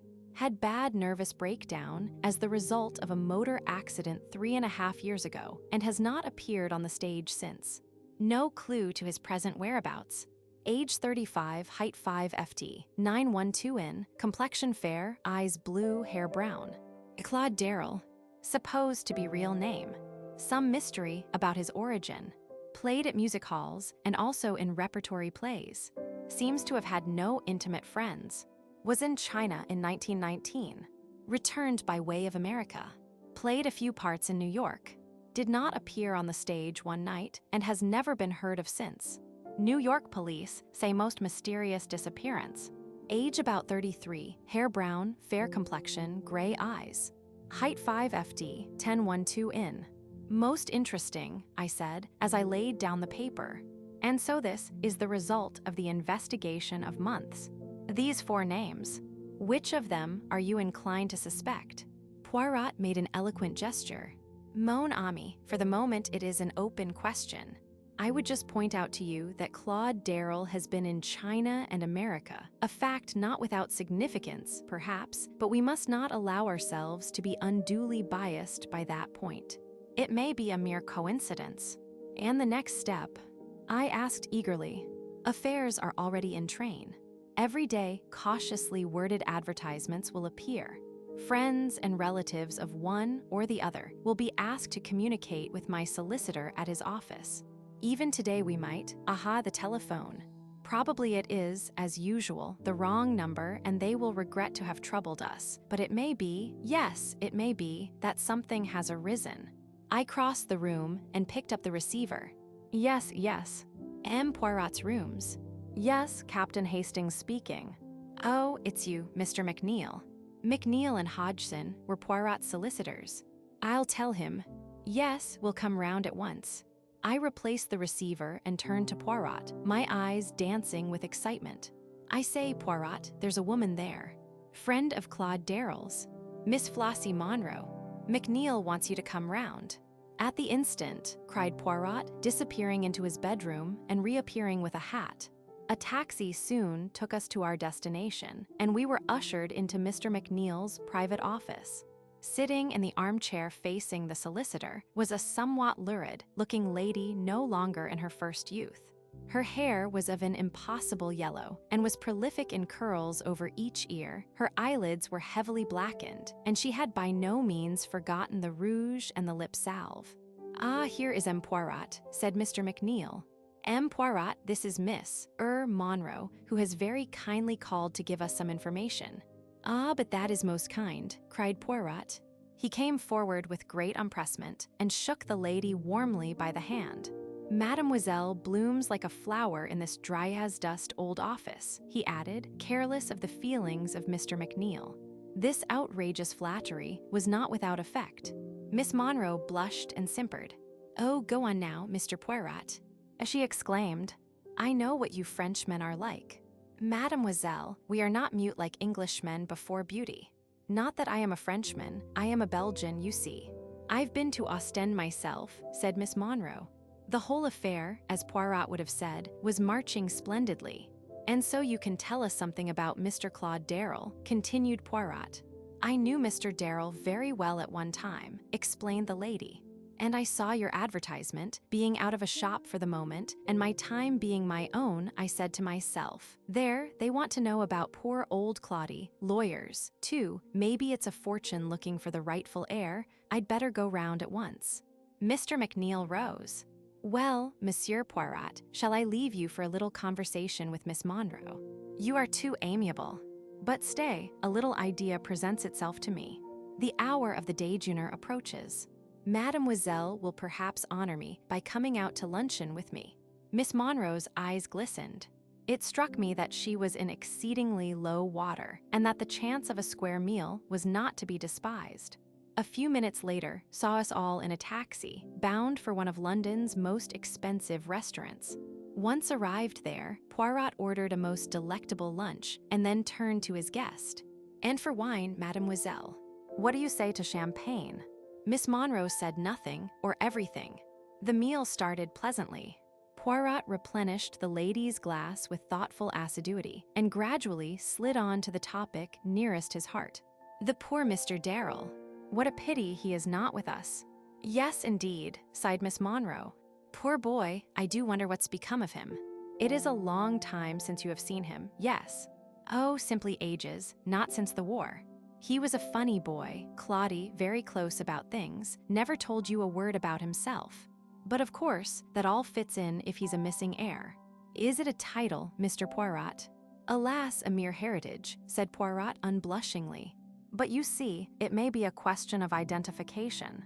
That is why it is necessary for us to find someone who knew him very well indeed. You knew him very well, did you not, mademoiselle? I don't mind telling you, Mr. Poirot. You're a gentleman. You know how to order a lunch for a lady, which is more than some of these young whippersnappers do nowadays. Downright mean, I call it. As I was saying, you being a Frenchman won't be shocked. Ah, you Frenchmen. Naughty, naughty. She wagged her finger at him in an excess of archness.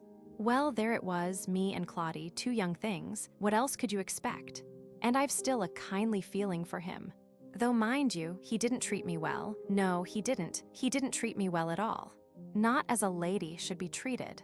They're all the same when it comes to a question of money. No, no, mademoiselle, do not say that, protested Poirot, filling up her glass once more. Could you now describe this Mr. Darrell to me? He wasn't anything so very much to look at, said Flossie Monroe dreamily. Neither tall nor short, you know, but quite well set up. Spruce looking. Eyes a sort of blue-gray.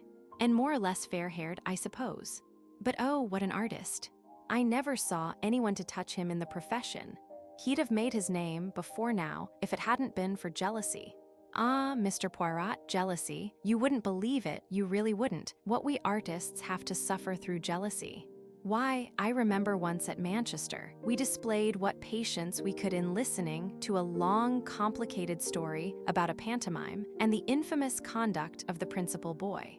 Then Poirot led her gently back to the subject of Claude Darrell. It is very interesting, all this that you are able to tell us, mademoiselle, about Mr. Darrell. Women are such wonderful observers. They see everything. They notice the little detail that escapes the mere man.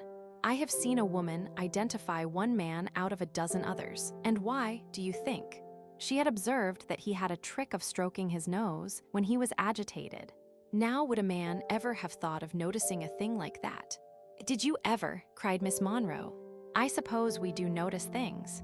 I remember Claudie, now I come to think of it, always fiddling with his bread at table. He'd get a little piece between his fingers and then dab it round to pick up crumbs. I've seen him do it 100 times. Why, I'd know him anywhere by that one trick of his. Is not that just what I say? The marvelous observation of a woman. And did you ever speak to him about this little habit of his, mademoiselle? No, I didn't, Mr. Poirot. You know what men are. They don't like you to notice things, especially if it should seem you were telling them off about it. I never said a word, but many's the time I smiled to myself. Bless you, he never knew he was doing it even. Poirot nodded gently. I noticed that his own hand was shaking a little as he stretched it out to his glass. Then there is always handwriting as a means of establishing identity, he remarked. Without doubt, you have preserved a letter written by Mr. Darrell. Flossie Monroe shook her head regretfully. He was never one for writing. Never wrote me a line in his life. That is a pity, said Poirot.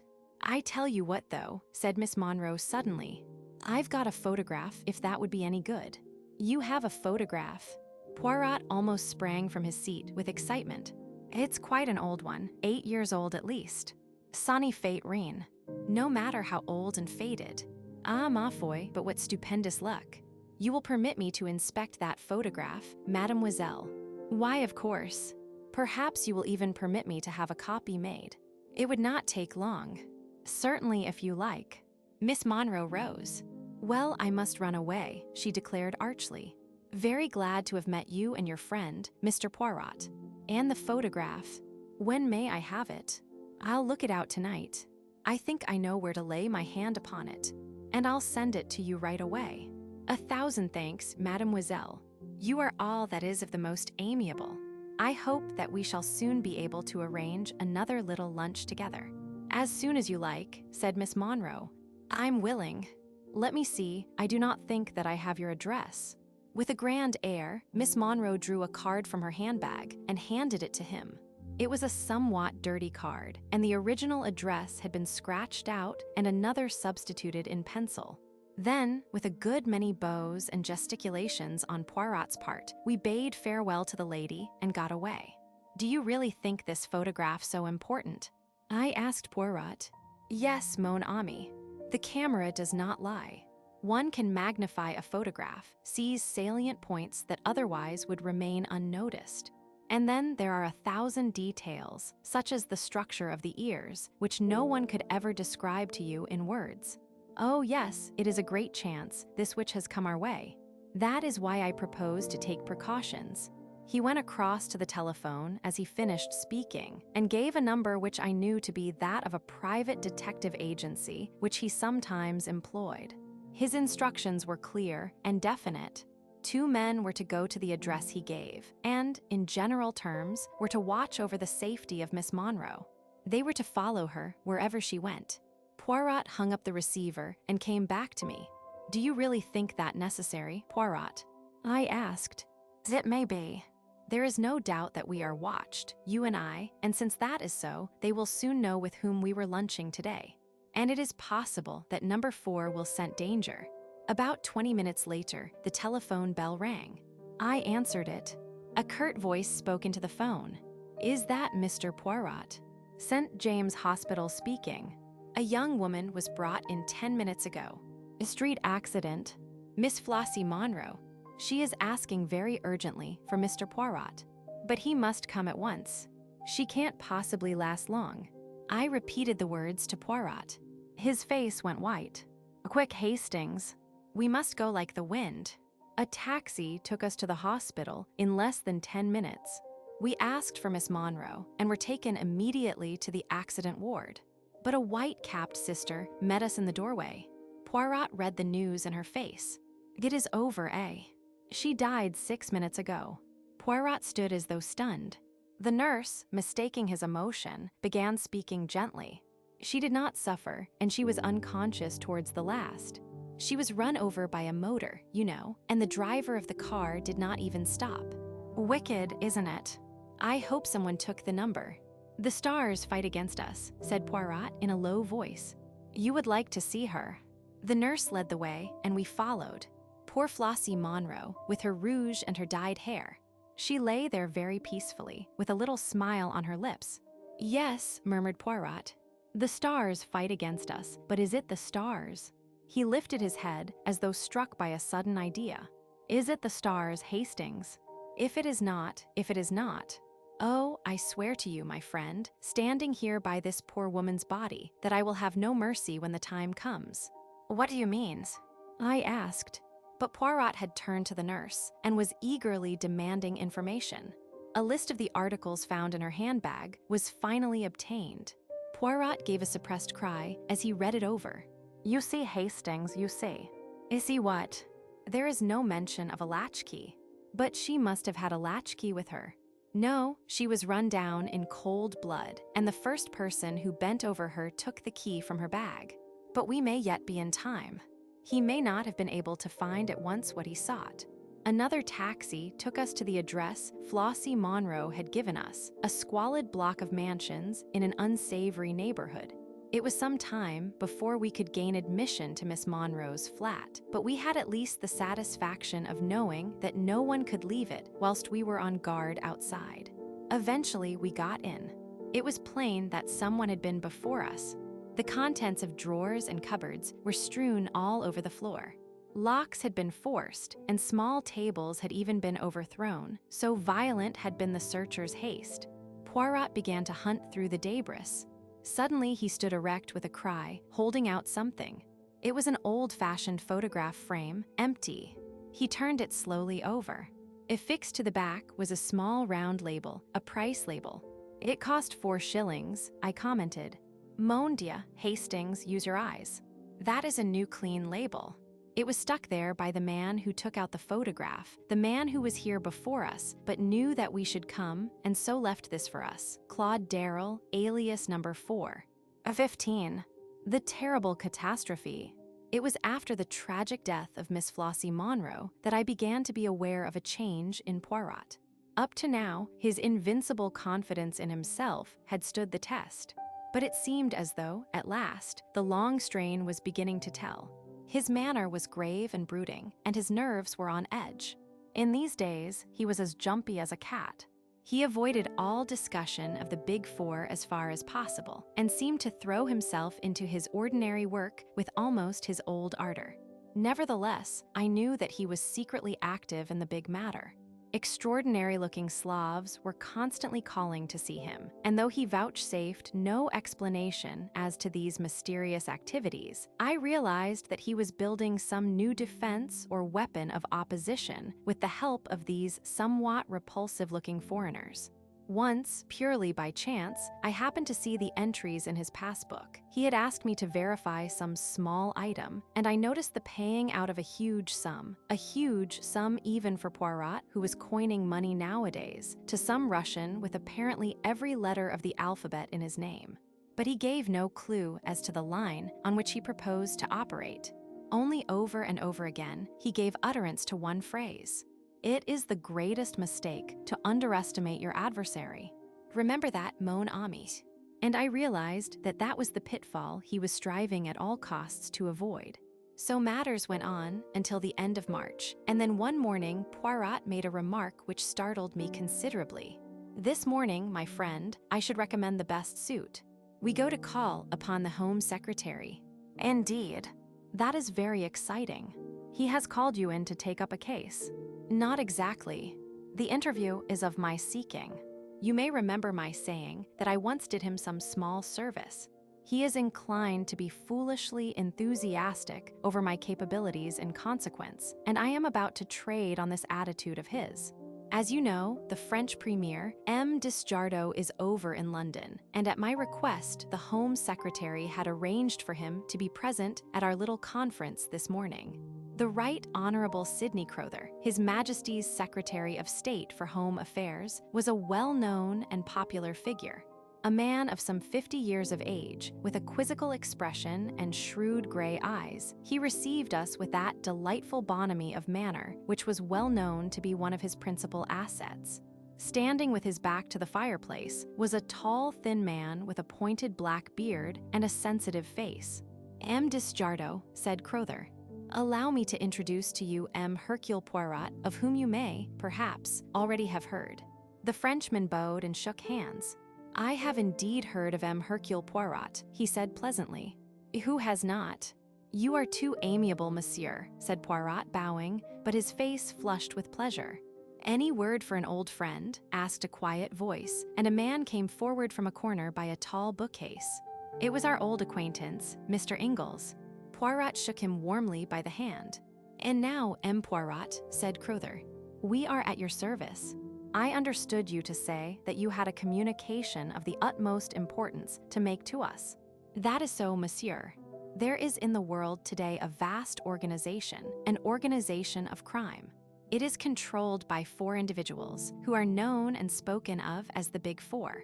Number 1 is a Chinaman, Li Chang-Yen. Number 2 is the American multimillionaire, Abe Ryland. Number 3 is a Frenchwoman. Number 4, I have every reason to believe, is an obscure English actor called Claude Darrell. These 4 are banded together to destroy the existing social order and to replace it with an anarchy in which they would reign as dictators." "Incredible," muttered the Frenchman. "Ryland mixed up with a thing of that kind. Surely the idea is too fantastic. Listen, monsieur, whilst I recount to you some of the doings of this Big Four." It was an enthralling narrative which Poirot unfolded. Familiar as I was with all the details, they thrilled me anew as I heard the bald recital of our adventures and escapes. M. Disjardo looked mutely at Mr. Crowther as Poirot finished. The other answered the look. "Yes, M. Disjardo, I think we must admit the existence of a Big Four. Scotland Yard was inclined to jeer at first, but they have been forced to admit that M. Poirot was right in many of his claims. The only question is the extent of its aims. I cannot but feel that M. Poirot, exaggerates a little." For answer, Poirot set forth 10 salient points. I have been asked not to give them to the public even now, and so I refrain from doing so, but they included the extraordinary disasters to submarines which occurred in a certain month, and also a series of aeroplane accidents and forced landings. According to Poirot, these were all the work of the Big Four and bore witness to the fact that they were in possession of various scientific secrets unknown to the world at large. This brought us straight to the question, which I had been waiting for the French premier to ask. You say that the third member of this organization is a Frenchwoman. Have you any idea of her name? It is a well-known name, monsieur. An honored name. Number 3 is no less than the famous Madame Olivier. At the mention of the world-famous scientist, successor to the Curies, M. Desjardins positively bounded from his chair, his face purple with emotion. Madame Olivier. Impossible. Absurd. It is an insult what you say there. Poirot shook his head gently, but made no answer. Desjardins looked at him in stupefaction for some moments. Then his face cleared, and he glanced at the Home Secretary and tapped his forehead significantly. M. Poirot is a great man, he observed. But even the great man, sometimes he has his little mania, does he not? And seeks in high places for fancied conspiracies. It is well known. You agree with me, do you not, Mr. Crowther? The Home Secretary did not answer for some minutes. Then he spoke slowly and heavily. Upon my soul, I don't know, he said at last. I have always had and still have the utmost belief in M. Poirot, but, well, this takes a bit of believing. This Li Chang-Yen, too, continued M. Desjardins. Who has ever heard of him? I have, said the unexpected voice of Mr. Ingalls. The Frenchman stared at him, and he stared placidly back again, looking more like a Chinese idol than ever. Mr. Ingalls, explained the Home Secretary, is the greatest authority we have on the interior of China. And you have heard of this Li Chang-Yen. Until M. Poirot here came to me, I imagined that I was the only man in England who had. Make no mistake, M. Desjardins, there is only one man in China who counts today, Li Chang-Yen. He has, perhaps, I only say perhaps, the finest brain in the world at the present time. M. Desjardins sat as though stunned. Presently, however, he rallied. There may be something in what you say, M. Poirot, he said coldly. But as regards Madame Olivier, you are most certainly mistaken. She is a true daughter of France and devoted solely to the cause of science. Poirot shrugged his shoulders and did not answer. There was a minute or two's pause, and then my little friend rose to his feet with an air of dignity that sat rather oddly upon his quaint personality. That is all I have to say, messieurs, to warn you. I thought it likely that I should not be believed, but at least you will be on your guard. My words will sink in, and each fresh event that comes along will confirm your wavering faith. It was necessary for me to speak now. Later, I might not have been able to do so. You mean, asked Crowther, impressed in spite of himself by the gravity of Poirot's tone. I mean, monsieur, that since I have penetrated the identity of number 4, my life is not worth an hour's purchase. He will seek to destroy me at all costs, and not for nothing is he named the Destroyer. Messieurs, I salute you. To you, M. Crowther, I deliver this key and this sealed envelope. I have got together all my notes on the case and my ideas as to how best to meet the menace that any day may break upon the world, and have placed them in a certain safe deposit. In the event of my death, M. Crowther, I authorize you to take charge of those papers and make what use you can of them. And now, messieurs, I wish you good day. Desjardins merely bowed coldly, but Crowther sprang up and held out his hand. You have converted me, M. Poirot. Fantastic as the whole thing seems, I believe utterly in the truth of what you have told us. Ingalls left at the same time as we did. I am not disappointed with the interview, said Poirot as we walked along. I did not expect to convince Desjardins, but I have at least ensured that, if I die, my knowledge does not die with me. And I have made 1 or 2 converts. Pas si mal. I'm with you, as you know, said Ingalls. By the way, I'm going out to China as soon as I can get off. Is that wise? No, said Ingalls dryly. But it's necessary. One must do what one can. Ah, you are a brave man, cried Poirot with emotion. If we were not in the street, I would embrace you. I fancied that Ingalls looked rather relieved. I don't suppose that I shall be in any more danger in China than you are in London, he growled. That is possibly true enough, admitted Poirot. I hope that they will not succeed in massacring Hastings also, that is all. That would annoy me greatly. I interrupted this cheerful conversation to remark that I had no intention of letting myself be massacred, and shortly afterwards Ingalls parted from us. For some time we went along in silence, which Poirot at length broke by uttering a totally unexpected remark. I really think that I shall have to bring my brother into this." "Your brother?" I cried, astonished. "I never knew you had a brother." "You surprise me, Hastings. Do you not know that all celebrated detectives have brothers who would be even more celebrated than they are were it not for constitutional indolence? Poirot employs a peculiar manner, sometimes, which makes it well-nigh impossible to know whether he is jesting or in earnest. That manner was very evident at the moment. "What is your brother's name?" I asked, trying to adjust myself to this new idea. "Achille Poirot," replied Poirot gravely. "He lives near Spa in Belgium."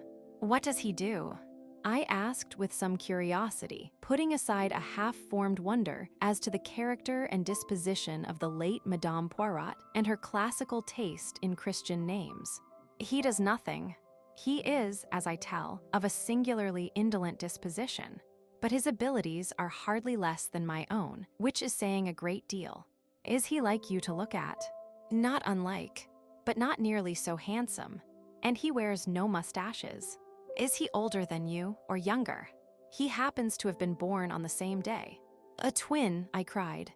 "Exactly, Hastings. You jump to the right conclusion with unfailing accuracy. But here we are at home again. Let us at once get to work on that little affair of the Duchess's necklace." But the Duchess's necklace was doomed to wait a while. A case of quite another description was waiting for us. Our landlady, Mrs. Pearson, at once informed us that a hospital nurse had called and was waiting to see Poirot. We found her sitting in the big armchair facing the window, a pleasant-faced woman of middle age in a dark blue uniform. She was a little reluctant to come to the point, but Poirot soon put her at her ease, and she embarked upon her story. "You see, M. Poirot, I've never come across anything of the kind before. I was sent for, from the Lark Sisterhood, to go down to a case in Hertfordshire. An old gentleman, it is, Mr. Templeton. Quite a pleasant house, and quite pleasant people. The wife, Mrs. Templeton, is much younger than her husband, and he has a son by his first marriage who lives there. I don't know that the young man and the stepmother always get on together. He's not quite what you'd call normal, not wanting exactly, but decidedly dull in the intellect. Well, this illness of Mr. Templeton's seemed to me from the first to be very mysterious. At times, there seemed really nothing the matter with him, and then he suddenly has one of these gastric attacks with pain and vomiting. But the doctor seemed quite satisfied, and it wasn't for me to say anything. But I couldn't help thinking about it. And then she paused and became rather red. "Something happened which aroused your suspicions," suggested Poirot. "Yes." But she still seemed to find it difficult to go on. I found the servants were passing remarks too. "About Mr. Templeton's illness." "Oh, no." About this other thing, Mrs. Templeton." "Yes. Mrs. Templeton and the doctor, perhaps." Poirot had an uncanny flair in these things. The nurse threw him a grateful glance and went on. They were passing remarks. And then one day, I happened to see them together myself. In the garden, it was left at that. Our client was in such an agony of outraged propriety that no one could feel it necessary to ask exactly what she had seen in the garden. She had evidently seen quite enough to make up her own mind on the situation. The attacks got worse and worse. Dr. Thieves said it was all perfectly natural and to be expected, and that Mr. Templeton could not possibly live long, but I've never seen anything like it before myself, not in all my long experience of nursing. It seemed to me much more like some form of," she paused, hesitating. "Arsenical poisoning," said Poirot helpfully. She nodded. And then, too, the patient, I mean, said something queer. "They'll do for me, the four of them. They'll do for me yet." "Eh," said Poirot quickly. Those were his very words, M. Poirot. He was in great pain at the time, of course, and hardly knew what he was saying. "They'll do for me, the four of them," repeated Poirot thoughtfully. What did he mean by the four of them, do you think? That I can't say, M. Poirot. I thought perhaps he meant his wife and son, and the doctor, and perhaps Miss Clark, Mrs. Templeton's companion. That would make 4, wouldn't it? He might think they were all in league against him. Quite so, said Poirot in a preoccupied voice. What about food? Could you take no precautions about that? I'm always doing what I can. But of course, sometimes Mrs. Templeton insists on bringing him his food herself, and then there are the times when I am off duty. Exactly. And you are not sure enough of your ground to go to the police. The nurse's face showed her horror at the mere idea. What I have done, M. Poirot, is this. Mr. Templeton had a very bad attack after partaking of a bowl of soup. I took a little from the bottom of the bowl afterwards and have brought it up with me. I have been spared for the day to visit a sick mother, as Mr. Templeton was well enough to be left. She drew out a little bottle of dark fluid and handed it to Poirot. Excellent, mademoiselle. We will have this analyzed immediately. If you will return here in, say, an hour's time, I think that we shall be able to dispose of your suspicions one way or another. First extracting from our visitor her name and qualifications, he ushered her out. Then he wrote a note and sent it off together with the bottle of soup. Whilst we waited to hear the result, Poirot amused himself by verifying the nurse's credentials, somewhat to my surprise. No, my friend, he declared. I do well to be careful. Do not forget the big 4 are on our track. However, he soon elicited the information that a nurse of the name of Mabel Palmer was a member of the Lark Institute and had been sent to the case in question. So far, so good, he said with a twinkle. And now here comes Nurse Palmer back again, and here also is our analyst's report. Both the nurse and I waited anxiously whilst Poirot read the analyst's report. Is there arsenic in it? She asked breathlessly. Poirot shook his head, refolding the paper. No. We were both immeasurably surprised. There is no arsenic in it, continued Poirot. But there is antimony. And that being the case, we will start immediately for Hertfordshire. Pray heaven that we are not too late.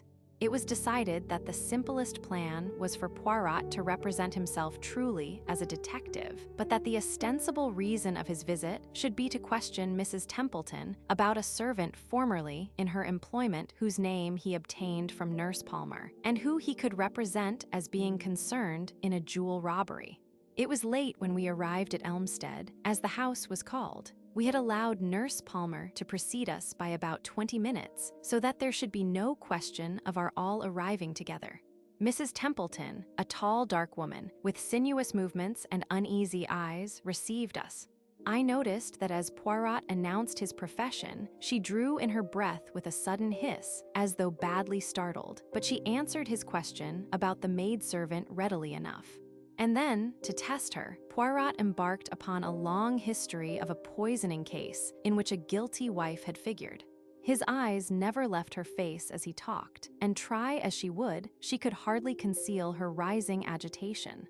Suddenly, with an incoherent word of excuse, she hurried from the room. We were not long left alone. A squarely built man with a small red mustache and pince-nez came in. Dr. Thieves, he introduced himself. Mrs. Templeton asked me to make her excuses to you. She's in a very bad state, you know.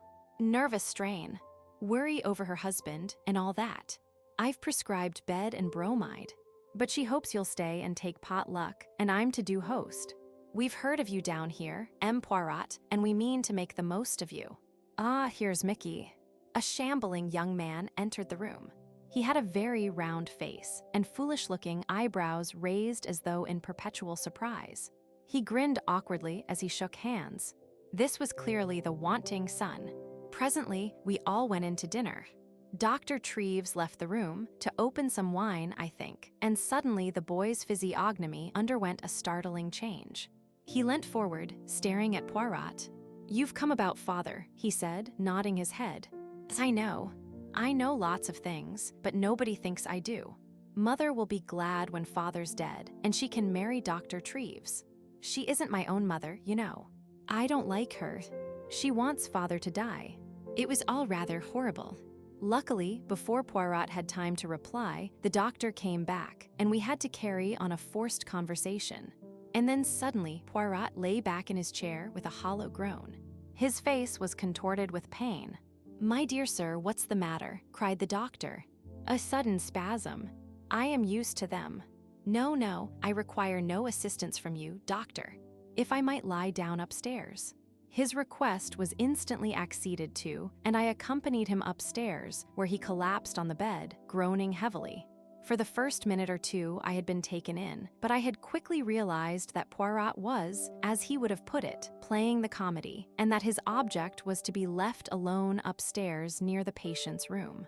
Hence I was quite prepared when, the instant we were alone, he sprang up. "Quick, Hastings, the window. There is ivy outside. We can climb down before they begin to suspect." "Climb down?" "Yes, we must get out of this house at once. You saw him at dinner." "The doctor?" "No, young Templeton.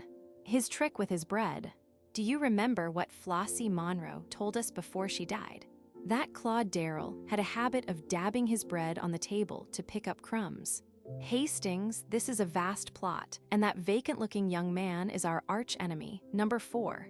Hurry." I did not wait to argue. Incredible as the whole thing seemed, it was wiser not to delay.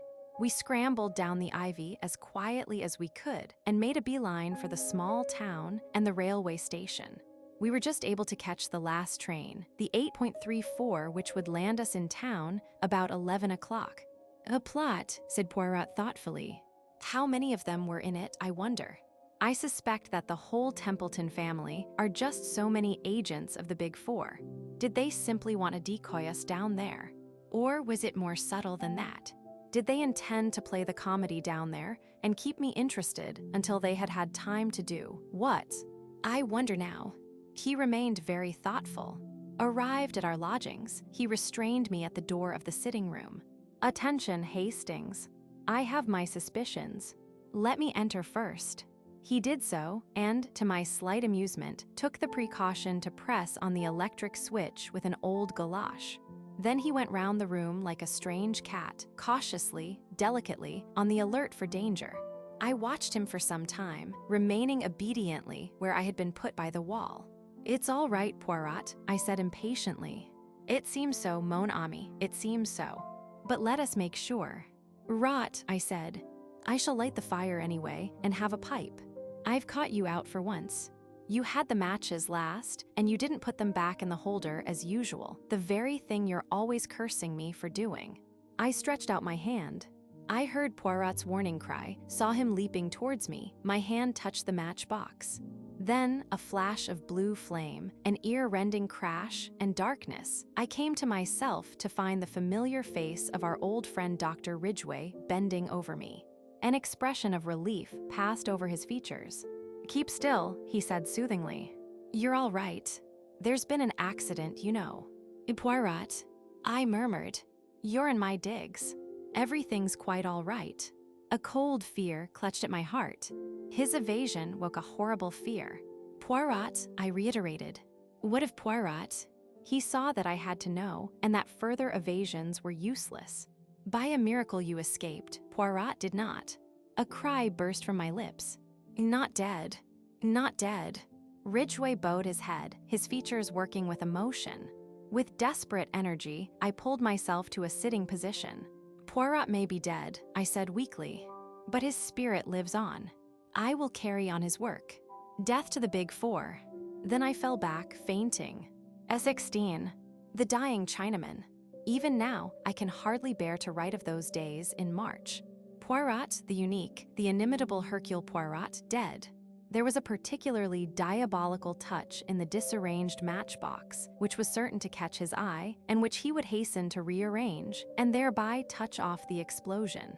That, as a matter of fact, it was I who actually precipitated the catastrophe, never ceased to fill me with unavailing remorse.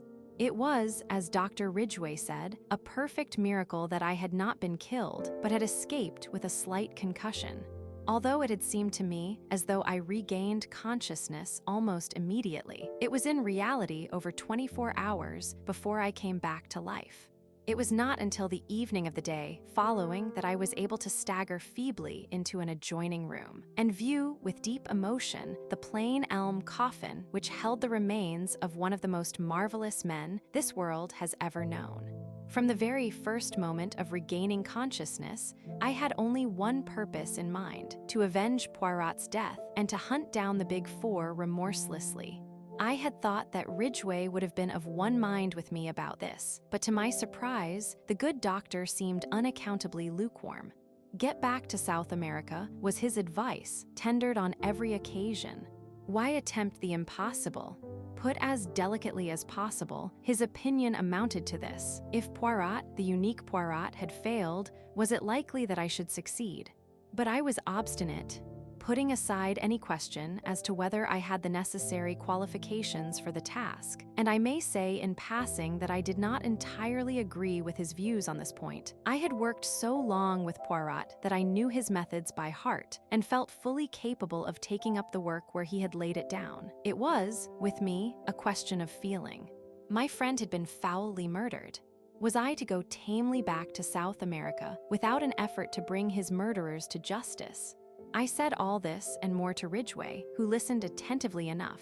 All the same, he said when I had finished, my advice does not vary.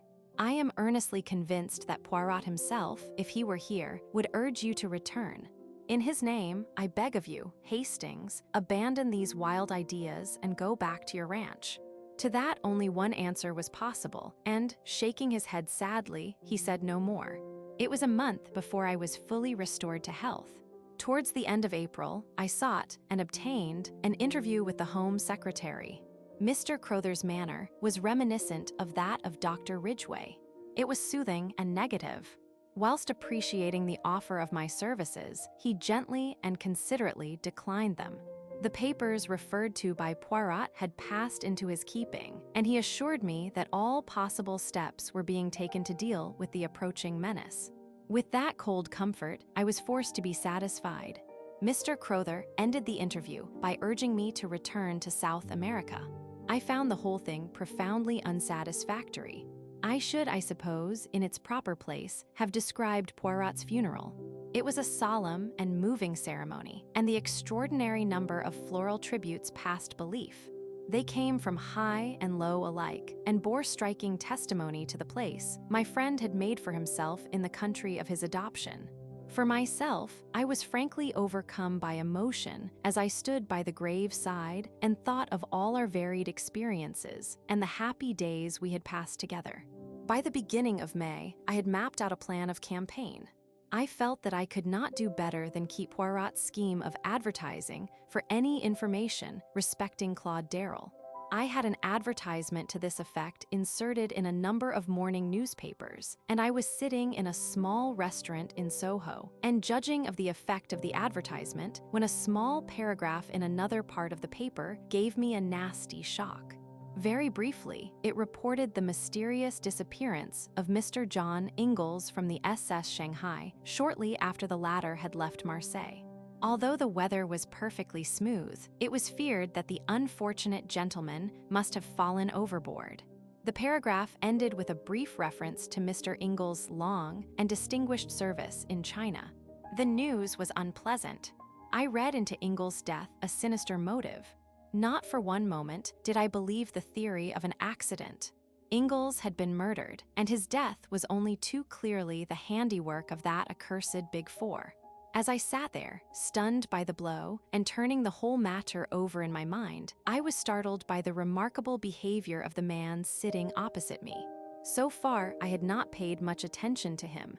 He was a thin, dark man of middle age, sallow of complexion, with a small, pointed beard. He had sat down opposite me so quietly that I had hardly noticed his arrival. But his actions now were decidedly peculiar, to say the least of them.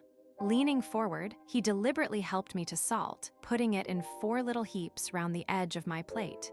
"You will excuse me," he said, in a melancholy voice. "To help a stranger to salt is to help them to sorrow, they say. That may be an unavoidable necessity. I hope not, though. I hope that you will be reasonable." Then, with a certain significance, he repeated his operations with the salt on his own plate. The symbol 4 was too plain to be missed. I looked at him searchingly. In no way that I could see did he resemble young Templeton, or James the footman, or any other of the various personalities we had come across. Nevertheless, I was convinced that I had to do with no less than the redoubtable number 4 himself. In his voice, there was certainly a faint resemblance to the buttoned-up stranger who had called upon us in Paris. I looked round, undecided as to my course of action. Reading my thoughts, he smiled and gently shook his head. "I should not advise it," he remarked. "Remember what came of your hasty action in Paris. Let me assure you that my way of retreat is well assured. Your ideas are inclined to be a little crude, Captain Hastings, if I may say so." "You devil," I said, choking with rage, "you incarnate devil." "Heated, just a trifle heated. Your late lamented friend would have told you that a man who keeps calm has always a great advantage." "You dare to speak of him," I cried. "The man you murdered so foully." "And you come here," he interrupted me. "I came here for an excellent and peaceful purpose, to advise you to return at once to South America. If you do so, that is the end of the matter as far as the Big Four are concerned. You and yours will not be molested in any way. I give you my word as to that." I laughed scornfully. "And if I refuse to obey your autocratic command, it is hardly a command. Shall we say that it is a warning?" There was a cold menace in his tone. "The first warning," he said softly. "You will be well advised not to disregard it." Then, before I had any hint of his intention, he rose and slipped quickly away towards the door. I sprang to my feet and was after him in a second, but by bad luck, I cannoned straight into an enormously fat man who blocked the way between me and the next table. By the time I had disentangled myself, my quarry was just passing through the doorway, and the next delay was from a waiter carrying a huge pile of plates who crashed into me without the least warning. By the time I got to the door, there was no sign of the thin man with the dark beard. The waiter was fulsome in apologies. The fat man was sitting placidly at a table ordering his lunch. There was nothing to show that both occurrences had not been a pure accident. Nevertheless, I had my own opinion as to that. I knew well enough that the agents of the Big Four were everywhere. Needless to say, I paid no heed to the warning given me. I would do or die in the good cause. I received in all only 2 answers to the advertisements. Neither of them gave me any information of value. They were both from actors who had played with Claude Darrell at one time or another. Neither of them knew him at all intimately, and no new light was thrown upon the problem of his identity and present whereabouts. No further sign came from the Big Four until about 10 days later. I was crossing Hyde Park, lost in thought, when a voice, rich with a persuasive foreign inflection, hailed me. "Captain Hastings, is it not?" A big limousine had just drawn up by the pavement. A woman was leaning out. Exquisitely dressed in black, with wonderful pearls, I recognized the lady first known to us as Countess Vera Rossakoff, and afterwards under a different alias as an agent of the Big Four. Poirot, for some reason or other, had always had a sneaking fondness for the Countess. Something in her very flamboyance attracted the little man. She was, he was wont to declare in moments of enthusiasm, a woman in 1,000. That she was arrayed against us, on the side of our bitterest enemies, never seemed to weigh in his judgment. "Ah, do not pass on," said the Countess.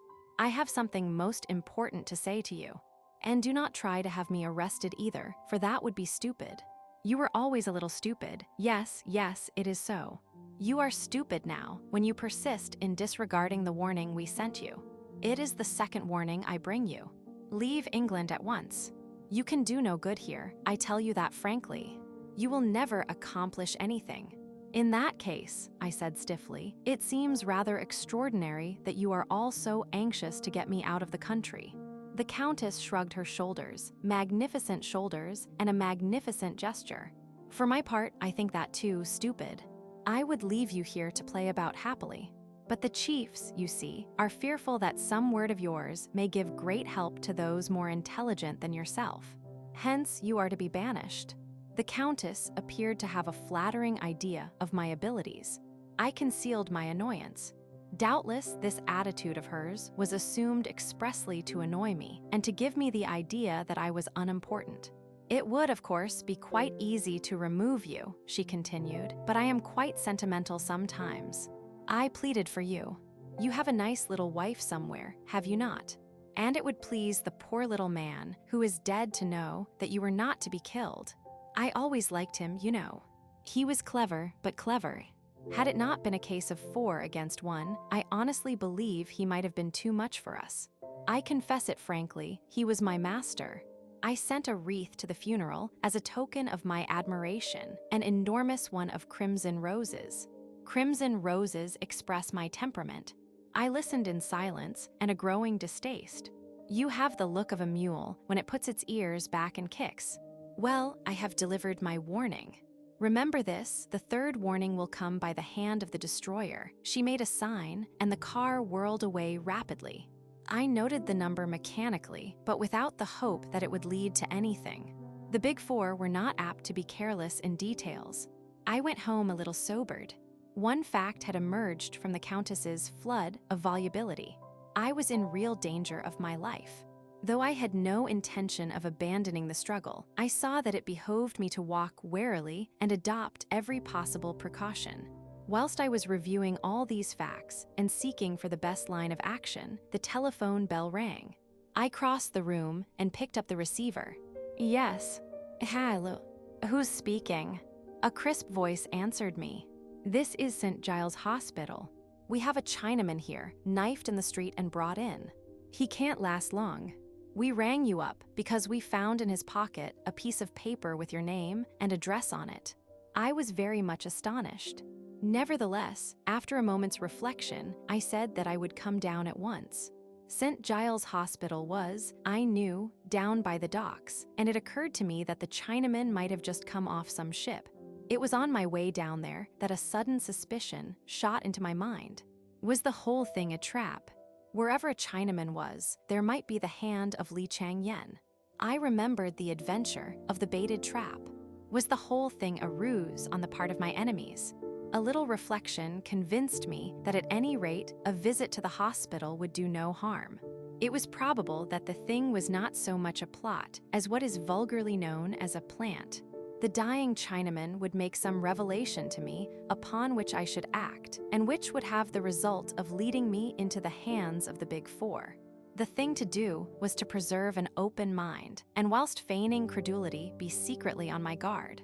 On arriving at St. Giles Hospital and making my business known, I was taken at once to the accident ward, to the bedside of the man in question. He lay absolutely still, his eyelids closed, and only a very faint movement of the chest showed that he still breathed. A doctor stood by the bed, his fingers on the Chinaman's pulse. "He's almost gone," he whispered to me.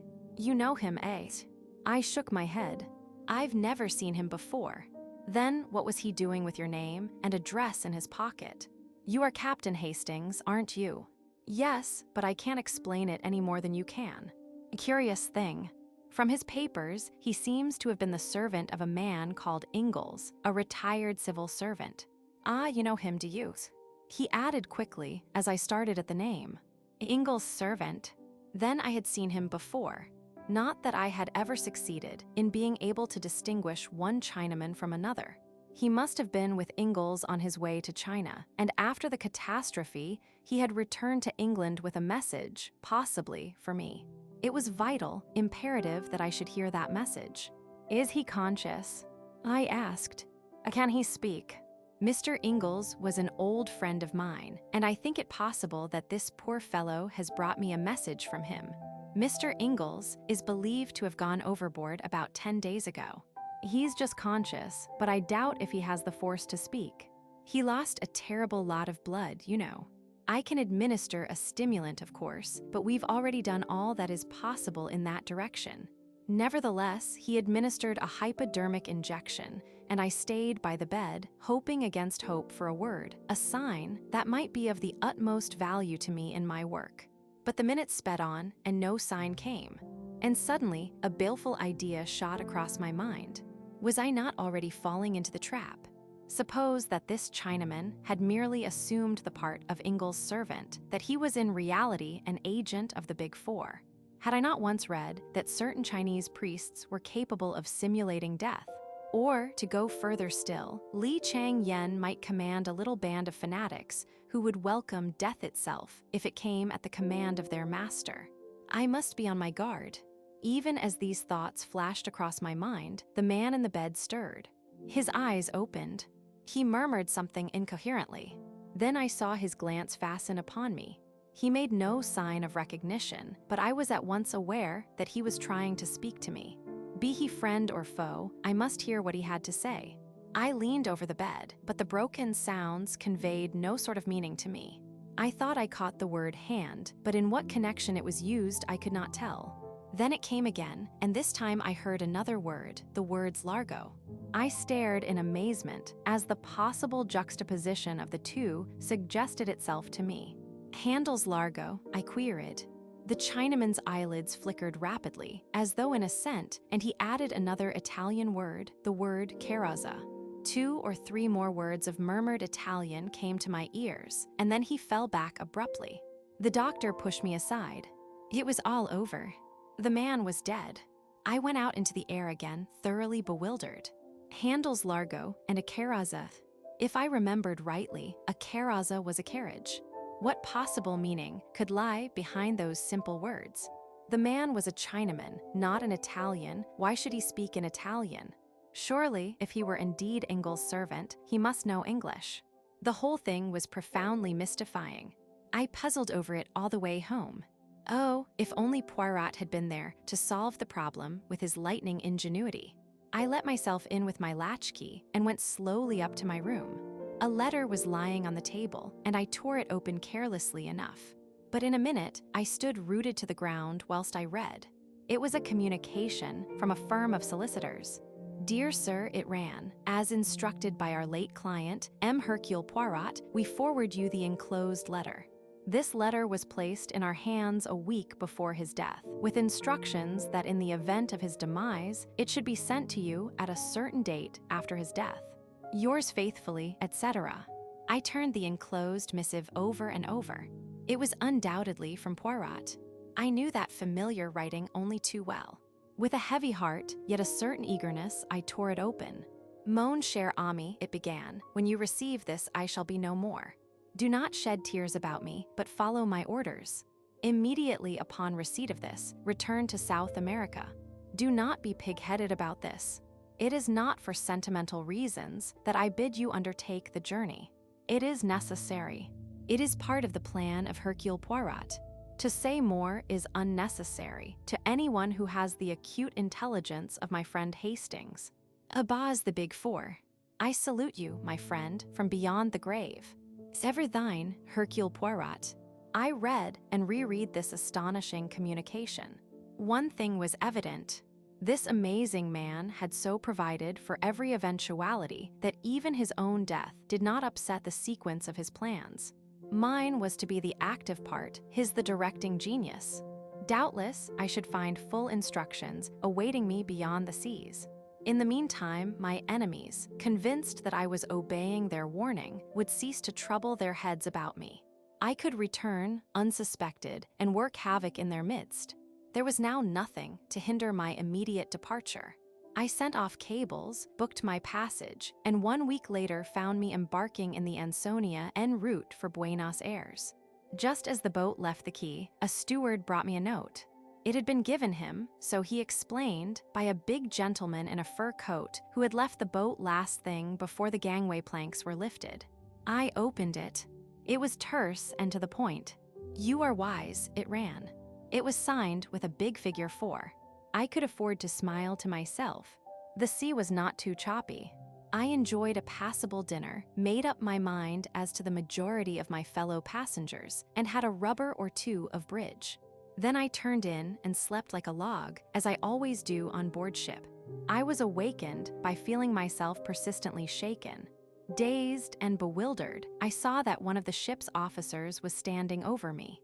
He gave a sigh of relief as I sat up. Thank the Lord I've got you awake at last. I've had no end of a job. Do you always sleep like that? What's the matter? I asked, still bewildered and not fully awake. Is there anything wrong with the ship? I expect you know what's the matter better than I do, he replied dryly. Special instructions from the Admiralty. There's a destroyer waiting to take you off. What? I cried. In mid-ocean, it seems a most mysterious affair, but that's not my business. They've sent a young fellow aboard who is to take your place, and we are all sworn to secrecy. Will you get up and dress?" Utterly unable to conceal my amazement, I did as I was told. A boat was lowered, and I was conveyed aboard the destroyer. There I was received courteously, but got no further information. The commander's instructions were to land me at a certain spot on the Belgian coast. There his knowledge and responsibility ended. The whole thing was like a dream. The one idea I held to firmly was that all this must be part of Poirot's plan. I must simply go forward blindly, trusting in my dead friend. I was duly landed at the spot indicated. There a motor was waiting, and soon I was rapidly whirling along across the flat Flemish plains. I slept that night at a small hotel in Brussels. The next day we went on again. The country became wooded and hilly. I realized that we were penetrating into the Ardennes, and I suddenly remembered Poirot's saying that he had a brother who lived at Spa. But we did not go to Spa itself. We left the main road and wound into the leafy fastnesses of the hills till we reached a little hamlet and an isolated white villa high on the hillside. Here the car stopped in front of the green door of the villa. The door opened as I alighted. An elderly manservant stood in the doorway bowing. "M. le Capitaine Hastings," he said in French. "Monsieur le Capitaine is expected. If he will follow me." He led the way across the hall and flung open a door at the back, standing aside to let me pass in. I blinked a little, for the room faced west and the afternoon sun was pouring in. Then my vision cleared, and I saw a figure waiting to welcome me with outstretched hands. It was, oh, impossible it couldn't be, but yes. "Poirot," I cried, and for once did not attempt to evade the embrace with which he overwhelmed me. But yes, it is indeed I. Not so easy to kill Hercule Poirot. But Poirot, why? A ruse de guerre, my friend, a ruse de guerre. All is now ready for our grand coup. But you might have told me. No, Hastings, I could not. Never, never in 1,000 years could you have acted the part at the funeral. As it was perfect. It could not fail to carry conviction to the Big Four. But what I've been through, do not think me too unfeeling. I carried out the deception partly for your sake.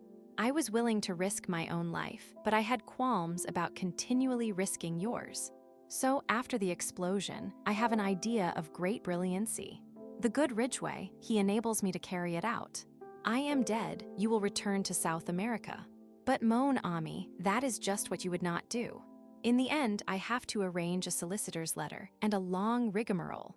But at all events, here you are, that is the great thing.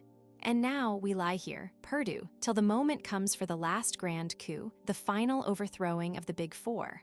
17. Number 4 wins a trick. From our quiet retreat in the Ardennes, we watched the progress of affairs in the great world. We were plentifully supplied with newspapers, and every day Poirot received a bulky envelope, evidently containing some kind of report. He never showed these reports to me, but I could usually tell from his manner whether its contents had been satisfactory or otherwise. He never wavered in his belief that our present plan was the only one likely to be crowned by success. "As a minor point, Hastings," he remarked one day, "I was in continual fear of your death lying at my door. And that rendered me nervous, like a cat upon the jumps, as you say. But now I am well satisfied. Even if they discover that the Captain Hastings who landed in South America is an imposter, and I do not think they will discover it, they are not likely to send an agent out there who knows you personally. They will only believe that you are trying to circumvent them in some clever manner of your own, and will pay no serious attention to discovering your whereabouts. Of the one vital fact, my supposed death, they are thoroughly convinced. They will go ahead and mature their plans. And then, I asked eagerly, and then, mon ami, grand resurrection of Hercule Poirot. At the 11th hour, I reappear, throw all into confusion, and achieve the supreme victory in my own unique manner. I realized that Poirot's vanity was of the case-hardened variety which could withstand all attacks. I reminded him that once or twice, the honors of the game had lain with our adversaries. But I might have known that it was impossible to diminish Hercule Poirot's enthusiasm for his own methods. See you, Hastings, it is like the little trick that you play with the cards. You have seen it without doubt. You take the 4 knaves, you divide them, one on top of the pack, one underneath, and so on you cut and you shuffle, and there they are all together again. That is my object. So far I have been contending, now against one of the big 4, now against another. But let me get them all together, like the 4 knaves in the pack of cards, and then, with one coup, I destroy them all. And how do you propose to get them all together? I asked. By awaiting the supreme moment. By lying perdu until they are ready to strike. That may mean a long wait, I grumbled. Always impatient, the good Hastings. But no, it will not be so long. The one man they were afraid of, myself, is out of the way. I give them 2 or 3 months at most. His speaking of someone being got out of the way reminded me of Ingalls and his tragic death, and I remembered that I had never told Poirot about the dying Chinaman in St. Giles Hospital. He listened with keen attention to my story. Ingalls' servant A. And the few words he uttered were in Italian. Curious. That's why I suspected it might have been a plant on the part of the Big 4. Your reasoning is at fault, Hastings. Employ the little gray cells. If your enemies wished to deceive you, they would assuredly have seen to it that the Chinaman spoke in intelligible pidgin English. No, the message was genuine. Tell me again all that you heard. First of all, he made a reference to Handel's Largo, and then he said something that sounded like Carrazzo. That's a carriage, isn't it? Nothing else. Well, just at the end, he murmured something like Cara, somebody or other, some woman's name. Zia, I think. But I don't suppose that that had any bearing on the rest of it. You would not suppose so, Hastings. Cara Zia is very important indeed. I don't see, my dear friend, you never see, and anyway the English know no geography. Geography? I cried. What has geography got to do with it? I dare say. M. Thomas Cook would be more to the point. As usual, Poirot refused to say anything more, a most irritating trick of his. But I noticed that his manner became extremely cheerful, as though he had scored some point or other. The days went on, pleasant if a trifle monotonous. There were plenty of books in the villa, and delightful rambles all around, but I chafed sometimes at the forced inactivity of our life, and marveled at Poirot's state of placid content. Nothing occurred to ruffle our quiet existence, and it was not until the end of June, well within the limit that Poirot had given them, that we had our news of the Big 4. A car drove up to the villa early one morning, such an unusual event in our peaceful life that I hurried down to satisfy my curiosity. I found Poirot talking to a pleasant-faced young fellow of about my own age. He introduced me. This is Captain Harvey Hastings, one of the most famous members of your intelligence service. Not famous at all, I'm afraid, said the young man, laughing pleasantly. Not famous except to those in the know, I should have said. Most of Captain Harvey's friends and acquaintances consider him an amiable but brainless young man, devoted only to the trot of the fox, or whatever the dance is called. We both laughed. Well, to business, said Poirot. You are of opinion the time has come then. We are sure of it, sir. China was isolated politically yesterday. What is going on out there, nobody knows. No news of any kind, wireless or otherwise, has come through, just a complete break and silence. Li Chang-Yen has shown his hand. And the others. Abe Ryland arrived in England a week ago and left for the continent yesterday. And Madame Olivier left Paris last night. For Italy, sir. As far as we can judge, they are both making for the resort you indicated, though how you knew that? Ah, that is not the cap with the feather for me. That was the work of Hastings here. He conceals his intelligence, you comprehend, but it is profound for all that. Harvey looked at me with due appreciation, and I felt rather uncomfortable. All is in train then, said Poirot. He was pale now, and completely serious. The time has come. The arrangements are all made. Everything you ordered has been carried out. The governments of Italy, France, and England are behind you, and are all working harmoniously together. It is, in fact, a new entente, observed Poirot dryly. I am glad that Desjardins is convinced at last. Bien then we will start, or rather I will start. You, Hastings, will remain here. Yes, I pray of you. In verity, my friend, I am serious. I believed him, but it was not likely that I should consent to being left behind in that fashion. Our argument was short but decisive. It was not until we were in the train, speeding towards Paris, that he admitted that he was secretly glad of my decision. For you have a part to play, Hastings. An important part.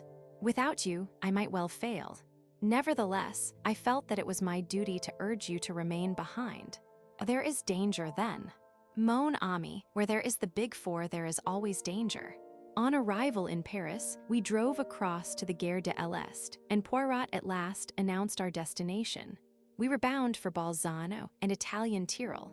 During Harvey's absence from our carriage, I took the opportunity of asking Poirot why he had said that the discovery of the rendezvous was my work. Because it was, my friend. How Ingalls managed to get hold of the information I do not know, but he did, and he sent it to us by his servant. We are bound, Mon ami for Carissy, the new Italian name for which is Lago di Carza. You see now where your Carazia comes in, and also your Caraza and Largo. The handle was supplied by your own imagination. Possibly some reference to the information coming from the hand of M. Ingalls started the train of association. Carissy, I queried. I never heard of it. I always tell you that the English know no geography. But as a matter of fact, it is a well-known and very beautiful summer resort, 4,000 feet up, in the heart of the Dolomites. And it is in this out-of-the-way spot that the Big Four have their rendezvous. Say rather their headquarters. The signal has been given, and it is their intention to disappear from the world and issue orders from their mountain fastness. I have made the inquiries. A lot of quarrying of stone and mineral deposits is done there, and the company, apparently a small Italian firm, is in reality controlled by Abe Ryland. I am prepared to swear that a vast subterranean dwelling has been hollowed out in the very heart of the mountain, secret and inaccessible. From there, the leaders of the organization will issue by wireless their orders to their followers, who are numbered by thousands in every country. And from that crag in the Dolomites, the dictators of the world will emerge. That is to say, they would emerge were it not for Hercule Poirot. Do you seriously believe all this, Poirot? What about the armies and general machinery of civilization? What about it in Russia, Hastings?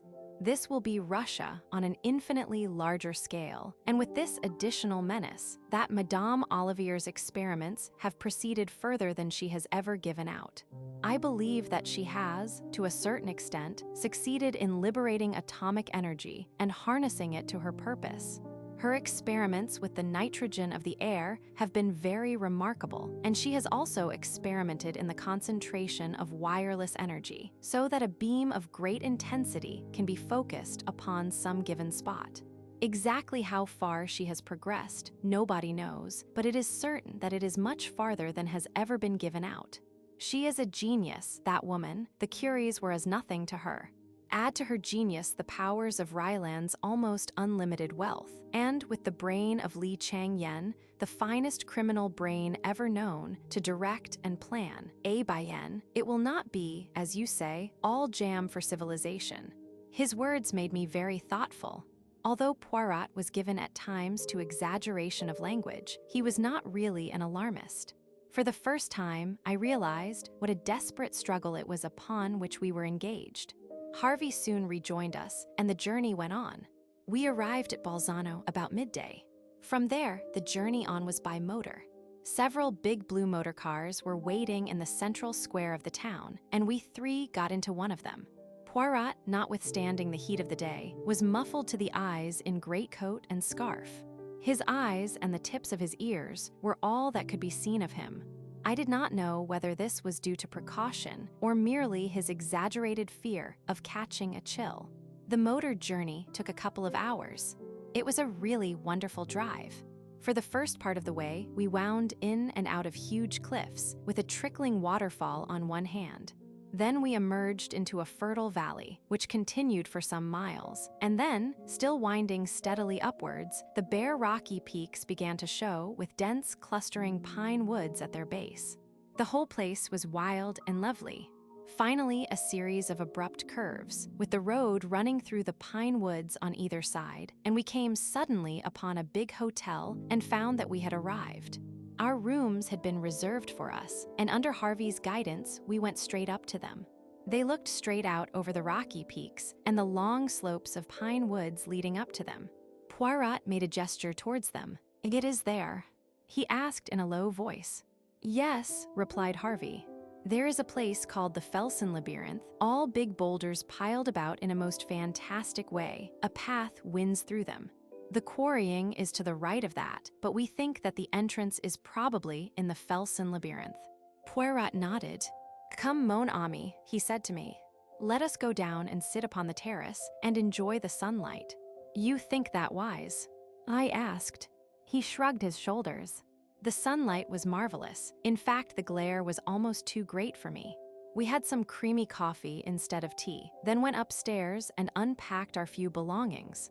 Poirot was in his most unapproachable mood, lost in a kind of reverie. Once or twice, he shook his head and sighed. I had been rather intrigued by a man who had got out of our train at Bolzano and had been met by a private car. He was a small man, and the thing about him that had attracted my attention was that he was almost as much muffled up as Poirot had been. More so, indeed, for in addition to greatcoat and muffler, he was wearing huge blue spectacles. I was convinced that here we had an emissary of the Big Four. Poirot did not seem very impressed by my idea, but when, leaning out of my bedroom window, I reported that the man in question was strolling about in the vicinity of the hotel, he admitted that there might be something in it. I urged my friend not to go down to dinner, but he insisted on doing so. We entered the dining room rather late and were shown to a table by the window. As we sat down, our attention was attracted by an exclamation and a crash of falling china. A dish of haricots verts had been upset over a man who was sitting at the table next to ours. The head waiter came up and was vociferous in apologies. Presently, when the offending waiter was serving us with soup, Poirot spoke to him. "An unfortunate accident that. But it was not your fault. Monsieur saw that." "No, indeed it was not my fault." The gentleman half sprung up from his chair. I thought he was going to have an attack of some kind. I could not save the catastrophe. I saw Poirot's eyes shining with the green light I knew so well, and as the waiter departed he said to me in a low voice, "You see, Hastings, the effect of Hercule Poirot, alive and in the flesh." You think I had not time to continue. I felt Poirot's hand on my knee as he whispered excitedly, "Look, Hastings, look. His trick with the bread. Number 4. Sure enough, the man at the next table to ours, his face unusually pale, was dabbing a small piece of bread mechanically about the table. I studied him carefully. His face, clean-shaven and puffily fat, was of a pasty, unhealthy sallowness, with heavy pouches under the eyes and deep lines running from his nose to the corners of his mouth. His age might have been anything from 35 to 45. In no particular did he resemble any one of the characters which number 4 had previously assumed. Indeed, had it not been for his little trick with the bread, of which he was evidently quite unaware, I would have sworn readily enough that the man sitting there was someone whom I had never seen before. "He has recognized you," I murmured. "You should not have come down." "My excellent Hastings, I have feigned death for 3 months for this one purpose. To startle number 4. To startle him at a moment when he must act quickly or not at all. And we have this great advantage. He does not know that we recognize him. He thinks that he is safe in his new disguise. How I bless Flossie Monroe for telling us of that little habit of his. What will happen now?" I asked. "What can happen? He recognizes the only man he fears, miraculously resurrected from the dead, at the very minute when the plans of the Big Four are in the balance. Madame Olivier and Abe Ryland lunched here today, and it is thought that they went to Cortina. Only we know that they have retired to their hiding place. How much do we know? That is what number 4 is asking himself at this minute. He dare take no risks. I must be suppressed at all costs. Bien, let him try to suppress Hercule Poirot. I shall be ready for him." As he finished speaking, the man at the next table got up and went out. "He has gone to make his little arrangements," said Poirot placidly. "Shall we have our coffee on the terrace, my friend? It would be pleasanter, I think. I will just go up and get a coat." I went out onto the terrace, a little disturbed in mind. Poirot's assurance did not quite content me. However, so long as we were on our guard, nothing could happen to us. I resolved to keep thoroughly on the alert. It was quite 5 minutes before Poirot joined me. With his usual precautions against cold, he was muffled up to the ears. He sat down beside me and sipped his coffee appreciatively. "Only in England is the coffee so atrocious," he remarked. "On the continent, they understand how important it is for the digestion that it should be properly made." As he finished speaking, the man from the next table suddenly appeared on the terrace. Without any hesitation, he came over and drew up a third chair to our table. "You do not mind my joining you, I hope," he said in English. "Not at all, monsieur," said Poirot. I felt very uneasy. It is true that we were on the terrace of the hotel, with people all round us, but nevertheless I was not satisfied. I sensed the presence of danger. Meanwhile, number 4 chatted away in a perfectly natural manner. It seemed impossible to believe that he was anything but a bona fide tourist. He described excursions and motor trips and posed as quite an authority on the neighborhood. He took a pipe from his pocket and began to light it. Poirot drew out his case of tiny cigarettes. As he placed one between his lips, the stranger leant forward with a match. "Let me give you a light." As he spoke, without the least warning, all the lights went out. There was a chink of glass and something pungent under my nose, suffocating me 18. In the Felsenlabyrynth. I could not have been unconscious more than a minute. I came to myself being hustled along between 2 men. They had me under each arm, supporting my weight, and there was a gag in my mouth. It was pitch dark, but I gathered that we were not outside, but passing through the hotel. All round I could hear people shouting and demanding in every known language what had happened to the lights. My captors swung me down some stairs. We passed along a basement passage, then through a door and out into the open again through a glass door at the back of the hotel. In another moment, we had gained the shelter of the pine trees. I had caught a glimpse of another figure in a similar plight to myself and realized that Poirot, too, was a victim of this bold coup. By sheer audacity, number 4 had won the day. He had employed, I gathered, an instant aesthetic, probably ethyl chloride, breaking a small bulb of it under our noses. Then, in the confusion of the darkness, his accomplices, who had probably been guests sitting at the next table, had thrust gags in our mouths and hurried us away, taking us through the hotel to baffle pursuit. I cannot describe the hour that followed. We were hurried through the woods at a breakneck pace, going uphill the whole time. At last, we emerged in the open, on the mountainside, and I saw just in front of us an extraordinary conglomeration of fantastic rocks and boulders. This must be the Felsenlabyrynth of which Harvey had spoken. Soon we were winding in and out of its recesses. The place was like a maze devised by some evil genie. Suddenly we stopped. An enormous rock barred our path. One of the men stooped and seemed to push on something when, without a sound, the huge mass of rock turned on itself and disclosed a small tunnel-like opening leading into the mountainside. Into this we were hurried.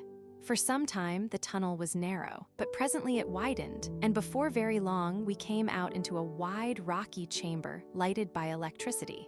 There the gags were removed. At a sign from number 4, who stood facing us with mocking triumph in his face, we were searched, and every article was removed from our pockets, including Poirot's little automatic pistol. A pang smote me as it was tossed down on the table. We were defeated, hopelessly defeated and outnumbered. It was the end. "Welcome to the headquarters of the Big Four, Hercule Poirot," said number 4 in a mocking tone. "To meet you again is an unexpected pleasure. But was it worth, while returning from the grave, only for this?" Poirot did not reply. I dared not look at him. "Come this way," continued number 4. "Your arrival will be somewhat of a surprise to my colleagues." He indicated a narrow doorway in the wall. We passed through and found ourselves in another chamber. At the very end of it was a table, behind which 4 chairs were placed. The end chair was empty, but was draped with a mandarin's cape. On the second, smoking a cigar, sat Mr. Abe Ryland. Leaning back in the third chair, with her burning eyes and her nun's face, was Madame Olivier. Number 4 took his seat on the fourth chair. We were in the presence of the Big Four. Never before had I felt so fully the reality and the presence of Li Chang-Yen as I did now when confronting his empty seat. Far away in China, he yet controlled and directed this malign organization. Madame Olivier gave a faint cry on seeing us. Ryland, more self-controlled, only shifted his cigar and raised his grizzled eyebrows. Hercule Poirot, said Ryland slowly. This is a pleasant surprise. You put it over on us all right. We thought you were good and buried. No matter, the game is up now. There was a ring, as of steel in his voice. Madame Olivier said nothing, but her eyes burned, and I disliked the slow way she smiled. Madame and messieurs, I wish you good evening, said Poirot quietly. Something unexpected, something I had not been prepared to hear in his voice, made me look at him. He seemed quite composed. Yet there was something about his whole appearance that was different. Then there was a stir of draperies behind us, and the Countess Vera Rosikoff came in. Ah, said number 4. Our valued and trusted lieutenant. An old friend of yours is here, my dear lady. The Countess whirled round, with her usual vehemence of movement. God in heaven, she cried. It is the little man. Ah, but he has the 9 lives of a cat. Oh, little man, little man. Why did you mix yourself up in this? Madame, said Poirot with a bow. Me, like the great Napoleon, I am on the side of the big battalions. As he spoke, I saw a sudden suspicion flash into her eyes, and at the same moment, I knew the truth which subconsciously I already sensed. The man beside me was not Hercule Poirot. He was very like him, extraordinarily like him. There was the same egg-shaped head, the same strutting figure, delicately plump. But the voice was different, and the eyes, instead of being green, were dark, and surely the mustaches, those famous mustaches. My reflections were cut short by the Countess's voice. She stepped forward, her voice ringing with excitement. You have been deceived. That man is not Hercule Poirot. Number 4 uttered an incredulous exclamation, but the Countess leant forward and snatched at Poirot's mustaches. They came off in her hand, and then, indeed, the truth was plain. For this man's upper lip was disfigured by a small scar, which completely altered the expression of the face. Not Hercule Poirot, muttered number 4. But who can he be then? I know, I cried suddenly, and then stopped dead, afraid I had ruined everything. But the man I will still refer to, as Poirot had turned to me encouragingly. Say it if you will. It makes no matter now. The trick has succeeded. This is Achille Poirot, I said slowly. Hercule Poirot's twin brother. Impossible, said Ryland sharply, but he was shaken. Hercule's plan has succeeded to a marvel, said Achille placidly. Number 4 leapt forward, his voice harsh and menacing. Succeeded has it, he snarled. Do you realize that before many minutes have passed you will be dead? Dead. Yes, said Achille Poirot gravely. I realize that. It is you who do not realize that a man may be willing to purchase success by his life. There were men who laid down their lives for their country in the war. I am prepared to lay down mine in the same way for the world. It struck me just then that although perfectly willing to lay down my life, I might have been consulted in the matter. Then I remembered how Poirot had urged me to stay behind, and I felt appeased. And in what way will your laying down your life benefit the world? Asked Ryland sardonically. I see that you do not perceive the true inwardness of Hercule's plan. To begin with, your place of retreat was known some months ago, and practically all the visitors, hotel assistants, and others are detectives or secret service men. A cordon has been drawn round the mountain.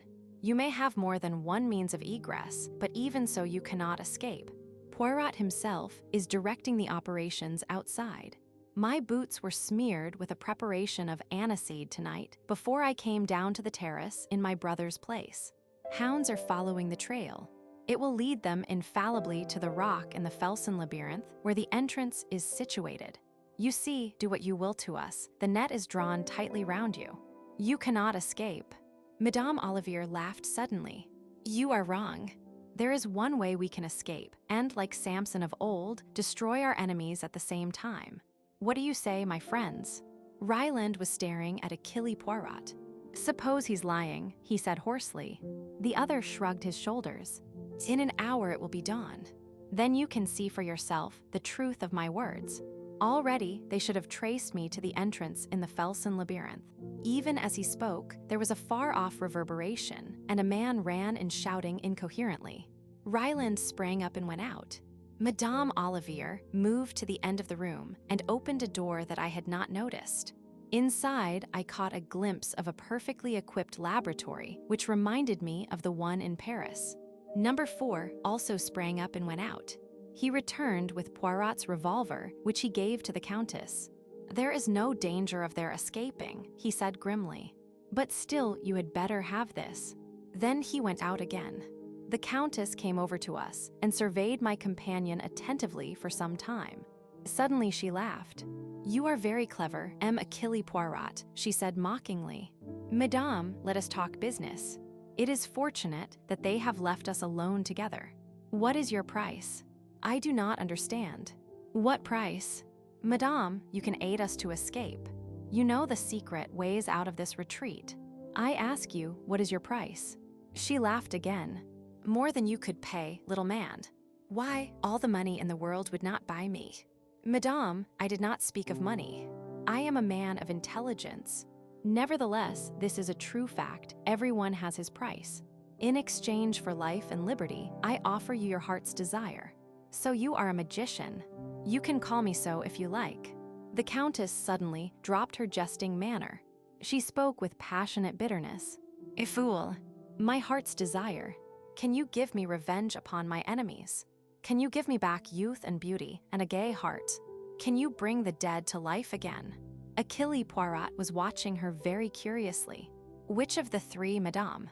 Make your choice." She laughed sardonically. "You will sell me the elixir of life, perhaps. Come, I will make a bargain with you. Once I had a child. Find my child for me, and you shall go free." "Madame, I agree. It is a bargain. Your child shall be restored to you. On the faith of Hercule Poirot himself." Again that strange woman laughed, this time long and unrestrainedly. "My dear M. Poirot, I am afraid I laid a little trap for you. It is very kind of you to promise to find my child for me, but you see, I happen to know that you would not succeed, and so that would be a very one-sided bargain, would it not? Madame, I swear to you by the holy angels that I will restore your child to you. I asked you before, M. Poirot, could you restore the dead to life? Then the child is dead." "Yes." He stepped forward and took her wrist. "Madame, I who speak to you swear once more. I will bring the dead to life." She stared at him as though fascinated. "You do not believe me. I will prove my words. Get my pocketbook which they took from me." She went out of the room and returned with it in her hand. Throughout all, she retained her grip on the revolver. I felt that Hercule Poirot's chances of bluffing her were very slight. The Countess Vera Rosikoff was no fool. "Open it, madame." The flap on the left-hand side. "That is right. Now take out that photograph and look at it." Wonderingly, she took out what seemed to be a small snapshot. No sooner had she looked at it than she uttered a cry and swayed as though about to fall. Then she almost flew at my companion. Where? You shall tell me. Where? Remember your bargain, madame." Yes, I will trust you. Quick, before they come back." Catching him by the hand, she drew him quickly and silently out of the room. I followed. From the outer room, she led us into the tunnel by which we had first entered, but a short way along this forked, and she turned off to the right. Again and again the passage divided, but she led us on, never faltering or seeming to doubt her way, and with increasing speed. "If only we are in time," she panted. "We must be out in the open before the explosion occurs." Still we went on.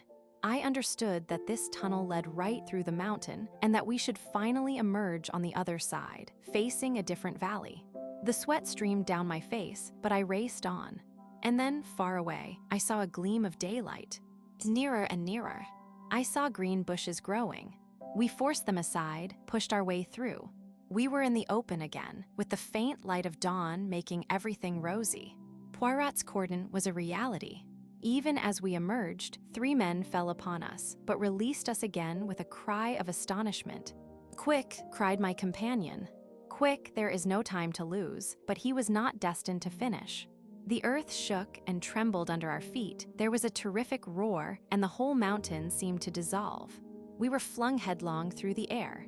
I came to myself at last. I was in a strange bed and a strange room. Someone was sitting by the window. He turned and came and stood by me. It was Hercule Poirot, or stay, was it? The well-known ironical voice dispelled any doubts I might have had. But yes, my friend, it is I, brother Achille, has gone home again, to the land of myths. It was I all the time. It is not only number 4 who can act a part.